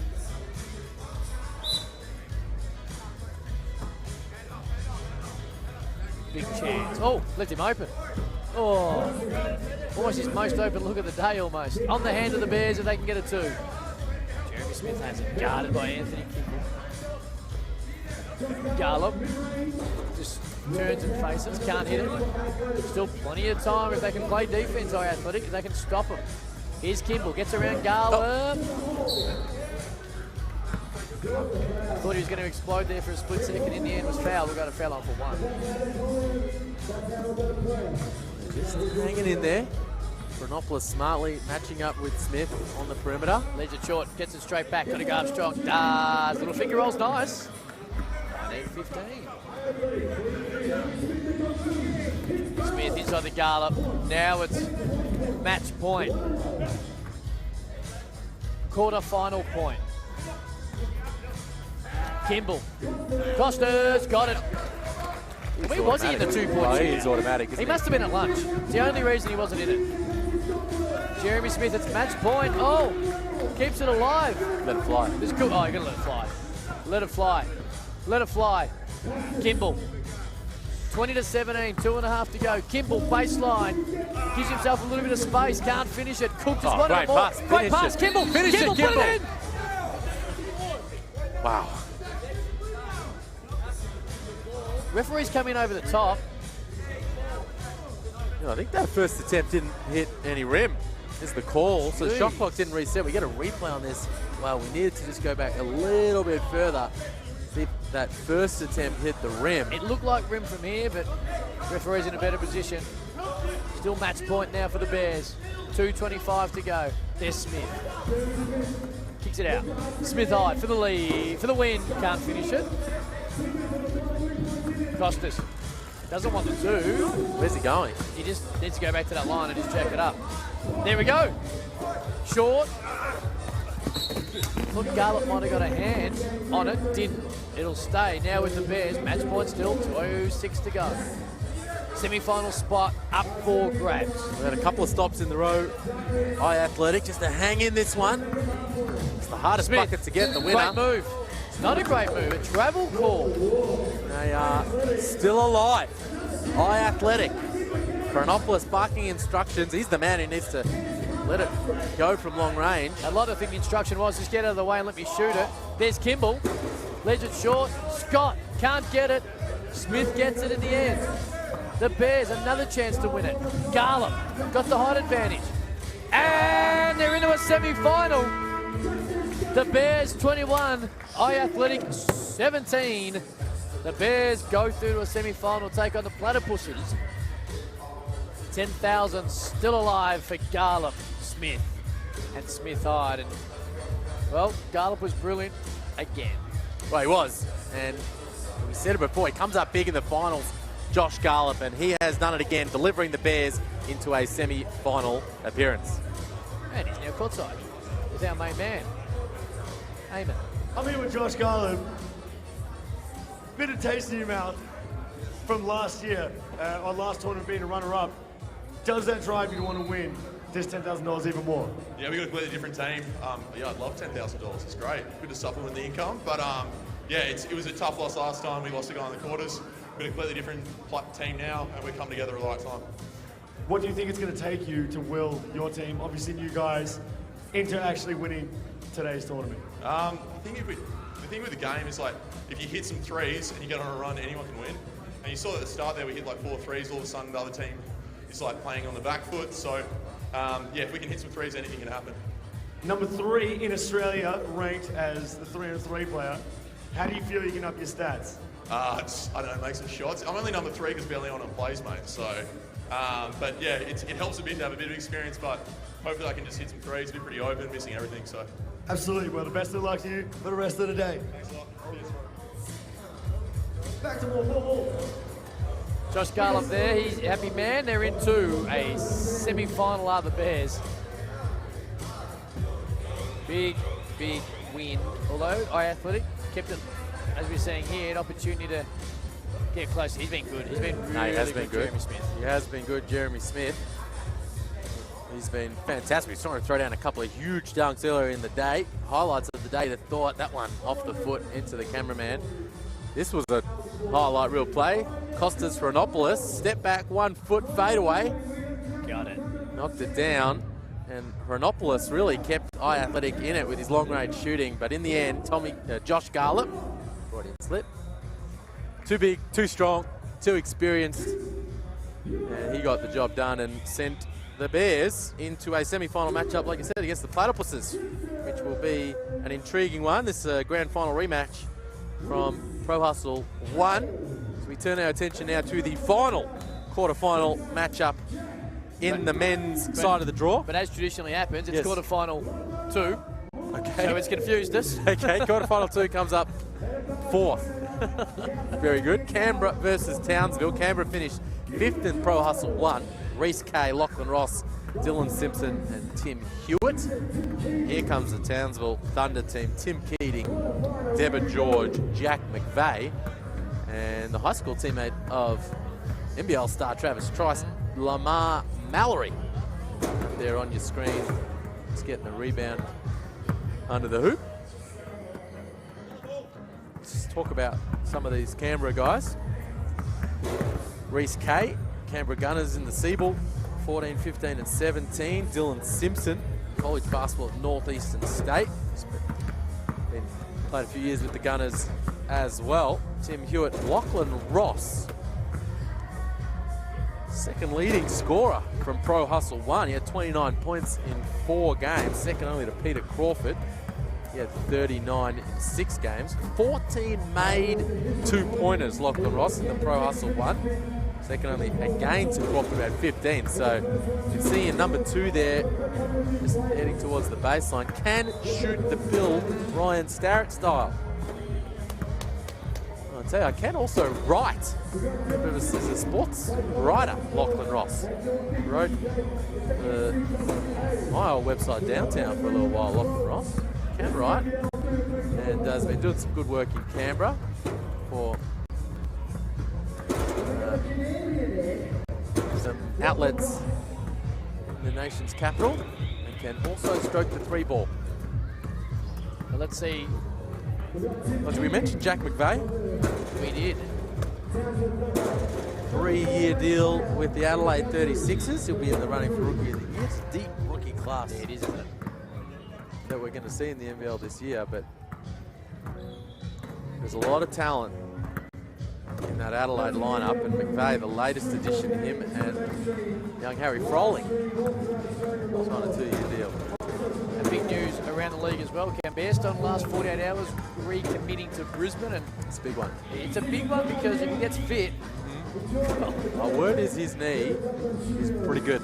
The good thing is too, and obviously when you get injuries like that, it does take a long time to recover. But there was never ever really any talk of forcing him back. Brisbane struggled last year, and rather than try and get him out there at maybe 50% or whatever it might have been, they gave him his time, and he's reconfirmed his commitment, which is great from both the player and the club. Yeah, I read the other day, dipped his toes in the free agency, entertained some conversations with some other clubs, and got the word Rob Beveridge actually worked him out while he was on a family holiday in Queensland. Said, all right, let's have a workout, put me through your paces to see where you're at.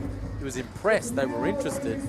Bairstow choosing to recommit with the Bullets. And like you say, hopefully, you hope that the club gets some significant payout for that patience, and would have been tempting to try and force him out there. Well, not force him out there, but try to rush him back when they were struggling at times last season.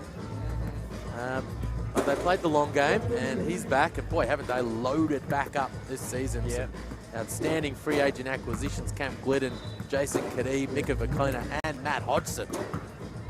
So they're going to be a very interesting lineup when we get to first see them in action in pre-season. But right now we're talking about Jack McVeigh, the new Adelaide 36er, and his Townsville Thunder team up against Who do you Canberra. like here? Who do you like here? Because Canberra got some ballers on this little group. Well, I like Townsville. Tim Keating just gives that the nod of approval. He likes Townsville as well. It's a little sad Tim Keating's no longer the #1 ranked 3x3 player in the nation, because I enjoyed him holding that mantle. He can get it back. Red Roo. If he puts on a show here, he can get it back.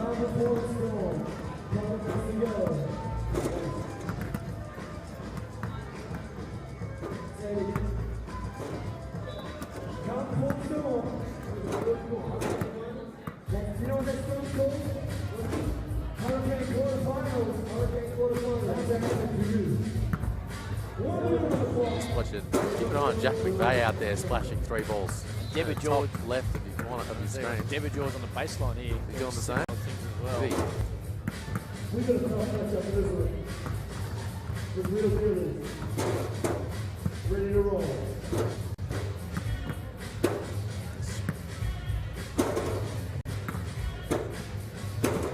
Mallory, who was pretty good earlier as well. Spoken, obviously played high school with Travis Trice.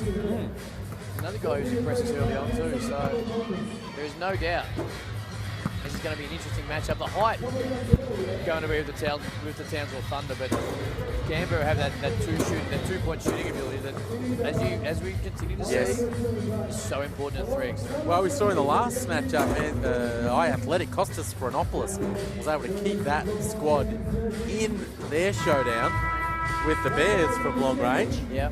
And something Ryan Starrett wasn't able to do earlier for NBD, but so important. Double points, obviously, and if Lachlan Ross, who, as we mentioned, hit 14 threes in 14 twos in Pro Hustle 1, if he can find a bit of space and get a couple off, you never know. Points to put some points on in a hurry. He will start. Deborah George will start on him as Canberra will have possession. Jack McVeigh will check it, and we will soon be underway.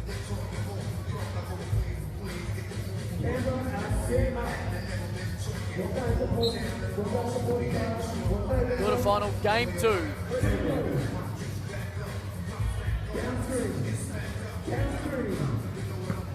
Great take. It's a good take. Reese Kay. Brilliant off the dribble. Got a foul on for one.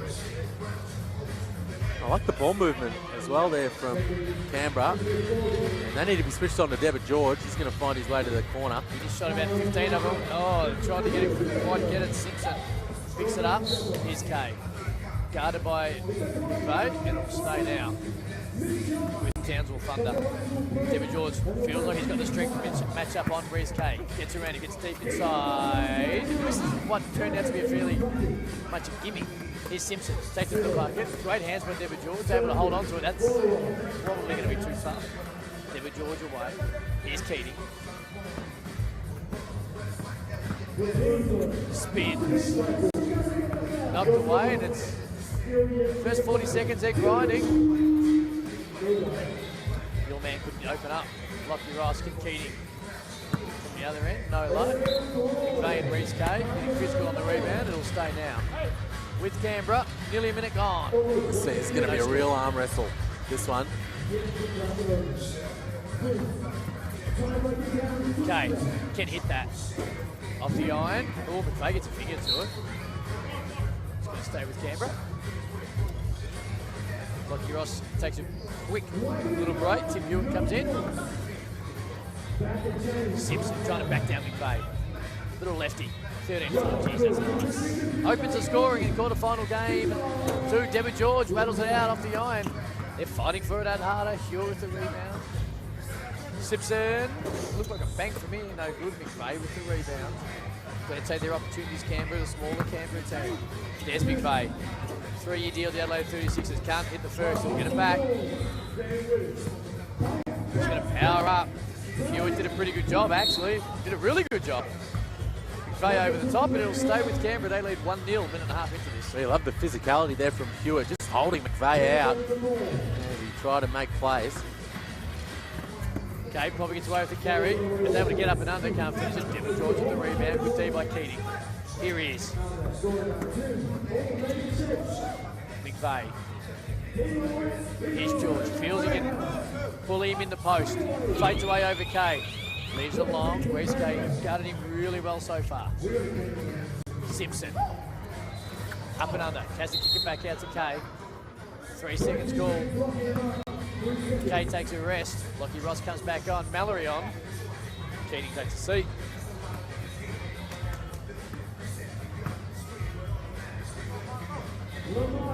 Here he is. Mallory just steps out, Mallory. Getting the roll. Oh, kicks out. There you go, Lockie Ross. Liam Santa Maria's guy couldn't finish it. Mallory kicks it out. McVeigh. Guarded by Hewitt. No double team. Too long. Couldn't quite get the roll. Just hasn't been able to finish, McVeigh. Simpson got it. Canberra make them pay. Catch and shoot from long range. Oh, that's too easy. That is a little bit easy. I'll tell you what, Simpson had other things on his mind. It's called offense. There we go, Lockie Ross. Oh, there it is. That's the stroke I'm talking about. And they're going to need to be locked into him. Can make it rain and shot him out to a 2-point lead. Simpson tries to get around George. This is the Canberra team Tommy Greer told us about last time out. Said, geez, we had a real tussle against the young kids out of Canberra in the quarterfinal, and you can see serving it up here to the Townsville Thunder. Lockie Ross can't finish it. Devitt George with the rebound. Thunder down 3-5. We've got 3 minutes gone, the last quarterfinal. Devitt George. Again, that's 3 times. Mallory too good over the top. But 3 times Devitt George thought he had the mismatch on Reese Kay, and Reese Kay's been able to successfully guard him. There's Ross, nice kick out. There's Stewart just inside the 2. Doesn't finish it. Mallory gets a hand, able to keep it in. George wants it for 2. Off the iron, McVeigh and Kay going at it. McVeigh did enough. That was a good effort from Kay on the block out. He had to get down and in Maddie Dellavedova style. Didn't quite get the pushback, and McVeigh able to lean over all 6'8" of him. Now gets an opportunity with the ball. Great spin. Yet again, can't finish. Oh, Lockie Ross gets a nice little hand on there. It's physical in there. McVeigh again, surely. 5th time lucky. Well, he's getting absolutely mauled under the rim, and the refs, I love it, letting them play. Okay, get it. Oh, good take. Okay, Mallory just grabs him. He'll go to the foul line. So the officiating has been first class. It has. All day long. Just striking that balance that you want to see in the 3x3. allowing that physicality, but when, you know, push becomes shove and the call has to be made, they are right, Johnny, on the spot. Canberra don't want to leave points. It's 5-all. Here's Mallory. Guarded by Simpson. Pretty good. Very good defense. It's where they need to see if they can free up Lachlan Ross for catch and shoot. No, he can stroke it. Here we go. Mallory above it though. Here's Simpson deep inside on Devin George. Probably should have got up the first time. George gets the hand, gets caught in the cookie jar. See, that's where that action pays off though, right? I mean, they switch out on Lachlan Ross. And Simpson gets the mismatch on George, who can go to work down low and get himself to the charity strike. That's the kind of action we need to see from Canberra the rest of the way. Get it. Got it. Keating. Great move. Wide open. Got himself that way. Couldn't finish. He gets his own rebound. Tries to go up. Forces the foul. Hewitt reaches the hand in. Now Keating to the line to try and even it up. 6-5. Canberra lead. Final quarter final. 5:56 left. NBL Pro Hustle 2. Just keep an eye on the foul count. 5 fouls at the moment on Townsville. The 1 on Canberra. And so the Canberra team's going to be shooting some free throws down the stretch. Ooh, had a good look. Mallory runs it down. Winner into a semi-final. Mallory wants it to be his boys. On another occasion, it comes out. He got the shooter's roll early. Couldn't get it there. It stays with Townsville Thunder. Gray to kickstart it. Here's Keating. Guarded by Kay. Kicks it outside.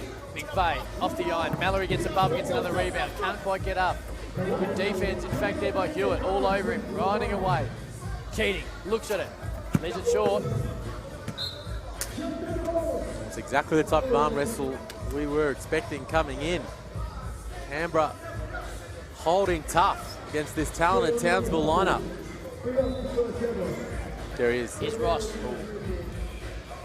Would have probably been a bit more aggressive. Kay kicks it outside. Wasn't a great pass. Kay still picks it up off the shoelace. And Ross nails it. Liam Santa Maria called it.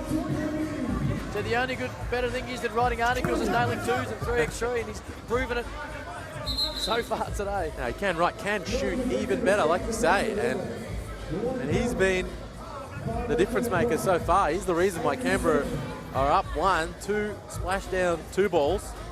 And they're running this action to get him open, using the switch. Here goes Hewitt. Kicks it outside. Ross. Let it go. Got it. Let it go. 10-7, Canberra up. And Canberra doing similar to what MBD did earlier, except they've probably got a little more class there. They're not allowing, as it stands right now, Townsville Thunder to be able to get into any type of rhythm, and it's great to watch if you are a huge fan of the Canberra 3x3 team, which I'm sure that everyone in that territory is right now. Nice move, big fade. Oh, wow. He just can't finish in this quarterfinal. No, he can't. He's having a little bit of trouble. Just that extra element of physicality troubling him down low. And I like it. I mean, the moves are there. Put it on the deck on the right, spin back to the left, and just been leaving him short, even at the strike.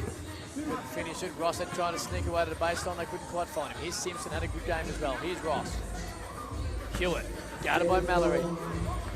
Kicks it outside. Simpson just lets it fly. Mallory uses the hop to get the rebound. Devin George fouled by Hewitt. Let me tell you, Cam, this game, I mean, the result of this quarterfinal is on the hand of number 2, Lachlan Ross. It is. I mean, if Canberra, they have a 3-point lead right now, 4.5 to go. Great hands. Both defensively as well. Here's Hewitt. Ross, don't tell me. He's a little bit short. Nearly got his own rebound too there. Mallory picks it up. Devin George hasn't been able to get any type of rhythm himself. Hasn't been able to get any clean looks. Takes a tough one there. Leaves it short. Gets out his own rebound. Wanted it more. Gets hit. Oh. And leaves it short. I tell you, this game, I mean, this represents the possibilities of 3x3 hustle for me. I mean, these guys, have you heard of these Canberra boys? You know, they're not big, not NBL names like Devin George, Jack McVeigh. We mentioned 3 years with the Adelaide 36ers, but they have the lead and they are in the running here. 4:01 to go, 10-8. Here's Kay. Inside to Simpson. He has been brilliant. Got nowhere to go there. Great. Oh, somehow found a way to the basket. That didn't hit the ring. It'll be a shot clock violation. Somehow, I don't know how he got that shot to end up so close to the basket. No, he got it. Nice move. He was strong. He got it off. Here's McVeigh, guarded by Simpson.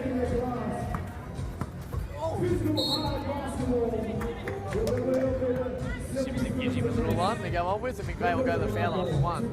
They trail by 2 still to Townsville Thunder. We wasn't able to make it count last time to the stripe. This time, one better. We're back to within 1. Okay. In McVeigh's eye. Couldn't hit it. If fatigue's going to play a part. Double team Simpson. George goes straight up and finishes it. We're all tied at 10. Townsville Thunder trying to find Simpson. Off the iron. Ross comes out of the top. This will be a tough call. It's Canberra ball. So Canberra really need to find Lachlan Ross, get him a bit of room, get him a look. Hasn't had a shot for a couple of possessions. Here we go, guarded by Keating. There's the shot you wanted, Lam Santa Maria. Couldn't get the shooter's roll. Dimond George with the rebound, guarded by Kay. Still thinks he can take him in the post. This time he can. No basket. 3 in the key. 3 in the key. Canberra ball. 3 minutes 10, all tied up. Hewitt comes in for Kay. Big 3 minutes coming for these two teams. Canberra v Townsville, 10-all. Kicks it outside. There's Ross. Hewitt wants it. Can't get it off the iron. Dimond George with the rebound, guarded by Ross. He says, I'll just take it too. It's off the iron. Simpson. It's been a mountain inside. He has it. Guarded by Keating. Well guarded by Keating. What a pass. Great defense. Jack McVeigh able to get a hand to it. We had Ross on the line. Here's McVeigh. Gets around. Duncan, big fella. Oh, again. Can't finish at the ring. Oh, big play. Simpson had Ross naked and couldn't get him the pill. Big defensive play there from the number 4 ranked 3x3 player in the nation, Tim Keating. Just worked the angle, got in the passing lane and denied the find to the sharp shooting Lachlan Ross. So we see the kick out, Ross here on the right, and Keating read it like a cheap airport novel. And just knocked it out of bounds and saved the day. 10-all, 2 minutes 36 to play, timeout. Jack McVeigh, you just get the impression he's not loving the contact. No, he's not. I also get the impression, though, that he's the guy who is going to make a big basket. Okay. One of them are going to fall. Like that. Could that be it? Ooh. Nothing worse when a player lets a commentator down. Here we go. What can Ross do? Hands off to Kay. He just lets it fly. Is that what they drew up? I don't know, but it was interesting. Great take, McVeigh. There you go. There it is. Little left hand on the spin. Oh, Mallory's got a hand to it and stole it. Great pass, kicks it out. McVeigh wide open for 2. Off the eye. Mallory's just keeping it alive. He's just workman like right now, or a workhorse. I'll give him both cliches. There's McVeigh. Can't finish it. Mallory again. Too big, too strong. It's a 2-point Townsville Thunder lead over Canberra. 1:50 to go. Travis Trice's boy, Lamar Mallory, really stepping up. Kay, straight on 2. Off the iron. Dimond George able to snaffle the rebound. Townsville Thunder, can they taste the semi-final spot? Uh-oh. He's got Ross on the skates. Can't finish it. Kay got the rebound. Not much in. That was very, very, very nonchalant. They're tied, this Canberra team. They've been brilliant. But Dimond George gets deep into the key. Little fadeaway. McVeigh has lifted, kicks it outside. George for 2. In and out. Hewitt with the rebound. It's a one-possession game. Ross open. Ross for the tie. He doesn't have his legs under him, Lachlan Ross. The man who has carried Canberra to the quarterfinals. Mallory can't finish it. It'll stay with Townsville. They cling to a 2-point lead. We're under a minute to go. McVeigh guarded by Kay. That's the basket I think that might break the back of Canberra. Ross nearly tosses it away. Kay, they're tired, Canberra. They need something. McVeigh gets a hand on the 3-point shot. Kay just throws it up. Dimond George probably got away with the hand check. Mallory says, I'll just close this door. Can't finish it just yet. Kay with the rebound. 31 seconds to go. Kay takes it on George. Oh, he should have tried to throw it up there. Well, he's going to have 2 free throws. In the That's bonus. the kicker. That's the kicker here. So I'm pretty sure that's... Wow, hold on. They're checking it out. Oh, I'm confused. Ross. Simpson needs it. Doesn't get it. Mallory.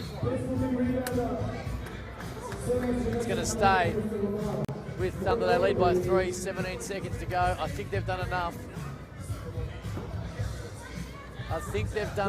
In a great quarter-final. Deborah George hasn't really been able to get this post up on Brescade all game. That's no exception, but it's not going to matter. McVeigh tosses it up. Shot clock was going off. Doesn't matter. Simpson for 2. Got it. Too little. Too late. And the Townsville Thunder are the 4th team through to NBL Pro Hustle 2. Here at the Docklands Stadium, we are going to see them through in a pretty good game. In fact, Canberra were Really good. Just a little bit. Some of their systems broke down late, and that was the reason. Man, you called it, Cam. A couple minutes ago, 10 points in it, and it was Jack McVeigh. The man just signed a 3-year deal with the Adelaide 36ers, one of the brightest young stars in Aussie hoops, out of Nebraska, who stepped up, struggling with his touch earlier, unable to get a couple of finishes, but came up big when it mattered most and was able to power the Townsville Thunder into a semi-final matchup with Spectres Athletic. And now he does join Eamon, courtside, RMC. I'm here with Jack McVeigh. Wonderful game from you guys, really willed your way through. Now, what does it mean making a trip down here, and how much better would it be winning the tournament? Yeah, it's big time. Good tournament, put together really well, and, let's get this win now. 2 more games. Absolutely. It is tough out there. Who do you reckon is the hardest matchup out here? Oh, definitely like Petrie and Drimmick. We owe them one as well, but we've got to take care of the semi-finals first, and then, just make the most of every game. Like the attitude. Now, what's the major difference playing 3-on-3 as opposed to 5-on-5 basketball for you? It's a lot more physical. Like, stuff doesn't get called that usually would get called. It's a physical game, and then it's fast-paced. You got to beat your man. It's almost like one-on-one. Like, who wins the matchup on the day. Exactly. Well, all the best, and I hope you guys can will your way through. Appreciate it. Good luck. There you go, into a semi-final Townsville Thunder. 4 teams left, and this is how they did it. It wasn't pretty, in particular early. McVeigh, there you go, his inability to finish at the ring, but the skill that he's got in the class that he has, I was confident he was going to be able to get it done, and he did.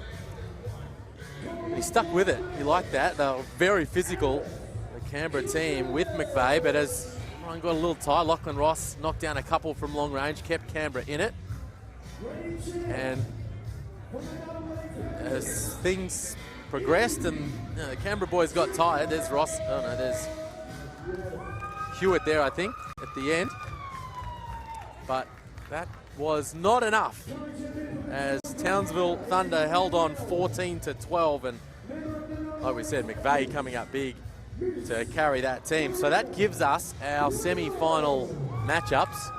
Spectres Athletic will play the Townsville Thunder, and the Platypuses against the Bears. Is this this is the bracket we thought we'd get from earlier in the day? Bad time I didn't have a bracket busted. I got this 100% correct as we sit here right now. Spectres Athletic being elite basketball is the first semi-final in the women's side of the draw here at NBL Pro Hustle 2. We have seen a fair bit of Spectres Athletic. We haven't seen elite basketball just yet. I'll tell you this right now, this is chock full of young talent when it comes to not just 3x3 but basketball all around. This is going to be a very interesting contest over the next 10 minutes. And I tell you this is going to be, we sit here and we continue to talk about Spectres Athletic. Obviously the winners of NBL Pro Hustle 1, Beck Cole, been replaced by Alice Gooding today, but this is going to be a contest that I think is going to go a long way to determining if Spectres Athletic going to go all the way and get that $10,000, because these young girls from elite basketball are very switched on and know the 3x3 format. Well, this is Shane Heal's crew. Elite basketball. You got Maddie Norris, Chelsea Schwer-Usa. Is it Usa? You going to pay that? That's what I'm going to go with. Kelly Havada Usa, the Usa girls, and Ashley Heal.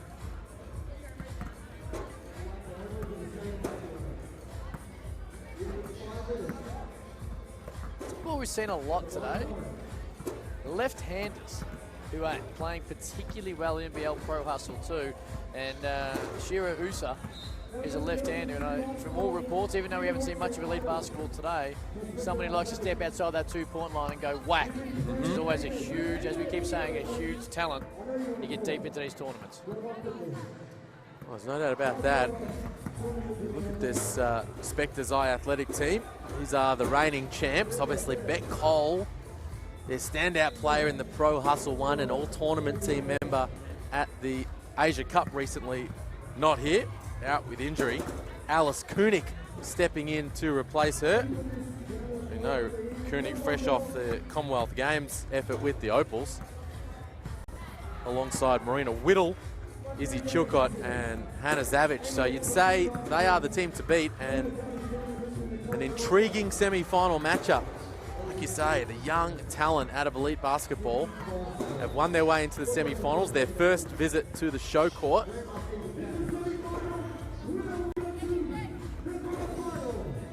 Interesting to see if they can hang with this talented Spectres Eye Athletic lineup. Which no one has been really able to do yet today. We haven't seen a lot. We've only seen Spectres Eye Athletic once on the show court, but it was Marina Whittle that was the standout player in that game. Recently signed with the Bendigo Spirit, about to make her WNBL debut, has been playing very, very well in the Seaboard. She's averaging 22 points per game, 6 rebounds for the Spectres. You can see why with the form she's shown earlier today as well. Can really shoot the pill. That's, you get a look at the setup here on the screen with the festival atmosphere. You can't see what's going on outside with the food trucks and the street hustle. Some talented kids playing out there. And we've seen a couple of them, of course, in the 2-point shootout as well. And that was great. And Doesn't it look amazing? It does. And if you haven't been here yet, and you've got the afternoon free, come down and say good day. We're in the Docklands, and you're right, food trucks galore outside. We've got the street hustle courts, and you come inside. The atmosphere is jumping. We're getting in the semi-finals now, of course, so you know that the games only continue to go and get better. We've had a very, very good day of games as it is. So really right now, it's time to get down there and say good day to NBL Pro Hustle 2. NBL Pro Hustle 3 next week in Sydney. So for all our Sydney viewers right about now, do not miss that, because we're going to see some of the best teams. And then the FIBA Challenger in a couple of weeks, the best teams from around the world, not just in our own backyard, but right around the world as well.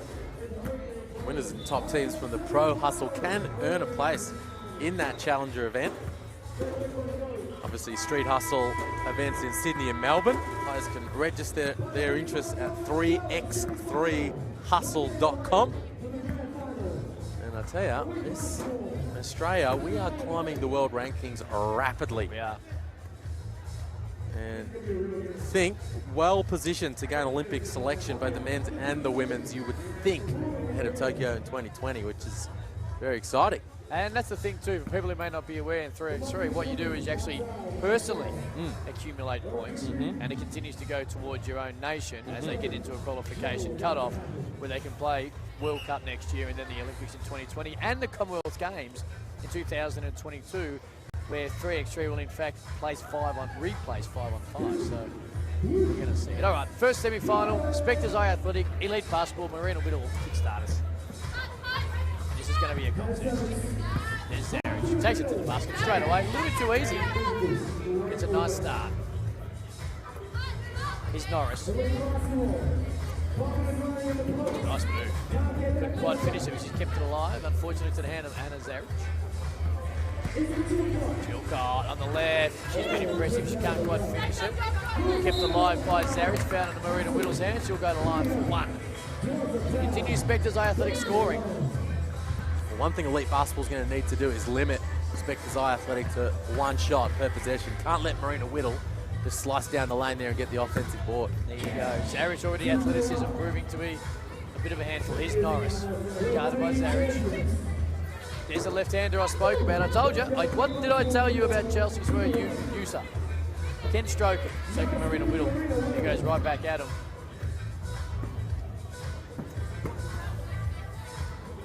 Norris, guarded by Zarich.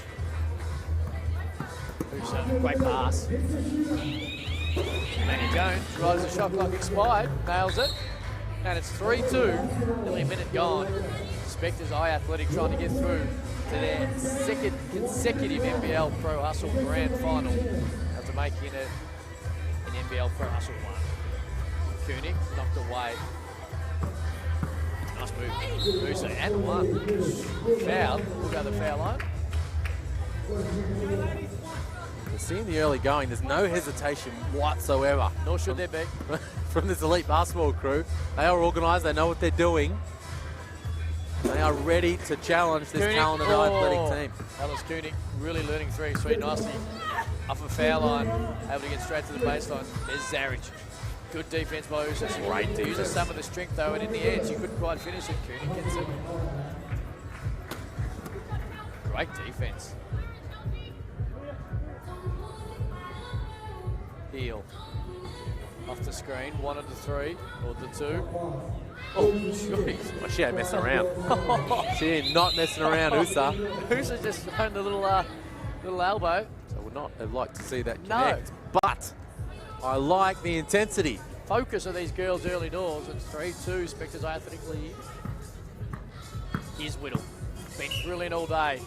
Geez, that's a tough call. That's a real tough call. I thought she, you know, for what we've seen throughout the day, Cam, Probably not much more she can do in that situation. I felt like Ashley Hill was moving her feet. Took it right down the middle. Koenig, guarded by Jones, steps back off the iron. Zaric, as she's done so well already in this game, runs down an offensive rebound. Here's Biddle, over Heel. Great defense again by Heel. This time she's rewarded. Referees didn't step in. Zaric, Koenig, ball didn't hit the ring, so the shot clock was about to expire. Marina Whittle got the rebound, couldn't finish it. Here's Usa, Chelsea. A great pass. Maddie Jones just wasn't quite ready for it. Just towed the Get it baseline. caught.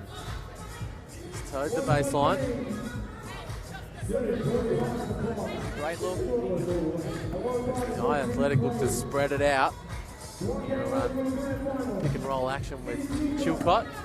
Koenig passes up for 2. Now kicks it outside. Whittle, foot was on the line. It's a 1 only.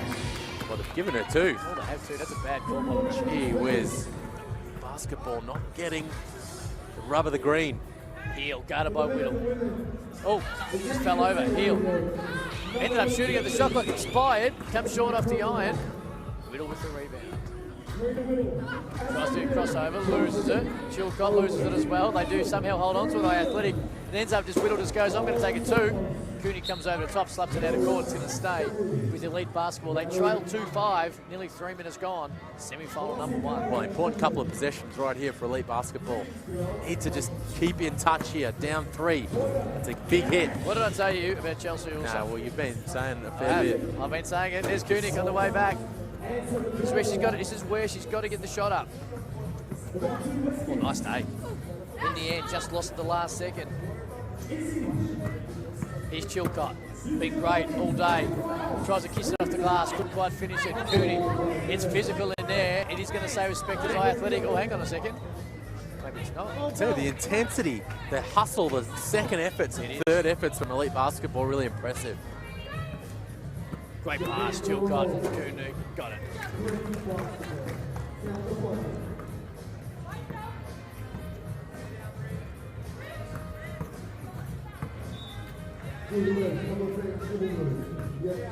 Ashley Hill, great defense. Yeah, that shot clock ran out again. Good take. They've missed a couple of calls to elite basketball, but they got that one. The shot clock winding down. Ashley Hill putting it on the deck, forcing the issue against Leon, and making her way to the foul line.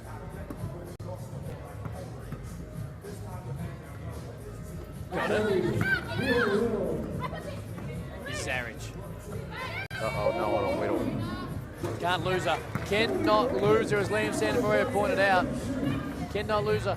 Usa, give it back to her. Heel, ignores it, shoots a 2, right back at them. It's 7. I thought it was 7-6, it's 7-5. Here with the rebound. Usa, baseline. Got nowhere to go. Great defense by Whittle. Kicks it out to Heel. There's Chelsea also. She's been the defense early, kept them going, and again. Wow. It's been a great last minute here by Elite Basketball. Great pass. Whittle fouled hard. Made her earn it. She'll go the foul line for 1.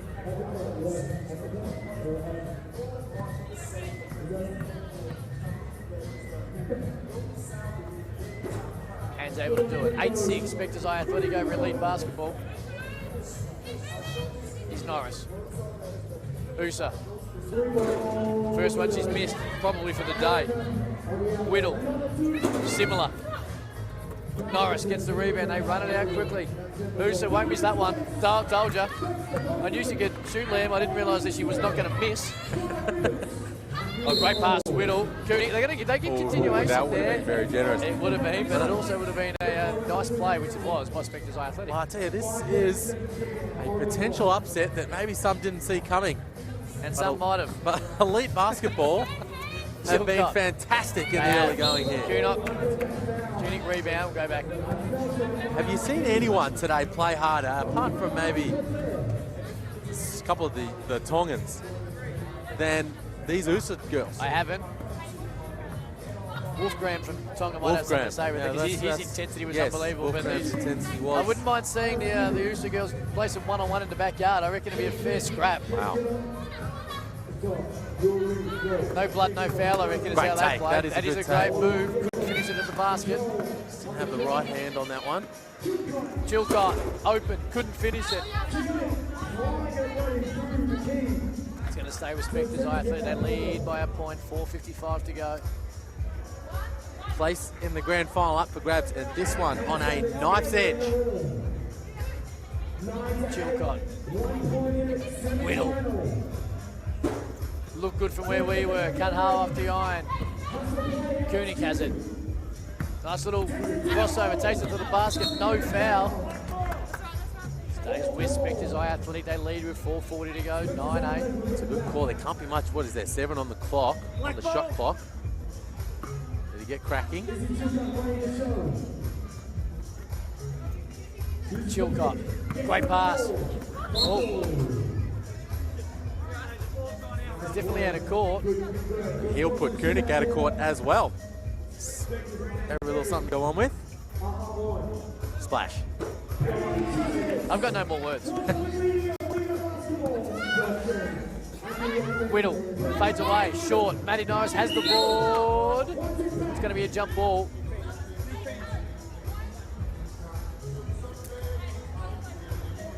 Spectres Eye Athletic 9, Elite Basketball 10, semi-final number 1, NBL Pro Hustle 2.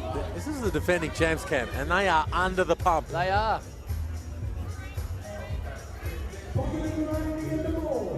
Zaric, key opens up. She'll go the foul line for 1. Cool. Is this the most physical game we've seen all game? Well, all day? It's been the right kind of physical. It has. 6-1, the foul count, as USA asks Cam Luke for a little advice. It wasn't shooting advice I'm hoping she's asking for. Well, she's got that. Jane Hill has taught these girls well.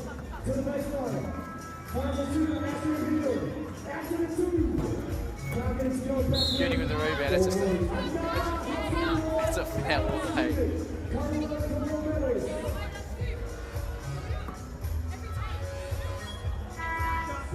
See, this is where things get interesting on the foul count. doubt. That's why USA was asking about the fouls. Every foul from this point on. 2 free throws for Spectres Eye Athletic. Koenig leaves one at the line. Once it gets 10 plus 2 and possession, Cam. So fouls catching up with Elite Basketball.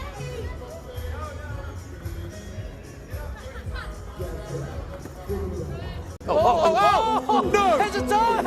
Oh, get out! Give me that! Zarin says, not on my watch. Hang on. Oh, don't touch. Wow. What happened? What's the call? You know she's my favourite player of the tournament.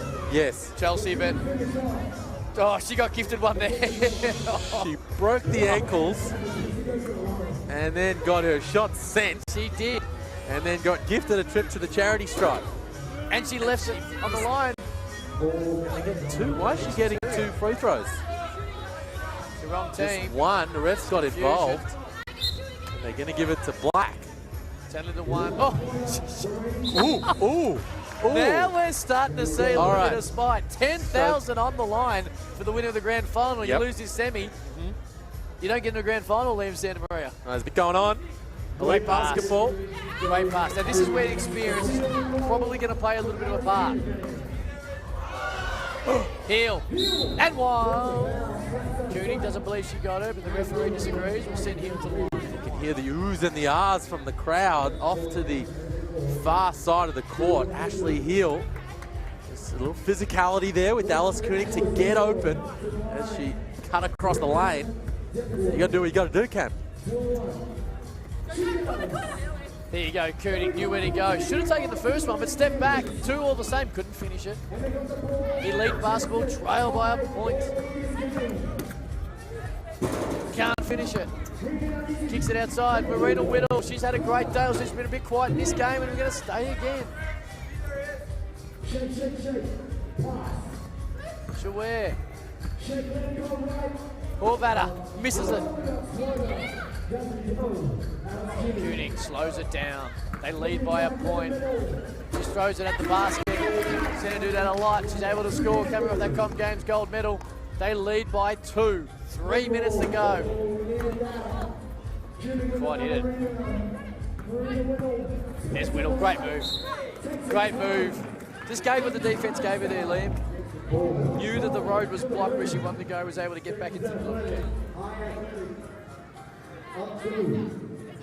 Elite basketball needs to hang tough here. 2 free throws. Marina Whittle, chance to put Spectres Eye Athletic up by 4 inside 3 minutes. The door ajar.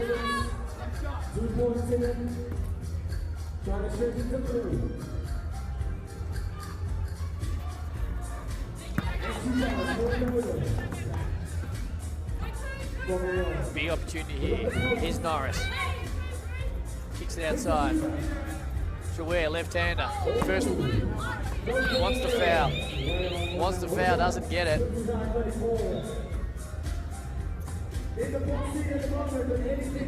14-11, Spectres Eye Athletic by 3. Kicks it outside. Zaric, who's had block of the day, got ruled a foul. That's a nice move. Spun back the other way, kissed it off the glass. Experience. Working for Spectres Eye Athletic as they lead right now by 4. Well, it's now or never for elite basketball. Want to hang in this one. Norris can't finish it. They have subbed out Chelsea Swear as well, which I wouldn't have gone with, considering she hasn't really missed. But Koenig kicks it outside. Zaric, 18 foot. Got it. 16-11, it's Eye Athletic by 5. Norris goes up, can't finish it. Koenig for 2. They look tired, elite basketball now. Fatigue playing a part. They need to get a wriggle on. Heel. Great jab step. Got it. Oh, she got it. Must run in the family. Back to 3. Big hit. Koenig straight back at her. Right back at her. 18-13, the lead's 5. Heel done everything about passing it. Shoot it again. Takes it to the bucket. Too far away from the foul. It's a strong take. It was. Gonna see a timeout. Up for the challenge. It's been an interesting battle, that one. Heel and Koenig. Like you said, back-to-back triples. Here's Heel with the... Oh, if we could go back further and get those back-to-back triples. As the girls go into the timeout. Heel went whack and Koenig whacked right back. As Spectres Eye Athletic held on to their 5-point lead. 1 minute 33 remaining. Here they are. Jab stick. Knock it down. Outlet. Maybe just a little bit too much room. And Koenig, bottom of the net. What can they muster? One last chance for elite basketball. Norris. Shot clock it. In opportune time. 18-13. 5-point lead. Norris is grabbing there. Referee Brad Geesh all over it now. Off the ball. They missed a couple in the early going. Just trying to stamp it out, but boy, minute 22 to go in the semi-final. Not where I would have blew the whistle if you're not going. If you're going to let it go early. Chilcott nails both. You would think now, even though elite basketball have been brilliant, Spectres Eye Athletic are going to get back to their second straight NBL Pro Hustle Grand Final. Hit away by Chilcott. You mentioned fatigue sitting in for elite basketball. They have played hard. They've been brilliant. Man, they have played so hard. They've been fantastic. Shot clock again. Zaric's been unbelievable defensively.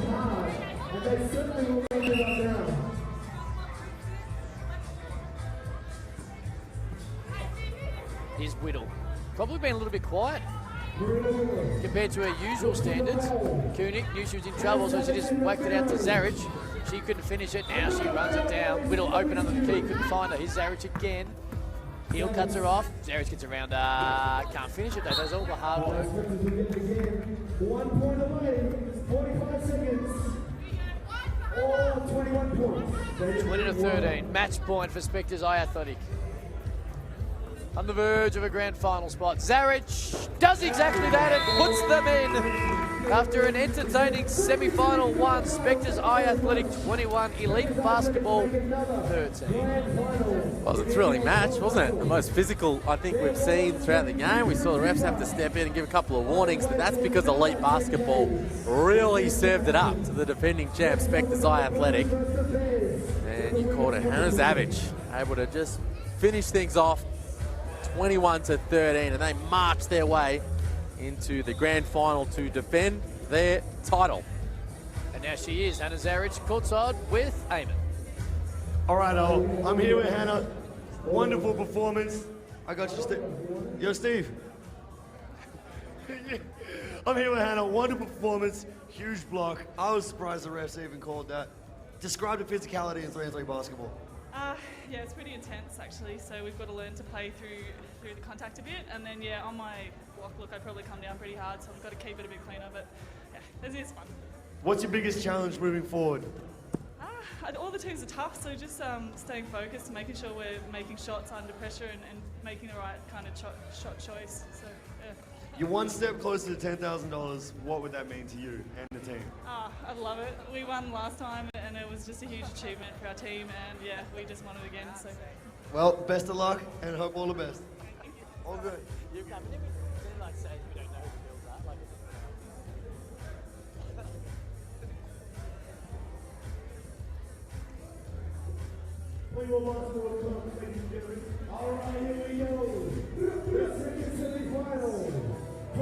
Well, that's the end of the first semi-final. Cam having a couple of technical difficulties here with his mic. As we look ahead to our second semi.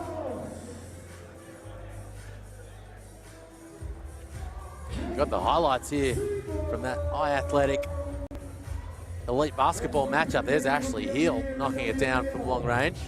Alice Koenig responding. Whack! And there's Zavic putting the finishing touches on a solid win. Really impressive win there from Eye Athletic. They were challenged. Some questions were asked of the defending champs. In here without Bet Cole, face of the franchise. Alice Koenig stepping up in her absence, and they are through. They are through to the grand final, and they will play the winner of this semi. The girls being introduced right now, the Bears, taking on the Deakin Melbourne Boomers. If you haven't joined us earlier in proceedings, the Boomers, Monique Conti, Jazz Shelley, Jasmine Simmons, and Maddie Garrick. And the Bears led by Renee Garlop, formerly Renee Camino, for those who followed her earlier in her career, Kate Seabom, Eleni Valos, and Eliza Jane Loader. Which means Dimond Valley didn't win their way into the semis, which for me is pretty interesting, and a good team. Lauren Scherf, Parvas, Watman, and Gould. either way, this is who we've got, the Boomers and the Bears. See them warming up. There's Maddie Garrick, fresh off her bronze medal from the Asia Cup in Shenzhen, China recently. WNBL Grand Finalist with Melbourne Boomers last season. And Monique Conti, you know her multi-sport talents, also on that Melbourne Boomers team. Best on ground in the AFLW Grand Final with the Western Bulldogs. Cam Luke enjoyed that one. Currently playing with the Melbourne Tigers in the Seabull. Boy, as it stands, she's currently playing WNBL, Seabull, 3x3 and AFLW while studying at Deakin University. So I don't know how she finds the time. Under 17, 18 and 19 national team member. Same with Jazz Shelley, number 2 in the Orange. Participated in Basketball Without Borders camp in LA at the 2018 NBA All-Star Weekend, so not long ago. She's been obviously at the COE the last couple of years. She's currently playing with Southern Peninsula in the Big V and putting up some numbers, 18 points, 5 boards and 5 assists. Cam, you back in action? he's done some damage to his mic, it seems. Jasmine Simmons, CO at the Centre of Excellence last. Oh, I've dropped out as well. I'm back. Jasmine Simmons, saying, oh. I'm out again.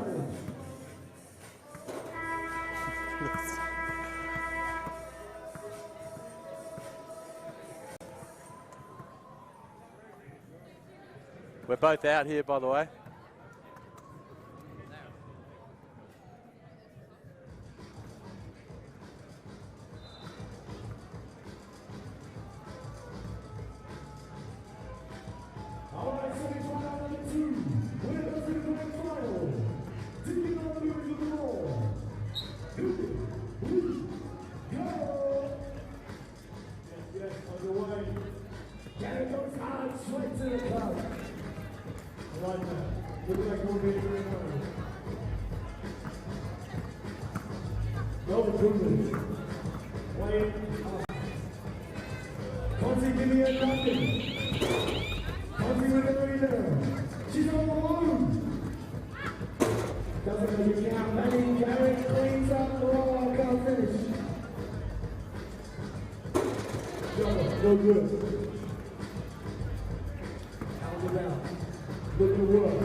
Yeah, we're back. Apologies for delays. We get into this semi-final number 2. The Bears is Barlos. Inside on Simmons, has to go up. Rattles in and out and back in again. The Boomers trying to get back to that final. Garrick over Garlop. In and out. Here's C-Bomb. Foul line, 15-footer. Gets it down. And now we've got a contest. Here's Garrick. Oh, too easy. And we'll couldn't quite finish it. Great move. Garrick will go to the foul line. Winner to take on Spectres, Athletic, and if it is the Boomers, it'll be a rematch of NBL Pro Hustle 1. Can the Bears from Sydney get it done? Garland for 2 off the Orange. Shelley, who's been great all day, gives it to Simmons. Back to Shelley. Works off the Simmons screen. Got it. Talent, low Shelley. Cheers. Here's C-Bomb. Great D by Simmons. Great D by Simmons. Garlop, shot clock was running out. She just throws it up and it goes down. And they didn't need that. Here's Garrick. Guarded by Garlop. Garlop gets a hand in. In the end, Matty Garrick got a line for 1.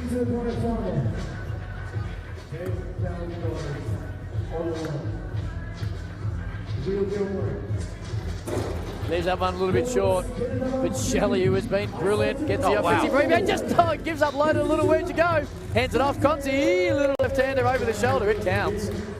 Shelley is everywhere right now.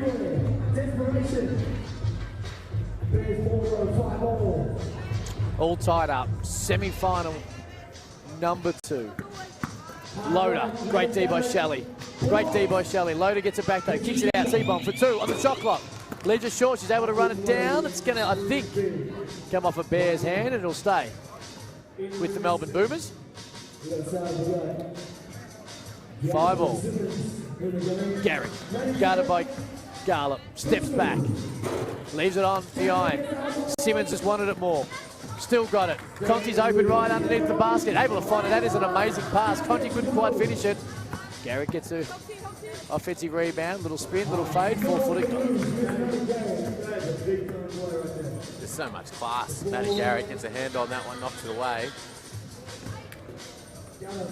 She's just been outstanding all day, hasn't she? Matty Garrick, terrific form. In particular, when they play the younger, less experienced teams. Here's Garlop, speaking about experience. She's brilliant, can't finish it. Shelley's been the best player on the court so far in this semi. She's been great. Now takes it to the rack. Great pass to Simmons. She finishes it with the left. Garlop, over Garrick. Got it. Right back at them. 2's better than 1. Here's Simmons. Shelley. Just stopped on the dime to be able to get that jumper up. Couldn't quite hit it though. Varlos with the rebound. Here's Garlop. Just hit one. Couldn't do it there. Garrick wants it. That's why. Big. Just has that ability to come up big in the big moments. Matty Garrick fires the Boomers to a 3-point lead. Garlop just saves it going out of court. They kept it alive. Loader couldn't finish it. Varlos with the rebound. They'll reset the Bears with a new shot clock. Matty Garrick, what unbelievable defense. Gets a hand. Now she steps out just inside the 2-point line. She can't finish it. Varlos gets the rebound. Non-stop semi-final 2. Winner to take on Spectres. Athletic. Garlop can't quite hit it. Shelley with the rebound. Oh, Shelley with the crossover. Loader, pretty good defense. He steps on through, can't finish it. Gets her own rebound, goes over the left hand and scores. She's been huge, stepping up in the finals. Jazz Shelley putting it on the deck and making plays. There's Garlop, tries to get Loaded open, doesn't quite roll, and Shelley with another steal. Defensively been brilliant. Garrick thought about it, now takes Garlop off the dribble, spins back, Garlop gets a hand in, probably got her against the wrist. It will stay with Melbourne Boomers at the top of the key anyway. It's a matchup that entertained us earlier in the day. You can see on the replay here, Garrick versus Garlop. As Garrick in real time knocks down the 2-ball. 6-point lead to the Melbourne Boomers. So the Boomers up 6. Conti with great defense on Garlop. Cleared out the side of the court, kicks it out, C-Bomb, just lets it fly. Shot clock was running out, it drew iron, so it would have counted. Stays with Melbourne Boomers, though they lead by 6. Conti feels she can take Varlos. Didn't prove to be successful that time. C-Bomb goes baseline, gets around Shelley, did all the hard work, couldn't finish it. First person to really able to break Shelley down off the dribble. We'll go again. 6-point lead to the Boomers.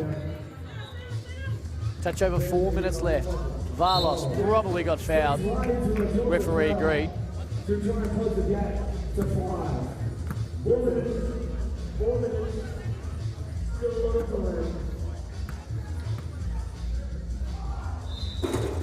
Leaves it short. Oh, Esmond, Simmons, Shelley.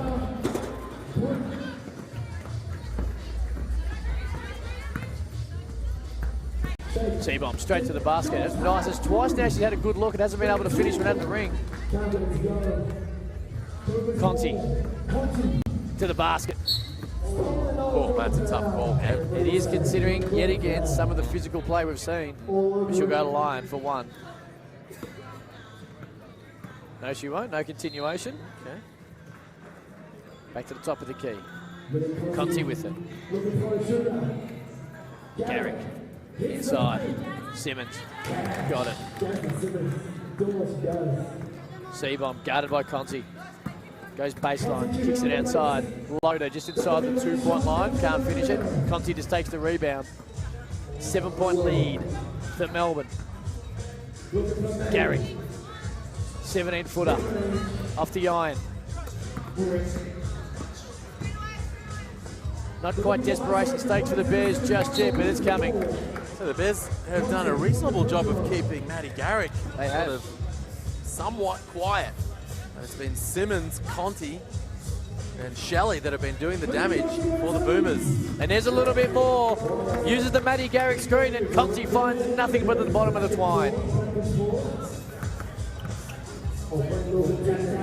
Nice hand, can't get a steal. Oh, right back at you. Wow.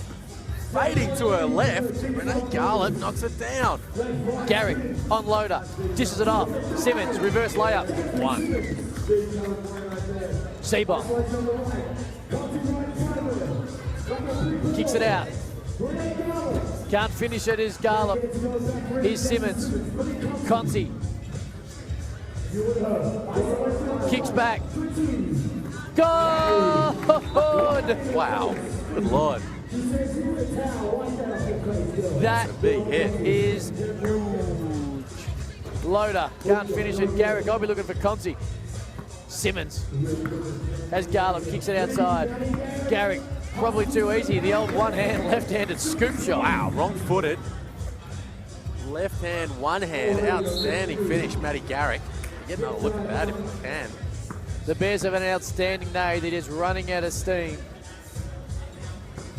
As it seems like we are going to see Shelley deserves to end it after the game she's had. She's been brilliant. Simmons with the rebound. Garrick guarded by C-bomb for the win.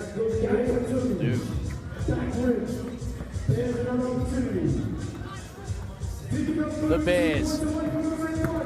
Nice move, C-bomb. Got it. Here's Garrick. Inside, Simmons. Time running out. Shelley, step back. Can't do it. C-bomb gets the rebound. Loses it. Simmons able to get the loose ball. They're going to start again. Shelley deserves it. I've said it 4 times. 5th time was not lucky. Well, they've got plenty. They're playing with house money, though, aren't they? They are. 1 minute left. 10-point deficit.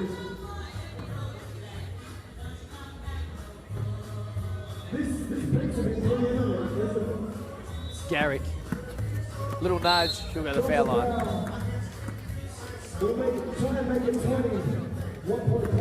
They've been impressive today, Melbourne. They're going to be in a grand final that they couldn't quite get over the hump of Spectres Athletic 2 weeks ago in NBL Pro Hustle 1.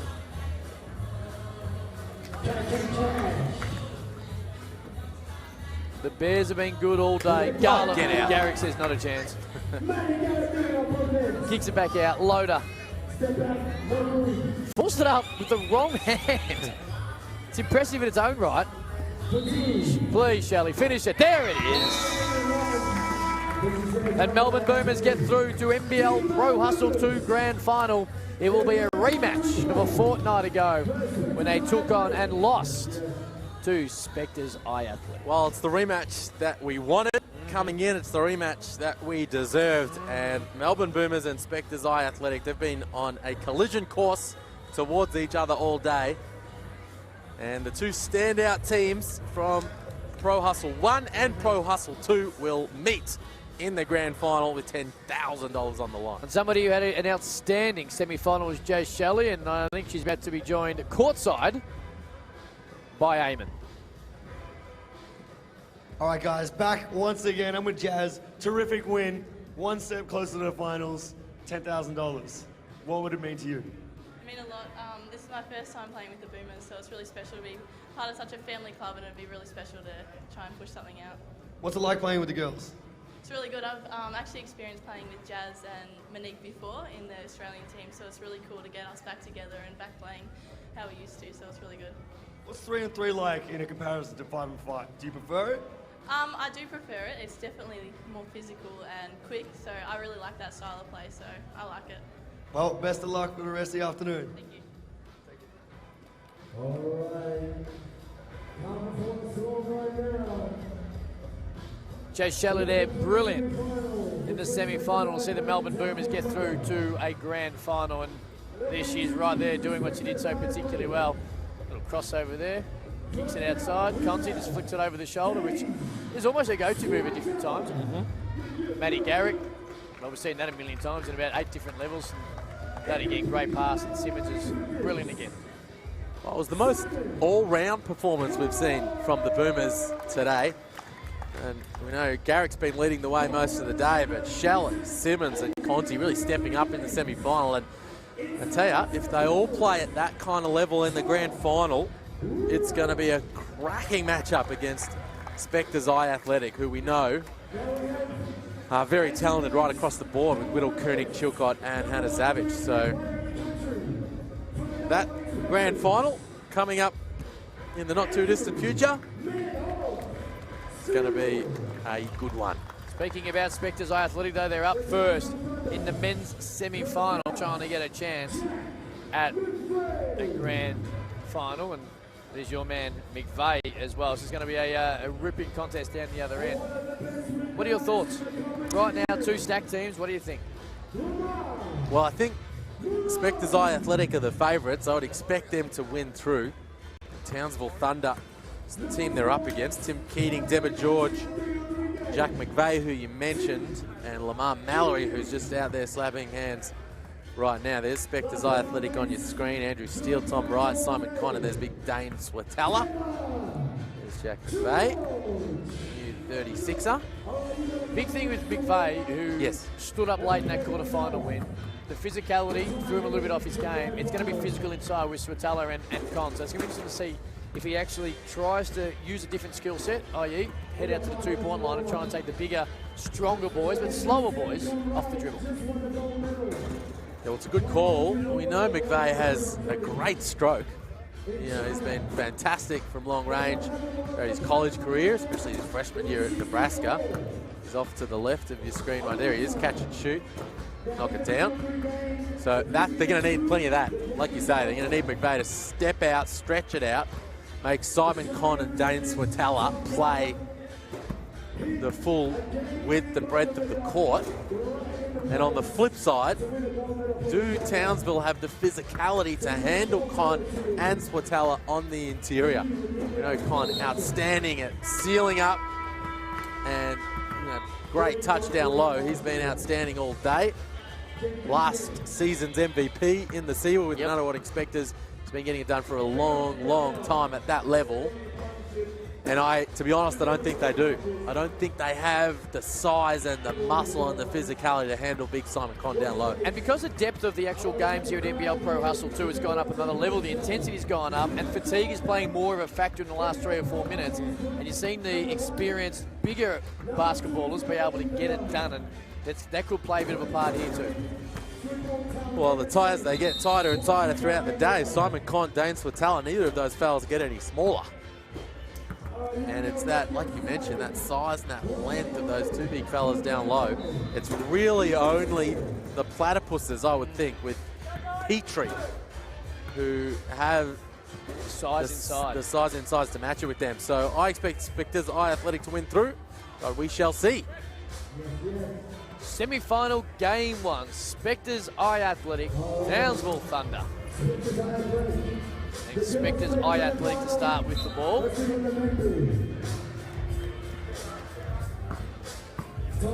There's Wright inside. Not a great pass to Con. He couldn't get hold of it. Stays with Steele outside. Right for 2. Gets the early bounce. Something he didn't get in the quarterfinals. Gets the early bounce here, though, and they're away and running our Eye Athletic. Well, there's McVeigh. It's what we spoke about. Outside the 2 point. Well, Con doesn't want to guard him out there. No, he does not. That's where they've got the advantage, and this is where it's an issue. Jump hook, no good. Dimond George runs into a brick wall called Con. Right. Oh, Con. Oh, wow. Trying to prove us wrong off the bat. Can't quite finish it. Here's Dimond George. Guarded by Steele. Steps back. Off the iron. Right keeps alive. Con kicks it outside. We'll start again. There is right. Guarded by McVeigh. Nice move. You're right, Liam. He can play NBL, this guy. There's McVeigh. On Con. Little, geez, nice little touch pace by Keating. They're going to be able to hold on to it. Just. How long on the clock? Good on the Here's the replay here. Tom Wright putting it on the deck, spinning, and winning. On the shot clock, no good. We'll stay with it though here. Here's Steele to Con. Just gets rid of McVeigh. Doesn't finish it though. Got rid of him, done all the hard work, and that's what we spoke about again. But McVeigh worried him just out of it. Well, so far McVeigh doing what needs to be done on the inside defensively. That's where this game is going to be won in. And the ability to consistently do that throughout the game. Steele for 3, can't finish it. Devin George taps it to his teammate Keating. Here's McVeigh. No isolation. George wants it in the post again. Guarded by Wright. Just goes up over the top of him from 17 feet. Need to get a hand. 3 all. Just over a minute and a half to go. Here's Con. Guarded by McVeigh. Oh, wow. Devin George just snaffles it. It wasn't a great looking shot, but in the end, George just wanted it more. Able to put the little nudge away. Can't quite finish it. Con doesn't leave the ground to get the rebound, but he kicks it out effectively anyway. There's Wright. Gets inside on McVeigh. Just eases it up off the glass. 4-3. McVeigh, guarded by Con. Still guarded by Con. He just wants it too. Down! Just off the iron. Good defense there by Simon Con. Really good defense there from Simon Con. Up for the challenge on the perimeter. He's right. He wants Con and doesn't give it to him. Takes it inside on McVeigh. Couldn't finish the end one.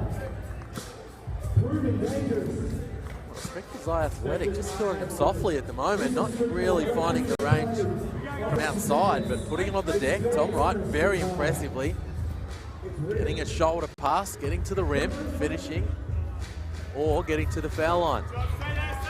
Switala in, Con takes a rest, Keating takes a rest. Mallory, who's been really impressive as well, comes in for the Thunder. Oh, out of court.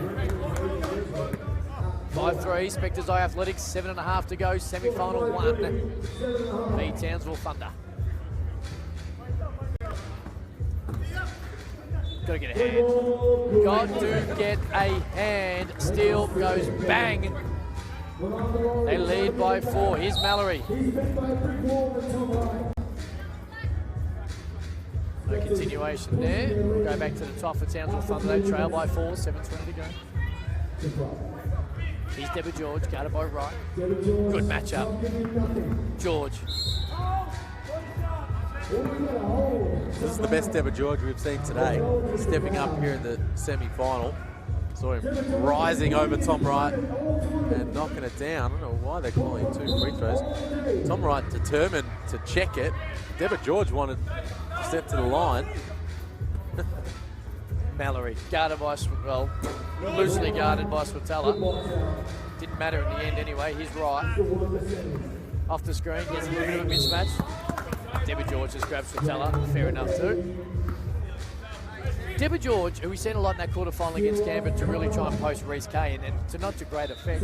He's better off the dribble rather than when he gets caught up. And he's a strong unit, so I'm not suggesting he doesn't have the strength, but that first step he's gotten off the dribble is his game. I think he's used to being the smallest guy on the floor. He got a little excited when he saw little Reece Kay on the floor. He said, it's time to shine down low. But you're right, he's much better facing the basket. Con. Got it. Great pass. Right, 9-3. Spectres Eye Athletic have opened up a nice little advantage. Deborah George trying to cut into that. No good. Con just gets a rebound. Con leading NBL Pro Hustle 2 in rebounds without leaving the ground. 7 a game, I think he averages. Well, I mean, if he's going to stroke it from long range. Why leave the ground? And with his touchdown low, I mean, he's right. too much to handle. Right, now I'm going to get Keating deep. Throws off the backboard, no look. Mallory with the rebound. He'll find some offense, Townsville. This is the man that needs to find it. Right, great defense so far. McVeigh's able to use a dribble to get deep into the paint. Throws up a little left hand. It wasn't really close. There's right. Now Con. Just uses his brute strength.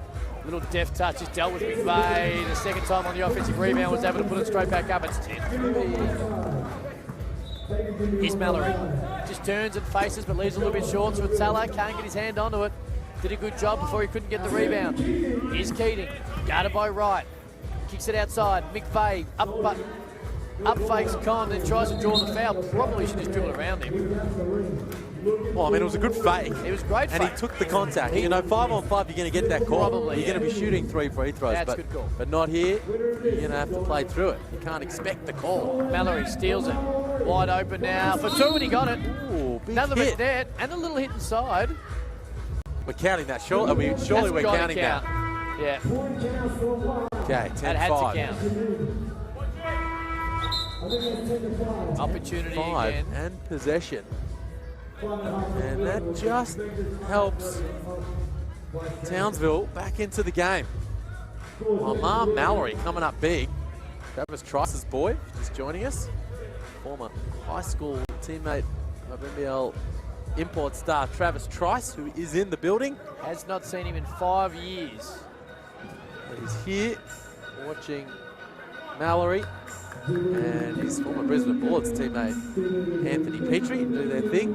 So he's locked in with the Milwaukee Bucks for Summer League and training camp. And then that's a big one too. That's big. For people who may not be aware how it does essentially work. The summer camp thing is a great thing and give you an opportunity as well, but to lock in for training camp takes a little bit of the pressure. Not all the pressure, because if you impress at the Summer League, then that goes a long way, but you locked in for training camp allows you to grow into a role within just rolling up to Vegas and going, I've got to try and show how individually good I am, which is sometimes hard to team competition. No, you're right. And I wouldn't be surprised if Trice, as we have a time out on the floor, I wouldn't be surprised if he actually said to the Bucks, look, I was with you guys last year. We were talking, it didn't quite happen. If I'm going to play with you for Summer League, lock me in for training camp. And he started in that Summer League Oh, team he was their point guard. He was fantastic. really good. Here we go. Oh, McVeigh. Open. Oh, needed that. Great look. He's able to run let down it go, the long let it rebound. go. Now he lets it go. First one There was it a is. rangefinder. Second one was net.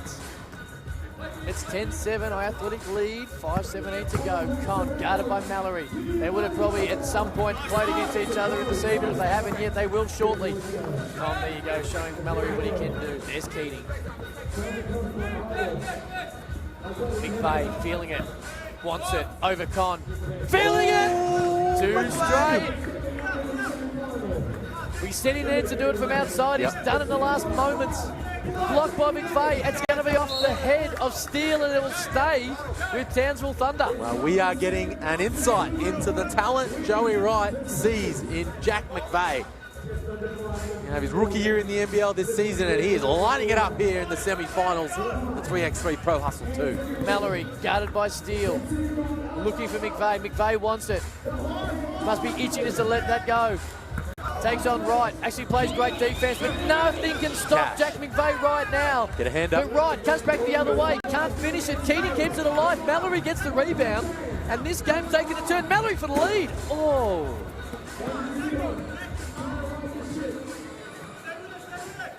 Here's Con, guarded by Mallory. No double team, fades away. That is just a deft touch by an extremely good basketballer. Mallory, one ball. Keating steps out, 2, can't even it up. Right with the rebound, they lead by 2. There's 4:05 to go. Well, that's consecutive possessions. McVeigh hasn't touched it. Right, it's a nice move. Now McVeigh, see now, but he's having to work too hard. That's why they've got to get him better looks when he's working off the ball. Keating for 2. Last one didn't draw iron, this one the same. We might need to put that one back in the holster. I think McTray has been lighting it up, got them back into the game, and then we've gone 3 possessions in a row now. He hasn't had a look. Steele. Can't finish it. Deborah George gets above the rim but leaves the ball below it. It comes back to Tom Wright. Grand final spot up for grabs. It is going to stay with Spectres. Athletic who lead 13-10. We did see a mini upset in NBL Pro Hustle 1, Liam, when Tura, the New Zealand team, got beaten by the Bears on the buzzer. So could we be seeing another one here? Probably not. Steele goes bang. They lead by 5. Deborah George, great pass. What a pass. Mallory just throws it down and says thank you. Put it into the palm and I'll just throw it straight down the net. It's back to 4. 3:13 to go, but 2 is better than 1. Steele's now hit 2 in a row with 3. Just a touch over 3 minutes on the clock. Deborah George, guarded by Wright. George throws it up, off the iron. Steele with the rebound. Right. Great move. Oh, just loses it. Deborah George got a hand on it. It's going to stay with Spectres. Athletic, they lead by 6. 6 minutes to go. The class of Andrew Steele, the #1 ranked 3x3 player in the nation, stepping up in the last couple of possessions and extending this Spectres Athletic lead. Great pass. He was able to seal Simon Connors. He does so particularly well. End up laying it in. Oh, and then down the other end. Geez, great defense, Simon Connors. McVeigh wanted the foul. Nothing doing. He should tell her. We haven't seen a great deal of him. He shoots it over Mallory and leaves it a little bit long. Mallory gets the rebound. 2.5 to go. They're down 7. They need something. They need something fast. Deborah George between the legs twice. Goes around Sutalik. Finishes with the left. No, he does not. Mallory comes over the top. McVeigh couldn't get a hand on it. He's right. Doesn't really use the screen by Con. He just steps outside the pick and pop. And it is 2, which now makes it match point in semi-final game 1. But Spectres Athletic on the verge.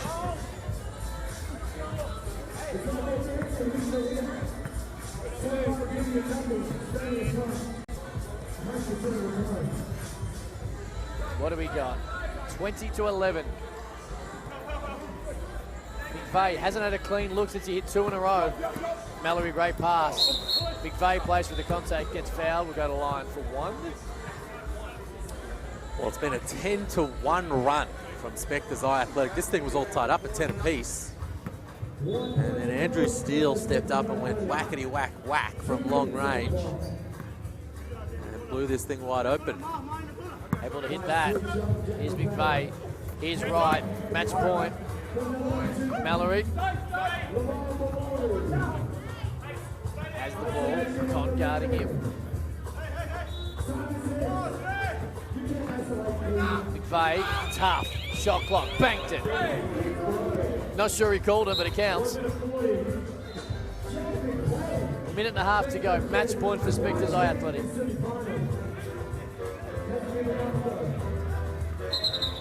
Push and shove between Con and McVeigh.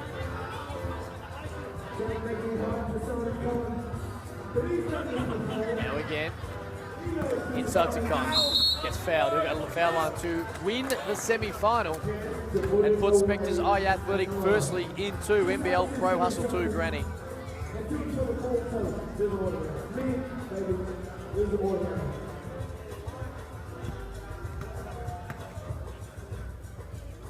Got it. Game over. Spectres Athletic 21, Townsville Thunder 14, and Spectres Athletic will be in NBL Pro Hustle 2 Grand Final with a rival to be determined in the next 15 or so minutes. What did you make of it, Liam Santamaria? Well, it was a great performance there from both teams, and Townsville Thunder really asked some questions of this experienced, stacked, athletic team, and at 10 apiece, Jack McVeigh hitting a couple of triples in a row, and Athletic just the poise of and the experience of that team shining through the second half of that game, running away with it.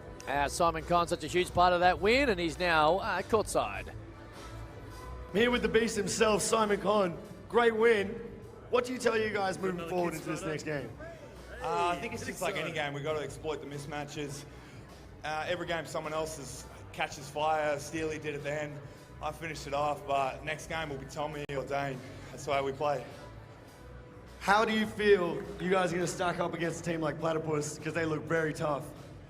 Yeah, well, we're just going to stick to our game plan, you know, like we're pretty well balanced and we'll just kind of keep doing what we're doing all day long and hopefully we can come away with the win. What would it mean, at $10,000 for you and your team?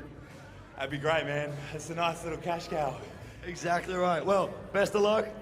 We'll see you later. Back to you, Steve. Simon Conn there, courtside, and Tom Wright was great as well. That's how they started the game, and they were able to keep going on the back of Deborah George just stared him in the eye, and now they're jumping down there. But they're a team that know each other pretty well, this Spectres athletic team. They do. Like we said, they were under the pump. They were asked some questions when the Townsville team, we had Mallory throwing it down, but this is where Spectres Athletic responded. Con from long range and making a count to finish, but also a couple of knockdowns there from Andrew Steele that weren't on the replays. They were big, really big. And you got Tom Wright, Andrew Steele, obviously fresh off their performance at the Asian Cup, gold medal, so much experience. Con, Swatala, a lot of experience, 3x3 and at the SEMA level. A lot of poise under pressure, that team. When they got asked questions, there was no panic. They just stuck with their guns, found the hot hand, got the job done. And we've actually seen that a lot here in NBL Pro Hustle too. When you get deep, and we're seeing closer games, clock's down to 2.5, 3 minutes. We're seeing the score being at 15, 12. Even sometimes a little bit closer as it was in that game. The experience, not only the experienced basketballers, but the experienced 3x3 basketballers are able to know exactly and take advantage of any opportunities that come their way. And that's why turnovers, as much as they kill you in traditional basketball, they double up in this bad boy, because a turnover, a weak turnover, a soft turnover, turns into a layup or a two relatively fast. You said it. Now here is the other semi-final in the men's. When the Spectres Athletic are in there, they will play the winner of these guys, the Platypuses. Peter Crawford, Anthony Drimmick, Lucas Barker, and Anthony Petrie. And the Bears, grand finalists from Pro Hustle 1. Surprising grand finalists, fair to say. Josh Garland, Lyndon Smith-Hyde, and Jeremy Smith. Now, in Pro Hustle 1, it was the Platypuses that went through the tournament with only 3 players. They had Jeremy Kendall in there with PC and the Peach. And today, it's the Bears that have only had 3 all day. But we saw... there goes Josh Garlett turning his ankle in the warm-up. The main man for the Bears. Anthony Drimmick's just laughing. Anthony Drimmick thinks it's funny, which I think is a little lacking in sensitivity. But that legitimately went over. For a split second, I thought you were going to be called up there, Liam Santamaria. I mean, if we could, it's unusual to get a replay in the warm-up. It is going to be. And we're going to be asking a bit of the fellas in the truck. But, and here it is. Here it is. Josh Garlett. Oh! That stings too. He's trying to test it out right now. He doesn't look overly happy with life. Anthony Drimmick thinks it's rather amusing. Is he still chuckling? He is. He is. Look at him. Look at him. He's still laughing. Wow, the disrespect. I love sledging and chippiness in sport, but that did surprise me. Well, we'll pretend the fact that you're not chuckling. I'm laughing at the situation, right. not at Josh Garlett. Okay. That's what I'm laughing All right.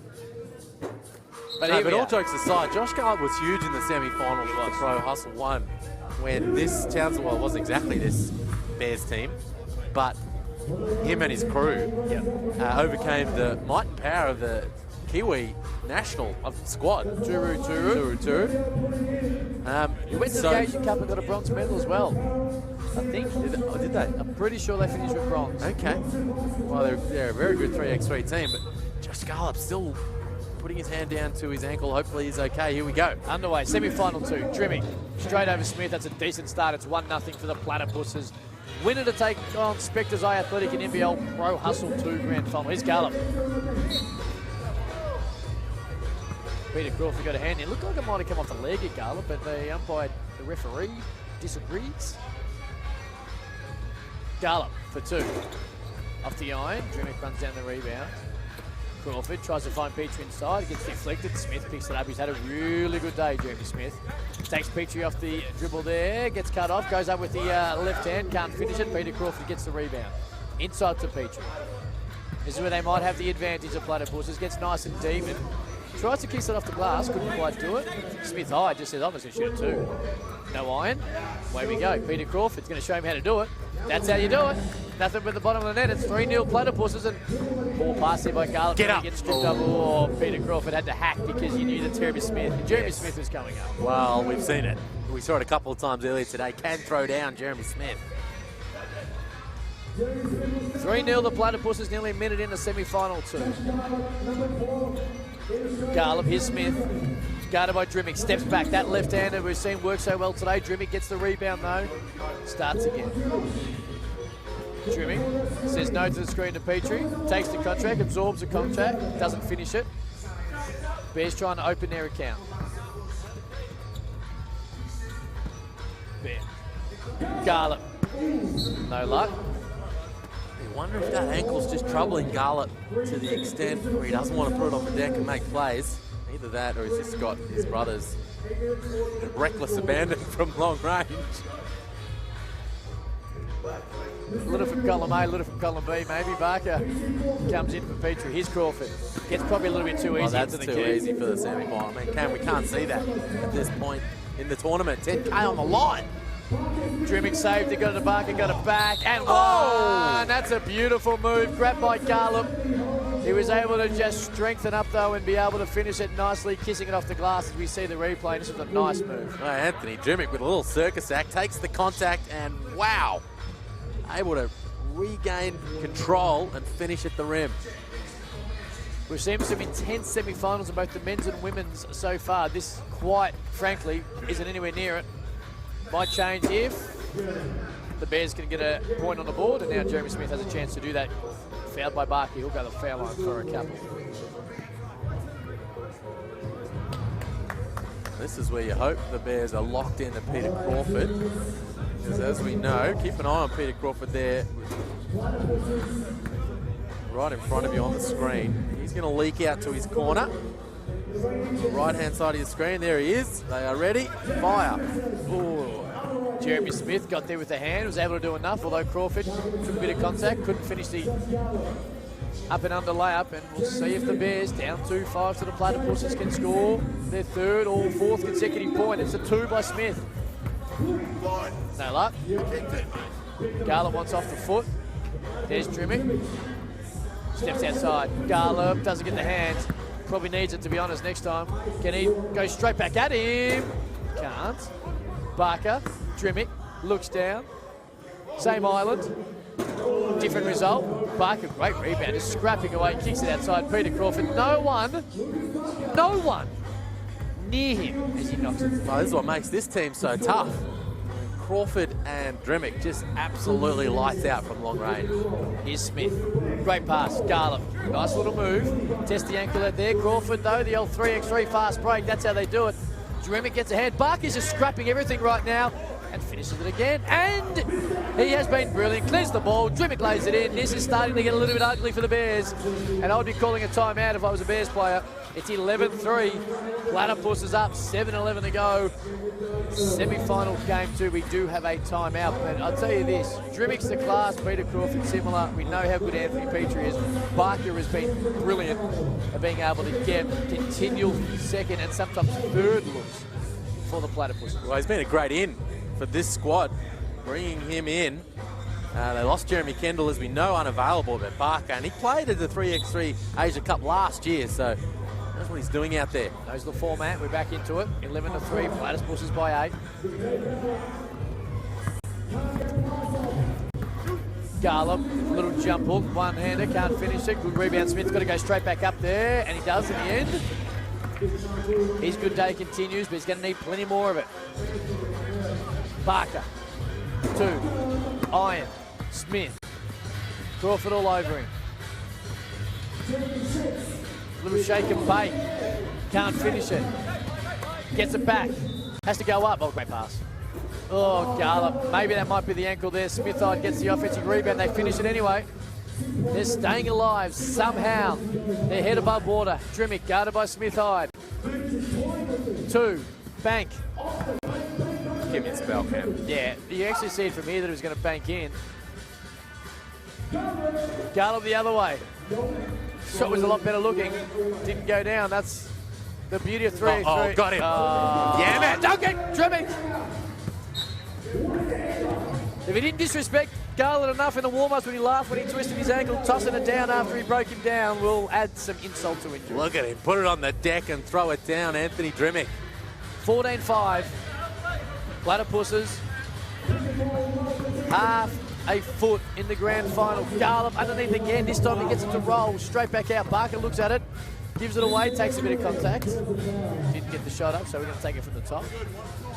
14-6, 5:49 to go. Semi-final 2, winner to take on Spectres Athletic, led by Simon Conn.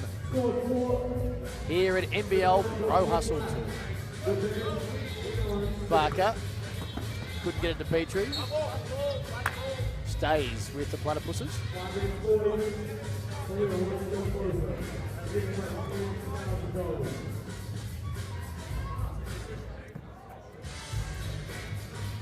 Inside. Petrie in there a long time. Referees have been hot on the 3 seconds in the key all day. That no exception. Garland just smartly sitting on Petrie's left shoulder. Losey likes to turn that way, forcing the turnover. Smith. Kept a minute so far. What can he give up now? Kicks it outside. Smith high. Takes it to the basket. Almost finished with a lid by Jeremy Smith. Drimmick goes back the other way. Kicks out. Nice look. Barker gives up the open 3. Petrie foot on the line. Would have only been 1. It's nothing because it all missed. Smith Hyde with the rebound. He wants it to. Got it. Shooters roll. They're back in this. Just the Bears. 14-8. It'll lock down defensively. Oh, Petrie. Garland didn't want to bar guarding him in the end. It worked to his favour. He gets the rebound. Now he's getting that ankle warmed up. Here's Smith. They trail by 6. 4:50 to go. This is what the Bears do, Cam. They hang in there. That's what we saw last time Pro Hustle won. It's a different lineup, but it's Josh Garland's style. Hang in there. Just be a nuisance. Find ways to be effective, and they are still within striking distance. Smith with the palm. Another hand check call, which is something that hasn't been called particularly much today. Bells racking up for the Platypuses. Smith again. Straight on 2. Leaves it a little short. Drimmick overcooks the rebound. They were able to get it anyway. Now he has it. Guarded by Smith Hyde. Here's Barker. Kicks it outside. Petrie. Garland didn't want to bar it again, and this time, unfortunately, it hurts him as Petrie knocks down the 2. It's 16-8. That could have been the first dagger, you would think. Here's Smith Hyde. Guarded by Petrie. Gets around him. Nice little move. Drops one across the forehead. And we'll go to the foul line for 1. So you just can't show that lack of respect to the Saddler. Yeah. We know he's got that range, and if you give him all kinds of daylight, he can knock it down, and it was a very inopportune time for the Bears to give up 2. Smith Hyde able to get 1, gets it back to 7. Drimmick full on the line, it's only a 1. A little bit short, that's off Petrie. It's off Petrie. It's going to stay with the Bears. Made a grand final 2 weeks ago. Can they do it here? They've dug themselves a hole. Smith, guarded by Petrie, steps out to the 2-point line. It was ugly, didn't hit the ring. Trimming with the rebound, Barker has it.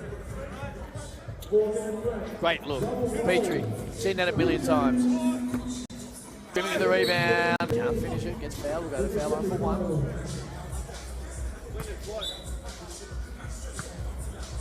Platypuses edging closer and closer, sealing this semi-final as they defend their Pro Hustle title. Got it. Smith Hyde from the elbow. Gets the shooter's roll. Probably got a little 1-2. Oh, Peter Crawford's foot might have been out of court. Didn't matter in the end. The referee gave him the benefit of doubt. It counts. It's 18-10, 3:40 to go. Jeremy Smith, been the best you'd probably think for the Bears. Oh, he really wanted to cram it.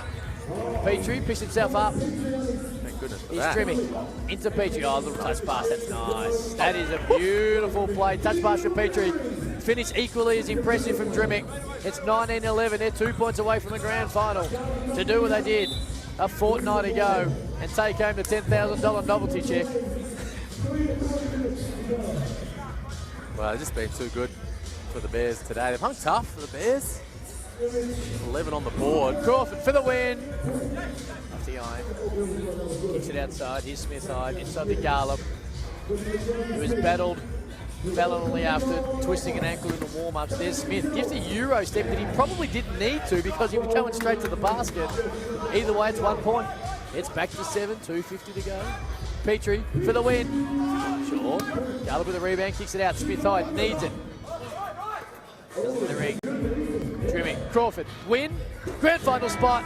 Platypuses are through. They'll take on Spectres Eye Athletic. 2:42 left on the clock. 21-12. They get the job done. Class personified. We see that team get through to a grand final. Well, it's going to be an outstanding grand final matchup. Spectres Eye Athletic. A couple of guys from the Australian team, plus Simon Conn and Danes Matella up against the Platypuses. PC, Drimmick, Barker and Petrie. You see Petrie out there chatting to the refs, just clarifying some of the calls, but the Platypuses get the job done. The Bears hung tough. Ankle injury to Garlop in the warm-ups probably had something to do with it, but the talent, the experience, the credentials of the Platypuses winning out and advancing them to a grand final showdown. No doubt, Anthony Petrie is one of the stars of the show and he's courtside now. All right, I'm here with Anthony. Wonderful win, one step closer to $10,000. It's getting pretty physical in there. Can you describe to the people what it's like? My motor's not too great. I've probably got to start doing some more basketball skills. But yeah, it is. It's physical. It's a lot of wrestling, so it obviously saps the energy. But for me, it was just setting screens, rebounding, playing D, and getting Drim and Pete open. And Lucas did a great job that game of being aggressive and creating. So yeah, it's definitely stepped up a notch today. Sure thing. You got a tough cover in Simon Conn in the next game. How do you defend that man? Yeah, he's tough. I've always said I think Simon Conn's been an NBL talent for as long as he's been playing. I'm not sure the reason why, but he had a good game last one, so just make it physical.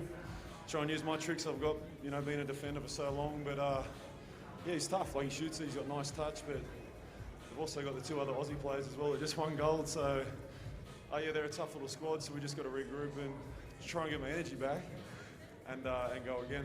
Absolutely. What do you feel you guys have to do to dig deep and win this game? Well, one, if I can make it 3, that'd be nice. Can't hit the side of a barn right now. That'll help our boys. No, just keep playing with space, I think. Playing quick, like they are big. They're import as well. It plays with Nana Wadding, so not get caught in that like pound ball. Just keep it moving, and I'll just put the pressure on Pete and Drimmick to make some 3s. That'll be lovely. Sure thing. Well, best of luck. Take care. Anthony Petrie, typically understated, suggesting he hasn't been doing a great deal today. I would disagree, but either way, his team is in a grand final take on Spectres Eye Athletic in around half hour's time. Well, he told us after they took out the title a couple of weeks ago in Pro Hustle 1 that the kids are going to eat pretty well. A couple of lamb roasts. After they took home that check, only had to split it 3 ways. They're going to take it home today. They'll split it 4. Troy will be okay with that. As you see the replays here, and I was worried about Petrie there when Smith got him off the floor. And Peter Crawford just putting a finish on that one. Peter, you talked about Billy Hoyle earlier as we think about our own 3x3 memories. Yes. Yeah, Peter Crawford is the Billy Hoyle of the Pro Hustle scene. Not bad. That's you know what I'm saying? He's been around. I'm hearing you. And but boy, he just knows how to get it done. Yep. And he's a little, you know, he's sort of slow. There's a bit of slow-mo about him. Yep. But he's got all that veteran savvy and the nous. He finds his spots, and he'll make you pay if you just lose sight of him for a count or two. And if he dunks it to win it, Billy Hall style, this joint will erupt. Well, can we see that? I would like to see that at the end of the grand final. final. You've got to throw it high enough. If you're a teammate of Peter Crawford, throw it high enough. Here we go for the women. The women. Grand final showdown. A rematch. Well, there's a rematch from Pro Hustle 1, Spectres Eye Athletic and the Dimond Melbourne Boomers. A couple of different faces. Spectres, Athletic. Hannah Savage, Izzy Chilcott, Marina Whittle. They had Beck Cole last time. Now they've got Alice Koenig. They're number 6 with your back to the camera versus Deacon Melbourne Boomers. Maddie Garrick, Jasmine Simmons, Monique Conti, and Chloe Malloy last time out when they came runners up. And this time they've got Jazz Shelley, who has been a real standout. Semi-final was brilliant. Yeah, it was. Fresh off Basketball Without Borders appearance in LA earlier this year, and getting work done at the Centre of Excellence the last couple of years, and right now putting up big numbers for the Southern Peninsula Sharks in the Big V, averaging 18, 5 and 5. So keep an eye out for Jazz Shelley, number 2 in the orange on your screen right there. I'll tell you this, the intensity of this warm-up's gone up a couple of notches as well from the earlier warm-ups we've seen leading into it. The semi-final for the men's, the one we did just watch, didn't have a great deal of intensity in it. Well, this one seems to have gone to another level. The air was completely pulled out of the warm-up when Josh Garloff turned his ankle. True. So everyone, and Anthony Drumick got his giggle on. But the girls are locked in. What are you thinking? Whew. Wow. Spectres Athletic go back-to-back, or the Melbourne Boomers right the loss from a couple of weeks ago? This is a seriously tough one to call. It is. I feel like, my bracket looks pretty good on both sides of the draw. I'm with you as well. These are the grand finals we expected, we wanted, we've got them. But this is where it gets seriously difficult to call. I'm going to go with Spectres Athletic. But only just. Only just. I'm going to go with Melbourne Boomers. Okay. I think Jazz Shelley will have a huge impact on how this game is won. You think so? She was brilliant in the semi-final. Because if I was going to pick keys to the ball game, I'd be picking Maddie Garrick and Marina Whittle. I think Maddie Garrick, we know she carries the load here for the Boomers. She was able to just take a backward seat slightly in their 22-9 win over the Bears in the semi-final. Garrick, Shelley, Simmons and Conti stepping up and doing much more of the damage than usual. But in this one, she's really going to need to carry the load offensively. Whereas I feel for the Spectres Athletic, the load is slightly more spread. It'll be interesting to see how the Spectres Athletic team go about shutting her down. We spoke to Beck Cole last time out 2 weeks ago, and she said that they had the video analyst here that was going through the tape with them between games. I'm not sure if that's still happening today. You would think it probably would be, because it got them $10,000 last time out. And the video analyst is getting a nice little cut of that as well. Hope it's not a volunteer job and the girls are just running around 10K. Well, that just wouldn't be right. It wouldn't be right. Is Dave Beaver the video analyst? Is he tucked away in a back room somewhere upstairs? Possibly. Well, someone's going through the tape, and you wonder what they've game planned in terms of Maddie Garrick. Usually the 3x3 format, it's switch every screen, it's switch everything.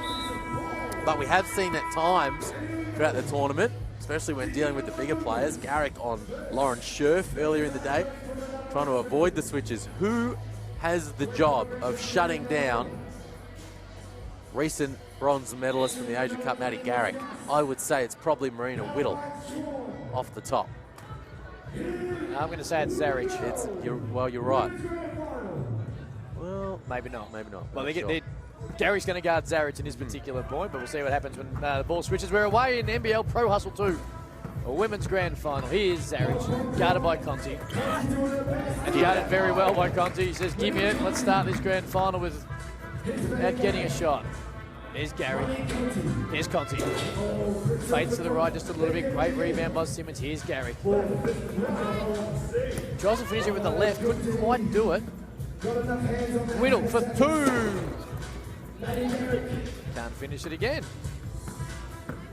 Both teams just feeling themselves out here. Great pass. Simmons inside, gets fouled.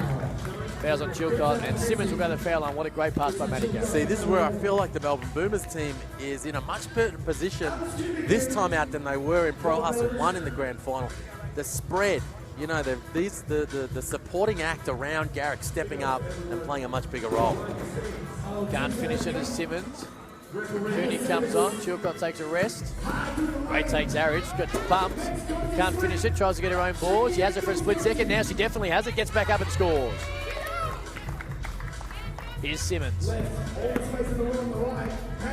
Play on. Conti. Guarded by Whittle. Tries to take her off the dribble, has nowhere to go. Great pass, great look. Couldn't quite take it, was Garrick. Conti has a little smile, which he does a lot when playing sport, which is always good to see. Subbed herself off. Here's Chilcott. Koenig just got rid of, I think it was Simmons, and was able to roll to the basket and score. It's 2-0 Spectres, Athletic. Chilcott wanted it more. Couldn't quite find something at the end of it though. Here's Simmons. Garrick, open. Didn't want to take the first one. Takes the second one after putting it on the floor. Leaves it long. Gets her own rebound. Beats Koenig to it. Tries to go up. Couldn't do it. Here is Koenig, guarded by Garrick. Inside, Whittle. Got the experience by a little bit of strength on Simmons. Couldn't finish it with the left hand though. And will stay again. Shelley, my X factor. Can't finish it there. It's a scrappy start to NBL Pro Hustle 2 Grand Final. Here's Koenig. Leaves it short. Chilcott wanted it more. Gets up and scores, kisses it off the glass. It's 3-0 Spectres Athletic. The Boomers need a basket just to settle their nerves. Here's Simmons, guarded by Whittle, takes her off the dribble, off the left. Left it hard off the iron, got her own rebound, should be able to finish it, can't. No foul. Shelley with the offensive rebound. She gets pushed, finds Simmons with a great pass. She leaves it short. Had some good looks, the Boomers.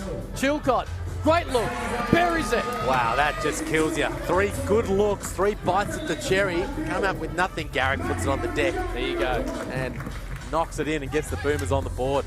Finally a relaxer for the Boomers. Whittle, right back at her. Can't finish it off the glass. Simmons with the rebound. Here's Shelley. Had a huge semi-final. Guarded by Chilcott. Gets deep into the key. Got nowhere to go. Has to kick it back out. Simmons tries to take Whittle baseline. Chilcott comes across. Goes under it just a little bit. And in the end, going to go to line 4-1 is Simmons. Simmons been much more aggressive in the semi-final and here in the granny than we've seen from her previously like that. When she puts it on the floor, attacks, forces the issue. Some cheap ones from the stripe. Leaves on the line again. 2 missed foul shots for Simmons early on. They got the offensive rebound through Shelley. Here's Garrick, guarded by Chilcott. True.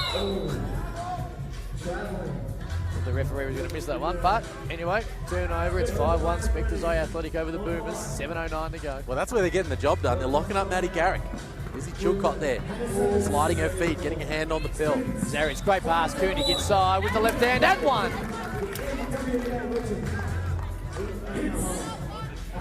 It's a great pass. Koenig able to roll. Here's a replay. Look at this pass. Right on the money.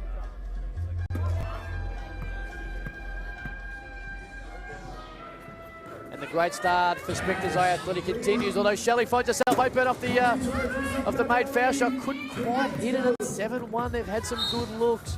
And the Melbourne Boomers have had some good looks. You're dead right, Cam. And they've just been unable to make it count. Koenig sets a screen for Whittle. Met by Shelley, still over to keep the dribble alive. Gets deep into the key. That's close to a foul. Zaric can't finish it on the offensive rebound. Now they've plucked one out from nowhere. Doesn't Whittle love the contact, She does. the physicality? She just invites it. Not expecting the call. She's not. Just takes it strong. Should have got that one though. She's going to be great for Bendigo. She is. And this is exactly why. Deep Look at inside that. the key, too strong. Got it.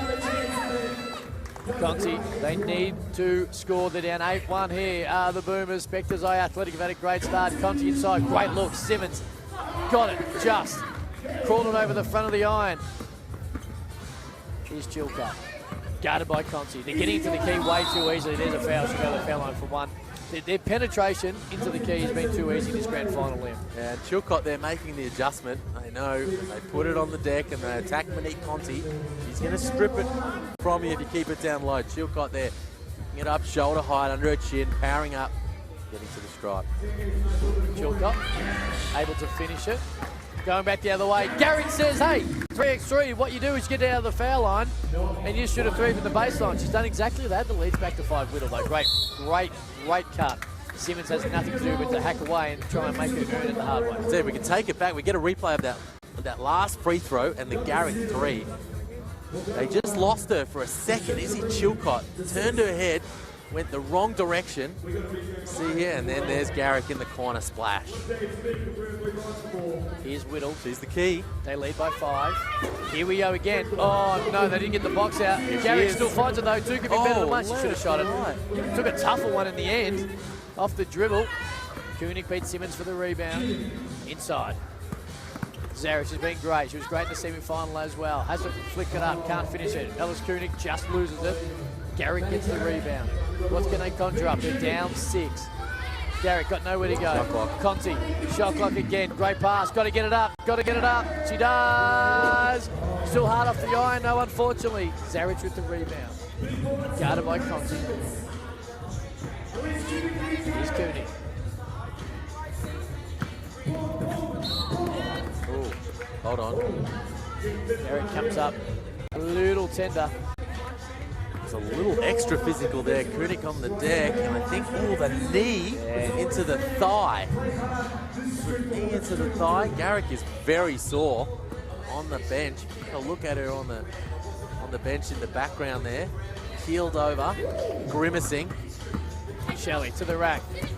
Can't take it. Chilcott steals it from it. Nice pass. There's Koenig, guarded by Conti. Tries to take her off the dribble. Conti does a pretty good job, but able to fade away as Koenig just comes off the iron. Here's Shelley. Into the key. Oh, great block, Hannah Zaric. Got the length. Came off Shelley, and that's a great play by Hannah Zaric. With 11-4 lead for iAthletic. Koenig leaves it short.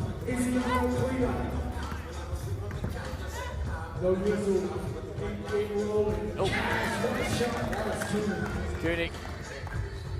That novelty check almost in the hands of Spectres iAthletic. That's 12 for Maddie Garrick. Corky sitting on the sideline and still in a fair bit of pain. Conti on the shot clock, made it count. She's going to have to lift if there a chance. 3 very young players right now for Melbourne Boomers on the court. Koenig, bang. Wow, hasn't she delivered? She has. She stepped up in the grand final, Koenig. 14-5, great pass. Koenig hands it off, Zaric. This is a gimme. Koenig gets it back. She can use the left, kisses it off the glass. It's a 10-point lead. And the Boomers, who have had a great day, are just running out of steam at the worst possible time. Yeah, and Garrick coming back on the floor, but she's proppy. She's not comfortable at all. She's out there. About to check the ball with Marina Whittle. She spent more time on the sidelines than usual, and she's sore. Whittle with the ball. Let's check something on the side here. 4:14 on the clock. 14-5. Last one was only called a 1. Inside the Chilcott. Tries to dump it inside to Whittle, who's able to just force it. Just pure strength, able to force it up and 1. The pass wasn't great. Got there in the end. And in the end, once Whittle gets it that close, it's very hard to stop it. Good left-hand finish, keeping away from the defense. Nails it, kicks it out. Conti finds herself wide open, needs it. Got it. Great shot. Bottom of the net, 16-7, back to 9. Here's Koenig, she's been brilliant. She steps back, almost exact same spot, and the exact same result. It's 18-7, she's had a huge grand final. She's been sensational, stepping up big when it matters most. Garrick guarded by Koenig. Just doesn't have the spring right now. Corky, you can see Maddie Garrick, top left of your screen, hobbling around a little. And she is the key to this Deacon Melbourne Boomers team. And she's feeling it. Great pass. Simmons couldn't quite finish it. Koenig hits it out.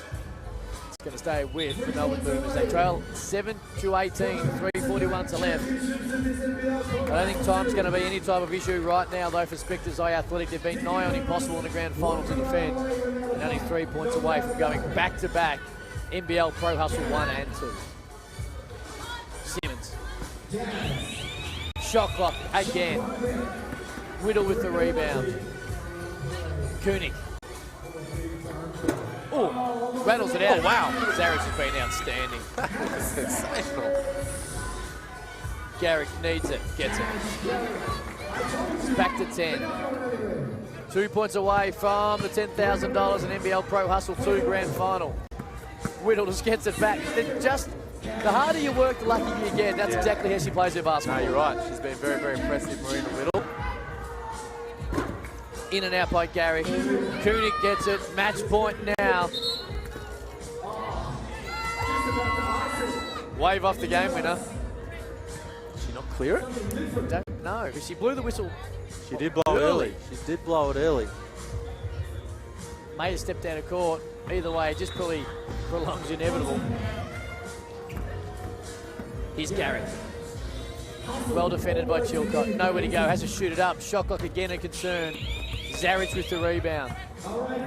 Match point for Spectres Athletic. Championship point inside Chilcott. Hands it off. Koenig deserves to score the game winner. And she does.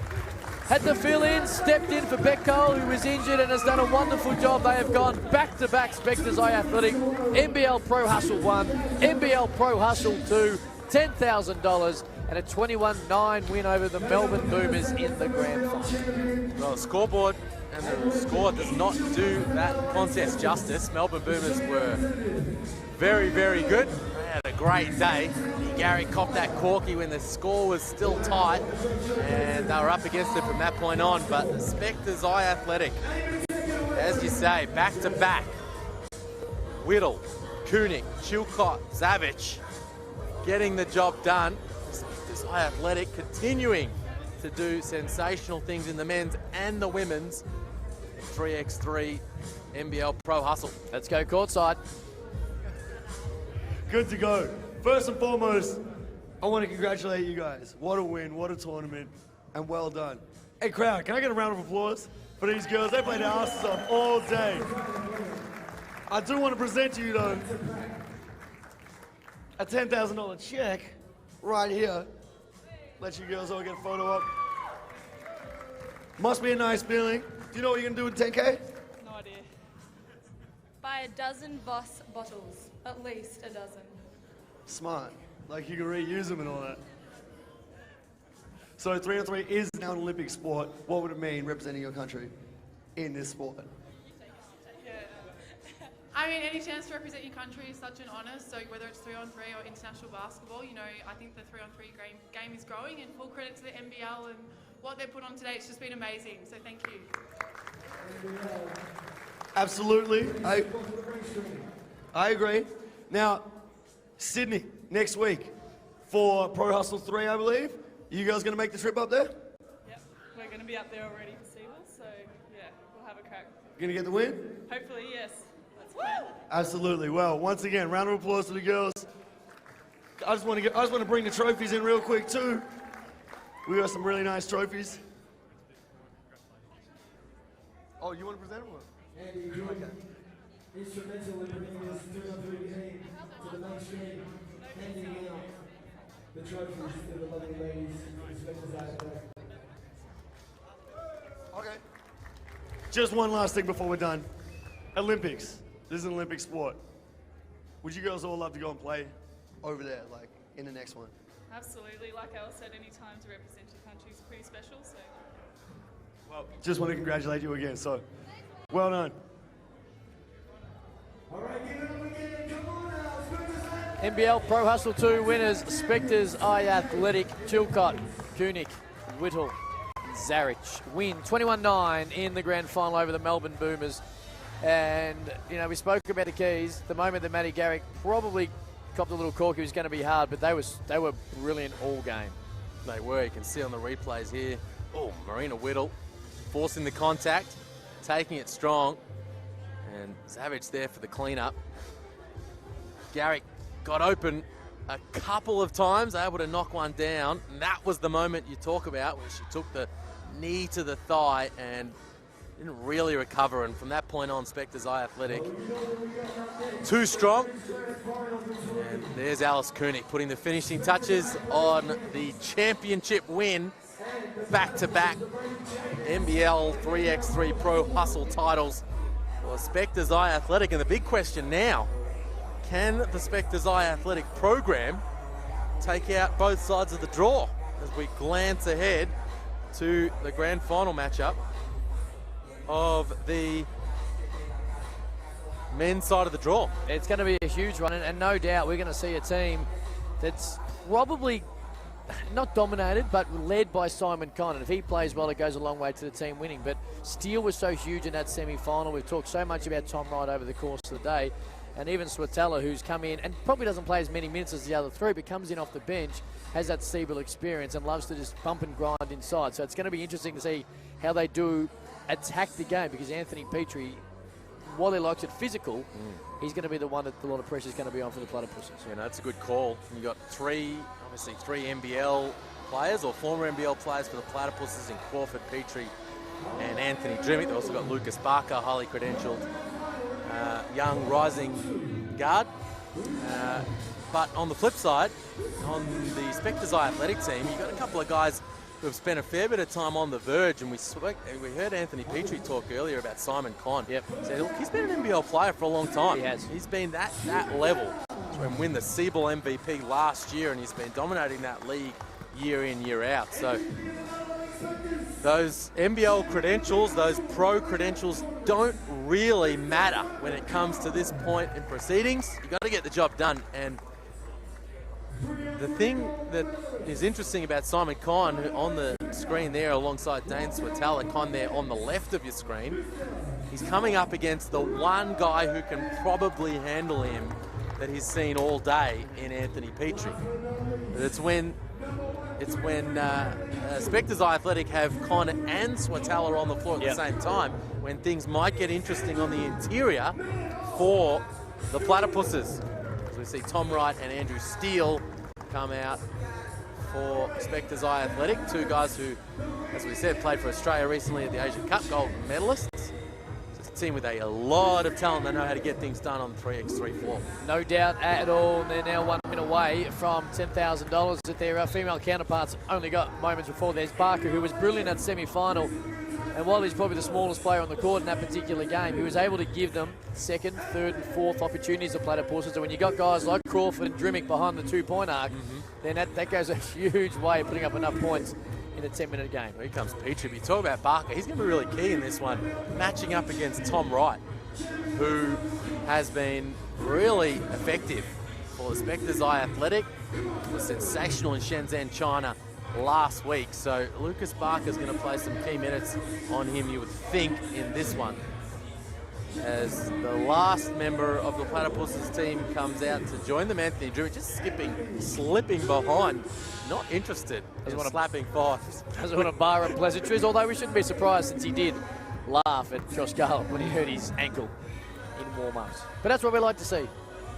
A little bit of a different, unique look at it. But he's been brilliant today, has the Adelaide 36er. And now finds himself in the grand final, $10,000, only 10 or 21 points away. There's the one guy in this grand final currently playing in the NBL, Anthony Drimmick. There he is, knocking one down from long range. Just recently signed a new 2-year deal. They continue on with the 36ers, a group we've spoken about earlier today, with unfinished business in the league after losing in a 5th and deciding game to Melbourne United and bowing out in the semi-finals the season before. So be all eyes on that squad coming into this season, as well as the Sydney Kings with Andrew Bogut and the like. But I tell you, as he's gotten used to the 3x3 format, Drimmick, he has gotten better and better throughout the day.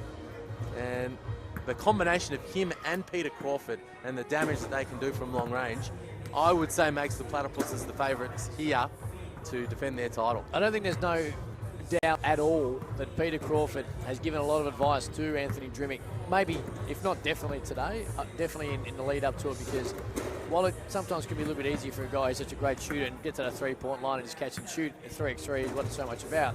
His ability to be able to find certain spots, and Peter Crawford's the best at it. We're talking about that baseline off foul shots, and Peter Crawford is so good at it. And you see it leaking into so many other teams, but there's no doubt that Anthony Drimmick's picked up the different nuances to 3x3, including sneaking straight off and being able to find a wide open shot, because when you are as high profile as he is in these type of competitions, you don't get many open looks unless you work it yourself. Well, it's that corner three, that one you referred to, that corner three that's going to be the key, and Spectres Eye Athletic shut that down as Peter Crawford and Anthony Drimmick make their way to that corner. Now, corner three is becoming more and more important in 5-on-5 format as penetration and pitch action into the corner, spacing it out. But in the 3x3 format, it's off the defensive rebound, or it's the outlet after the make, where you can punish teams if they are not switched on, and Crawford and Drimmick will look to do that time and time again here in the grand final. So keep an eye on them leaking out to the corner. See, the make's the big one, because traditionally as basketballers, you're not waiting to play defense in the same basket, and that's where if you are switched on, you're able to get some good looks. Well, you can get two to their one. Bang. You got the Platypuses? Got the Platypuses. Okay. Swatellis on the bench. Steele right in front of me here. Tom Wright will kickstart. It's off the con screen. Goes inside. Can he start it? Just waits for Drimmick to go on by, and he does, and it's 1-0 Spectres Eye Athletic. Petrie, just what we just spoke about though, find yourself on a wide open three. Can't hit it. Con tries to give it up. Drimmick was able to play the help defense, which changed his mind. Drimmick's denial on Tom Wright, forcing the turnover. Here is Drimmick, guarded by Wright. Crawford, great pass. Just misses Petrie just by about a millimetre. Petrie, little fadeaway, can't hit it on the spin. Drimmick puts it up with one hand with the left hand, puts it in, and Steele quickly. Con over the basket, shoots, dunk it, big fella, dunk it. Well, you're asking a bit. I was. Simon Con. It's been a big day. Oh, Crawford gets a shooter's roll, and we are into this again. 3-2, Platypuses lead over Spectres Eye Athletic.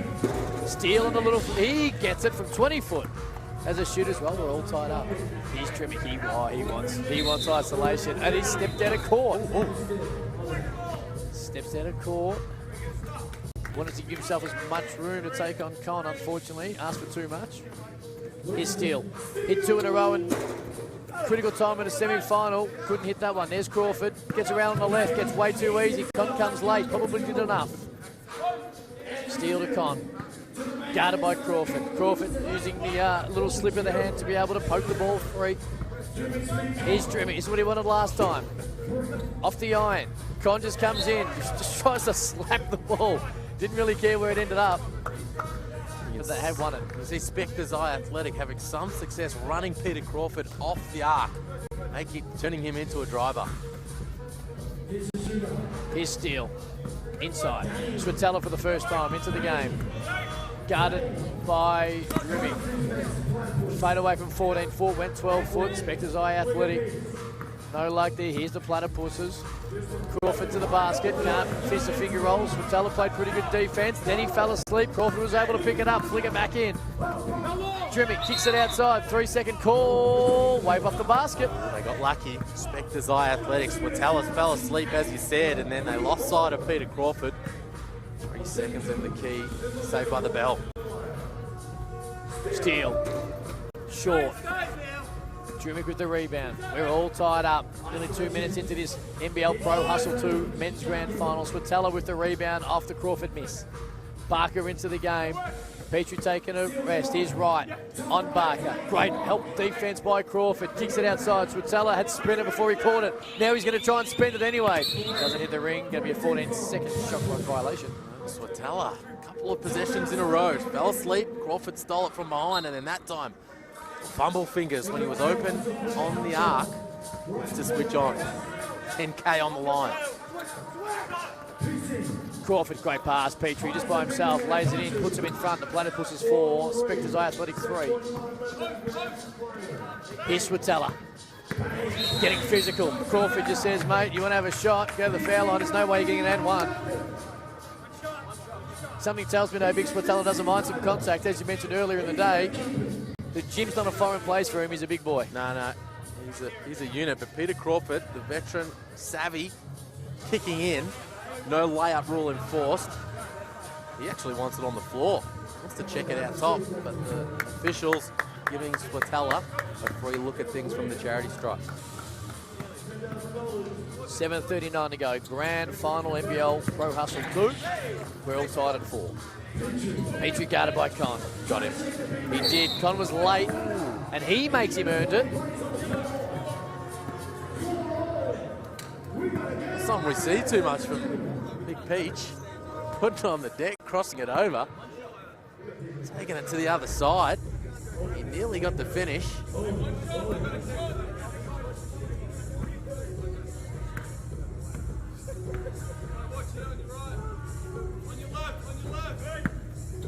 Takes advantage of it, puts him back in front. Platypuses 5, Spectres Athletic 4. Here's Swatella, guarded by Crawford. Gives him the jab step.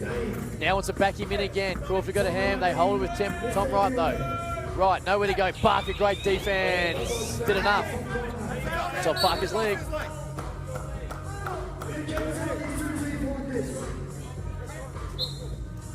It'll stay with Spectres Athletic. Parker takes a seat. Trimmer comes back in. 7:17 to go. NBL Pro Hustle 2 grand final. This lineup, I think Peter Crawford's going to get some open looks.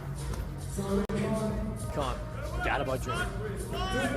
Got the strength, got the height. Used them both. Couldn't finish the basket though with Drimmy. Gets it, not get it. Caught by Con. It'll stay with the Platypuses. Well, Athletic making the change. Steele coming in for Swatella. Try and match up on PC. Drimmy, good look. Petrie, great roll. Con, great foul. Petrie will go back to the line, try and get one from the charity stripe. They lead 5-4, 6:58 in the grand final.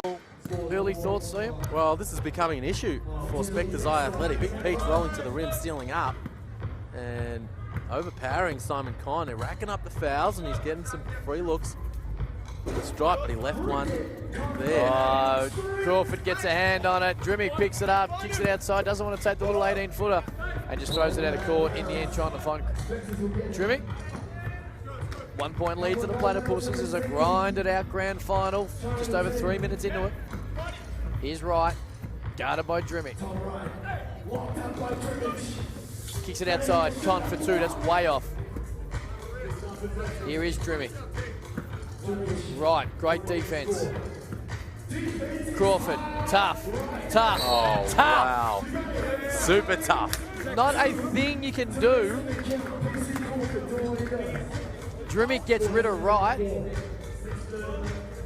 get another look at it here. Up the top, Crawford with the fadeaway, and down the bottom of your screen, the contact. But gets the ball back for PC and the Platypuses. 7-4. Petrie makes it 8-4. Critical moment in his grand final. Tom Wright, here's Con, high post. Just turns around, shoots it, nails it right over Crawford, but then back into it, Petrie going the other way. Crawford guarded by Con, wants the isolation. Crawford kicks it out. Petrie gives up the open jumper to get deep inside the key, can't quite finish it. Fair bit of contact. Crawford goes flying. Con inside, Crawford's just going to foul him as hard as he possibly can. Peter Crawford's not happy at all. Just got a warning from the ref. Here, I mean, that's a very well delivered professional foul. Sends Simon Con to the free throw line. Tries to edge Spectres Athletic back into this one.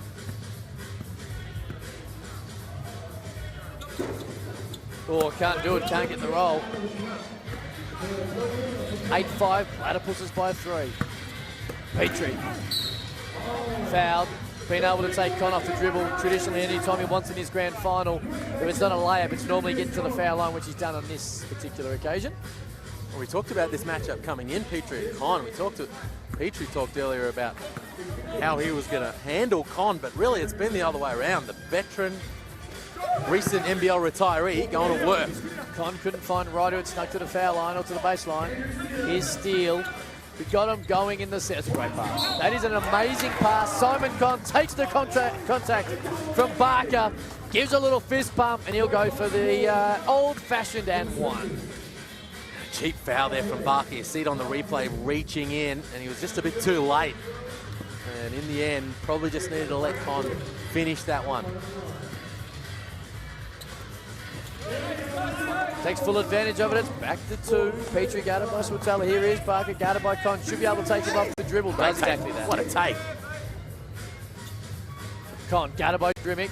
Drimmick's able to muscle the ball out of it. Oh, his foot was on the line. Well, it was right on the line. Right in front of us. Right in front of the official too.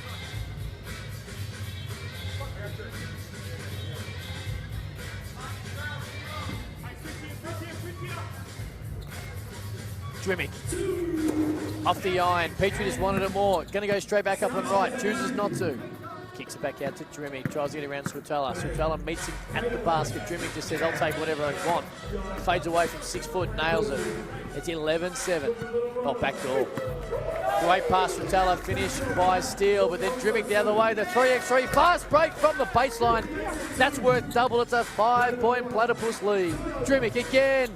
It's a 7-point lead.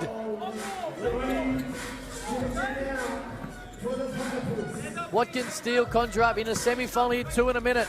This time he takes the 1-pointer.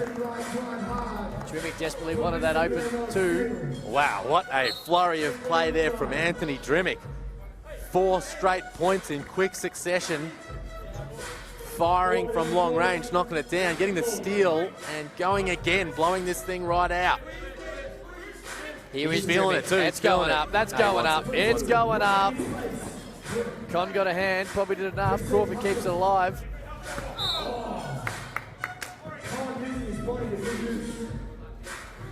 Conn.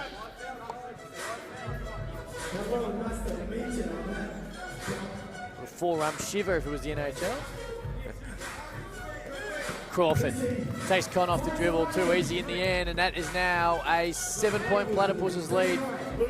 That $10,000 novelty check looking nice. Here's Tommy Wright, can't finish it. Drimmick, oh, saved beautifully well by Drimmick. Crawford, oh, it's showtime. Barker, probably should have won off a layup. In the end, got a pack and scores. He's got an amazing, unique ability to be able to scrap himself some free baskets. Steele, can't finish it. Conn just gets rid of Drimmick. It's 17-10, 3:55 to go. Platypuses 4 points away from NBL Pro Hustle 2 championship. Referee's trying to assert some authority. We're going to be quick on the whistle now, Camp. We see this time and time again. You get a couple of warnings, you start getting a little chippy, start getting involved, and they'll be hot on the whistle next few possessions. Crawford guarded by Wright. Steps back, off the iron. Conn with the rebound, kicks it outside. Steele was found and Wright found him and he got it. A big hit. 17-12, he did in the semi-final, 2 in a row.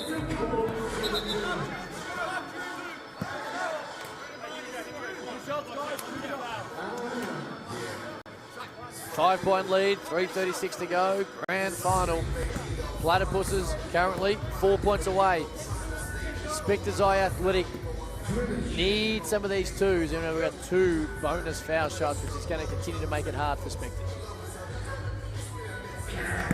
Look where the fouls come into play. As you rack them up early doors with the no layup rule. As the Spectres Eye Athletic did, you give it up later, and Drimmick making a count from the line. Gets them both. They're 2 points away. There's Wright. Nice little move for the game. For the championship, Drimmick. Can't finish it. Petrie. Oh, Crawford's open. Still open. For the win. Goal! Off the iron. Rebound by Swatala. Still alive. Still. Oh, that's going to count. That's going to count. No, I don't think it will. No, the official on the baseline blew the whistle early. Early doors before the 2-point attempt. Tom Wright had copped it underneath the rim from Petrie. He's given the warning now. I'm not sure why he's not calling the personal. No basket. Good call, Liam Santa Maria. No basket. Spectres Eye Athletic will have it down 6, 3:19. Steele, can he do it again? Swatala! Just lays it in. Thought he was going to try and cram it on Drimmick. It's back to 5. Here is Drimmick, 2 points away from the championship. Spatella, good defense. Drimmick, better offense. They're 1 point away. Match points there. Right hits the 3. It's back to 4. Hold on. Reset. Oh, don't tell me. Oh, the score bench don't tell wants me. to chat. They blew the horn. Did they blow the horn as in the wrong team? They thought it just won the game? No, I don't think so. No? Okay, There's good. an issue on the score bench. You can't see it on your screen right now. But they are talking it out. Of course, it's 1 point away. Point game for the Platypi. Trying to go back to back. Can we see both back-to-back winners? Women did it earlier with Spectres Athletic. And now the Platypuses with a little bit of a different lineup, an extra player or 2 extra players with Kendall missing from the 3 players of 2 weeks ago. It will be interesting to see if Peter Crawford tries to take the traditional 2-point game winner, which he and we enjoy. It does. Usually like to win by the extra point. Just a little extra sauce on the hot dog. Here we go.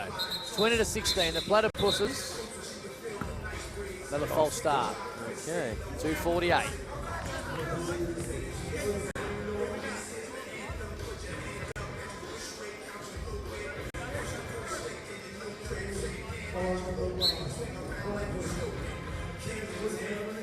Trimming, been brilliant all day. Oh, inside, drew it up and Peter Crawford missed it. Into Con, lays it in. It's back to 3, 2:48 to go. Here's Drimmy, got Con, he likes his matchup off the dribble. That's the reason why, but somehow comes off the iron. Petrie for the win, 3rd time lucky. And the Platypuses get the win, 21 over a very lucky Spectres Athletic, 17. But in the end, it's back-to-back for the Platypuses. NBL Pro Hustle 1, NBL Pro Hustle 2. Crawford, Drimmick, Petrie, and Barker get the $10,000 novelty check and all the chocolate. Well, it's payday for the Platypuses as they go back-to-back. Look at the smiles on Peter Crawford and Anthony Petrie's face as they cash in. The recruits of Drimmick and Barker. Drimmick was outstanding. Midway through that was a 3-point game and Drimmick just went whack, whack. Two balls in a row, blew it open. And from there, it was a matter of course they were going to take it out, and they are the back-to-back champions, the Platypuses. Let's get courtside where 4 very happy men are. Fire away, boys. All right, here with the champions of the NBL 3x3 Pro Hustle, the Platypuses. What a win, guys. Can I get a round of applause, everybody, for the Platypuses. Now, to present the check and trophies, I have Andy Cook, CEO of the NBL, coming in to present the trophies to the champions.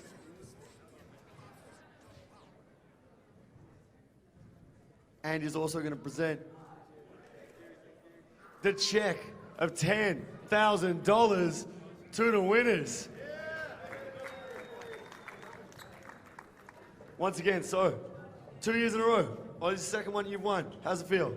Feels great. That was a tough game. So we missed a couple of easy shots there towards the end, but they're a good team, so that was a good win for us. I think Drimmick figured it out, and Barker's been playing a little bit, so Peach and I have been together now, so it was fun. It's great fun, so having a great time.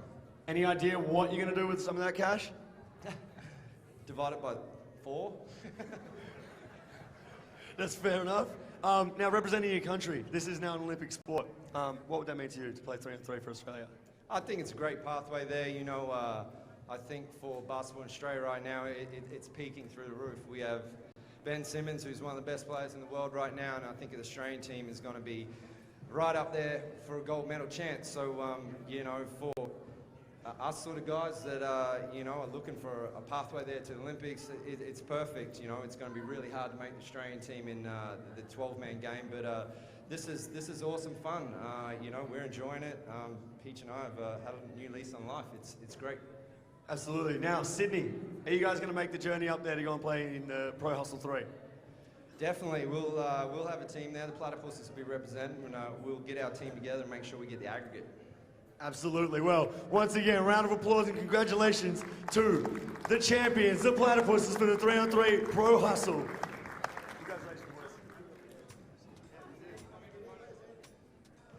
Huge win by the Platypuses, and of course, already great news. Peter Crawford there saying the Platypuses will be represented at NBL Pro Hustle 3 next week as they continue to work on the point. It's going to be a huge, huge, huge week next week. Make sure you get involved. May 13, the FIBA Challenger event, May 18. It's going to be big in Sydney as well. Top teams right around the world, not just here in Australia, which is going to be huge. And of course, street hustle events, Sydney and Melbourne, continuing to be at all the time. You can jump on 3x3hustle.com. All thanks to first ever, Wilson, Tissot, Powerade, CMS Australasia and MSF Sports. It's been a pretty good day, Liam Santa Maria. It's been sensational. Another a sensational event put on by the NBL. And a big tick for 3x3 Pro Hustle. You can see that some of the physicality from the grand final matchup, laying Petrie out. And that step back from Crawford. And they got the extra possession with the foul there on Tom Ryder, you can see on the deck. And then this is when Drimmick took over. Catch, splash, and he stole it, splashed it again. And Petrie finally with the game winner. And there they are. Winners are Grinners. And the $10,000 going the way of the Platypuses once again. And as the spokesman, Peter Crawford, he loves it, told us they're going to divide it up 4 ways. Yes, and seems only fair. And then they're going to get back into it at the next Pro Hustle up in Sydney. So they're the team that needs to be knocked off, the Platypuses. And if anyone's going to do it, probably Spectres Athletic. And they just fell in that grand final 21-17. But they have the pedigree and they understand the talent to get that done. The Siebel commitments might come into play, we will see. But let's also see what other teams can be put together up in Sydney. Obviously, we're here for NBL Pro Hustle 1 and brilliant event. We talk about all the excitement around it. But today, you really get a feel. 3x3 continues to build almost by the week or the fortnightly. We're really starting to see intensities up earlier in the day, understanding that seedings mean a lot more when you get into quarterfinals. And you know that it's not just the $10,000, but the national or international representation to which gets spoken so much about. It's starting to become real. That Olympics, that World Cup next year, the Olympics the following year, Com Games in 2022, it's going to be a huge opportunity for a lot of men and women to represent their country. That's a huge carrot. Oh, you heard Peter Crawford talking about it on court just before. I mean, make no mistake, there's going to be guys playing in these Pro Hustle events that are going to be representing Australia at the Olympic Games. Because you can't just take guys off the 5-on-5 and throw them in the 3x3 on the big stage. See, that's the beauty of it that a lot of people may not have understood when it was first introduced. The fact is, you've got to, and the accumulation of points which Peter Crawford spoke about. Well, it's also your understanding of how it works and how to take advantage and the angles and how, the different format. And Peter Crawford is the type of guy who could be making his second appearance at the Olympics via the 3x3. But maybe there are some more faces that we haven't seen on the circuit to show up in Sydney. It'll be very interesting to see at the Pro Hustle 3. NBL Pro Hustle 3 next week in Sydney. That's it. We're done, though, from Melbourne. Before we do go, though, we probably should know. Well, see, this is all that's been going on outside that we haven't had much of a look at today. Don't it look good? Look at all the street hustle kids, the family atmosphere. Here's some of the action on the show. God, please, if you don't mind, Lauren Scherf. And excuse me. That's our man, Camps. Well, we got the second one. This is the second one. Two-hander. Little NBA rule there too. Don't call the travel, which I like. Oh, there's Conti. Behind the back, then crosses over Matty Garrick. That was very, very double nice. crossover, if you don't mind. There was our man, Ruot, who he really called to have to stand up and just couldn't get the ball from his teammates. Oh, Jeremy Smith was really good today. The double crossover and the show, but my favourite, Hannah Zaric. In fact, that was actually a foul, which was ridiculous. Of course, Marina Whittle just continues to be able to bullock her way to a basket, and Zaric put that in the grand final, which led to them winning the $10,000 check there. Spectres Athletic, then into the grand final. Switala, it was physical. But when you can shoot twos like Peter Crawford, when you can shoot twos like Drimmick, and when you can shoot ones like Anthony Petrie, goes a long way to winning it. There you go. We're done. We're dusted. NBL Pro Hustle 2, NBL Pro Hustle 3 next week in Sydney. We will see you there.